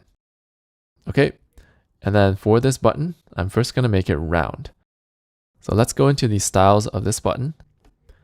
And to make it round, we just have to make the corners as round as possible. Let's set the border radius. And I'm going to set it to 20 pixels. So a trick here is that if you set this to half the width of the height, it will make it round. So let's save this. And now we have a round button, but we have a weird border. Let's actually get rid of it because it's not in our design. So border and none to get rid of the border. So it's looking really close. Our icon is a little bit bigger than this one. So we're going to target it in here. Class equals voice dash search dash icon. And then in our CSS, we'll target that. So voice dash search dash icon. So for this, let's set a height of maybe 20 pixels. See how that looks? It's a little bit small. Let's increase it to 24. I think that looks pretty good. And next we're going to try to vertically align it. We're going to add a little bit of margin on the top to push it down. So margin dash top and 4 pixels. Okay, that looks pretty good. The last thing is to change the background color. So we're going to change the background color to, let's say, gray, and then I'll pick another color. So this time let's pick maybe 245. And then save. Oh, so I accidentally put it on the icon. We actually want to put this on the entire button. So I'm going to cut and paste this onto the button styles. Let's save. And I think that looks pretty close. So this color is a little bit off from this, but I think it's okay if we look at the bigger picture. So now we've completed the middle section, and you can compare it here to here. So we're looking really good so far. Next, we're going to finish the right section. So I'm going to put them side by side again, so it's easier for us to copy. So the right section has 3 icons and an image. So we're going to add them to our HTML first. So let's go into the right section here. And we're going to create an image. And we're going to load this, which is the upload icon. So icons / upload.svg. And then we'll add another one. So image. And this one is going to be icons / this one is called YouTube apps.svg. And then the last one is the notification icon, which is here. So image element, and we're going to load icons / notifications.svg. And finally, we're going to create another image, and we're going to load this channel profile picture. So source, and this one is located in a different folder. It's in the channel pictures folder, and it's called mychannel.jpg. So let's save it, refresh, and again, our SVGs are massive. So let's go ahead and resize them in our CSS. So first, let's add classes to all of these images. So we're going to set this one to upload-icon. So upload-icon. The next one is going to be YouTube apps icon. So class equals YouTube-apps-icon. Next one we'll do notifications-icon. So class equals notifications-icon. And lastly, we're going to name this a little bit different. Let's give it a class, and let's call this one current-user-picture. So it's a little more clear that this is different. And we can target it with CSS. So let's go down into the right section here. And we'll scroll up, and we'll first resize the icons. So let's resize the upload icon. Let's set a height of 24 pixels. And then we'll do the YouTube-apps icon. Let's set a height of 24 pixels. And then the notifications icon, which is right here, icon. Let's set a height of this, 24 pixels again. And the current user picture, so notice it's a little bit taller. Let's target that, current-user-picture. And we're going to set a height of 32 pixels to make it a little bit taller. So let's save it. And now we have the icons we're going to use. Again, we want to align these vertically in the center. Remember to do that, we're going to scroll up to our middle section, which is all the way up here. We first have to turn this container into a Flexbox, and then we can use Align Item Center. So inside our HTML, we have to turn this into a Flexbox. Let's scroll down to the right section styles here. We're going to turn this Display Flex. And then we're going to set Align-Items Center to align them vertically. Let's save it. Okay, next we want to distribute them evenly across the horizontal space. And remember from our practice code, that one's called justify-content space-between. Let's save it. And now these icons are spaced evenly across the space. So it looks like they're a little bit too far apart from each other.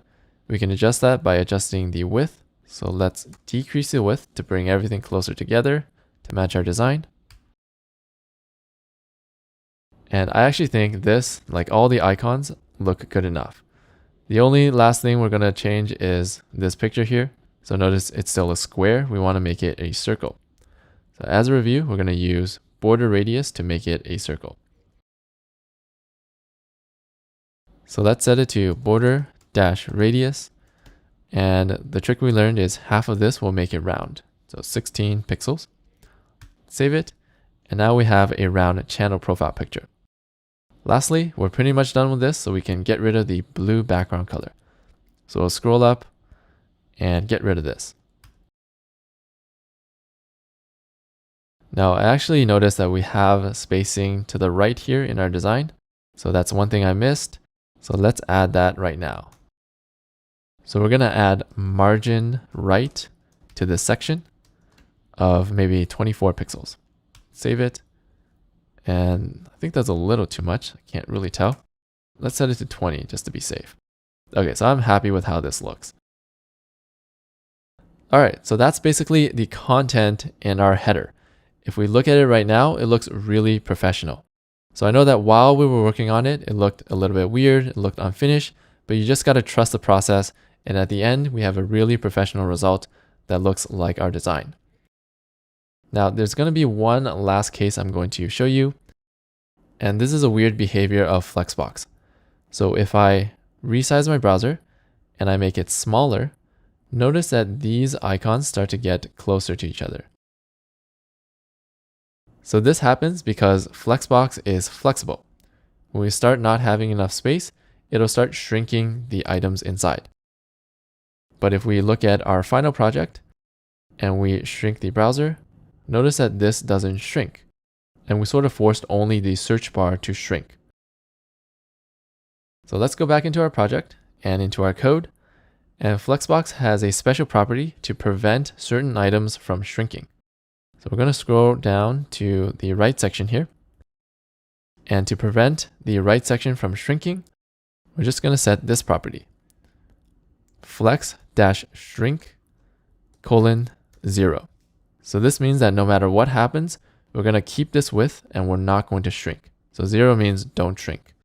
If we save it, now you're going to see that it doesn't shrink. But now when we resize it, notice that the search bar doesn't actually shrink all the way like our design. So the way to achieve this is to go into our HTML, and then we're going to go into our search bar, which is right here. So normally search bars have a default width, and we can't really see that because we set flex to 1. So it's sort of growing with the page, but as soon as it hits that default width, it's not going to go down anymore. So to remove that default width, we can just set width to 0. We save it, and now you can see that the search box will start shrinking as much as possible. So to recap, we set flex shrink of 0 to this right section so it doesn't shrink. And then we set a width of 0 to the search bar so that it does shrink. Here are some exercises to get yourself familiar with using Flexbox to create flexible layouts.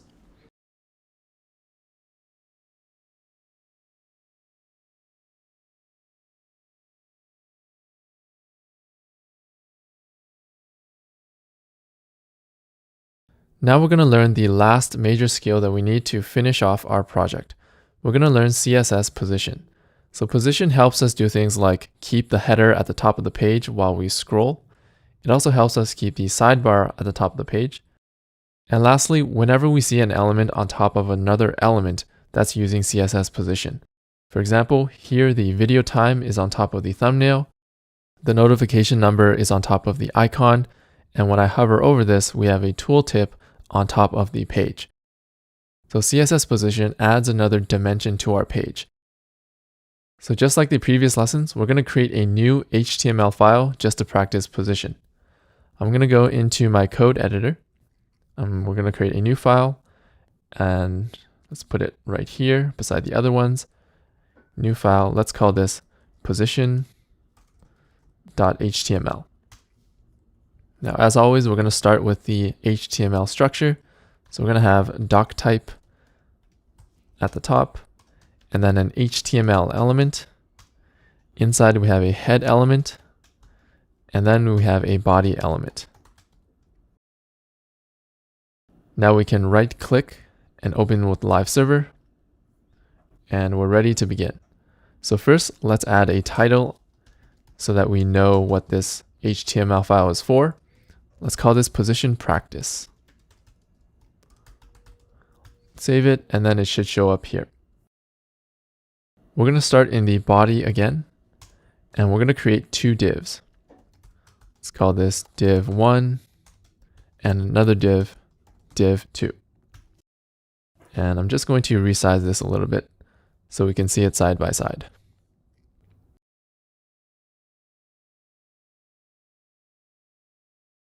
So just like before, we're going to use inline styles so that our CSS is close to our HTML code. I'm going to set a style, and then we're going to set this one to background-color and light blue. And we're going to set the height and the width to 200 pixels. So height 200 pixels and width 200 pixels. Next, we're going to set the second div to be the same size, but with background color light pink. So again, we set a style, and then we set a background-color of light pink, height of 200 pixels, and width of 200 pixels. So CSS Position is just the position property. So let's go into our first div. We're going to set the position property to static, and then save. So position static is the default position. It's the same thing as if you don't have this line at all. Now we're going to learn a second position property that allows us to stick an element to the top of the page like this while we scroll. And that is called position fixed. So we're going to create a new element at the top here. And let's call this our header. So we're going to learn how to create something that works like this. So for this div, we're going to set a style of background color, black, and a text color of white. And now we're going to learn how to stick this to the top of the page. So first of all, we need to be able to scroll. And right now, I don't have enough content to make the page scroll. So what I'll do is we'll go to the body here. I'm going to set a style. And then inside the body, we're going to set a style of height and something really big, like 3000 pixels. So we just need to make sure that we're able to scroll this page. Next, we're going to make this header stick at the top. To do that, we're going to use the position property. And this time, we're going to set a position of fixed.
Create each part of the website step by step using the major features of HTML and CSS that we learned in this course. Now, where do we go from here? As the next step, I recommend learning the JavaScript programming language. JavaScript is what makes our web page interactive. For example, if we click something, type some text, or drag something onto the page, JavaScript is what updates our page. So it's a natural progression from HTML and CSS. Now, if you want to learn JavaScript, I have a full JavaScript course for absolute beginners that you can find by clicking this link. Again, thanks so much for watching. My name is Simon from supersimple.dev. I want to make a tech career possible for anyone.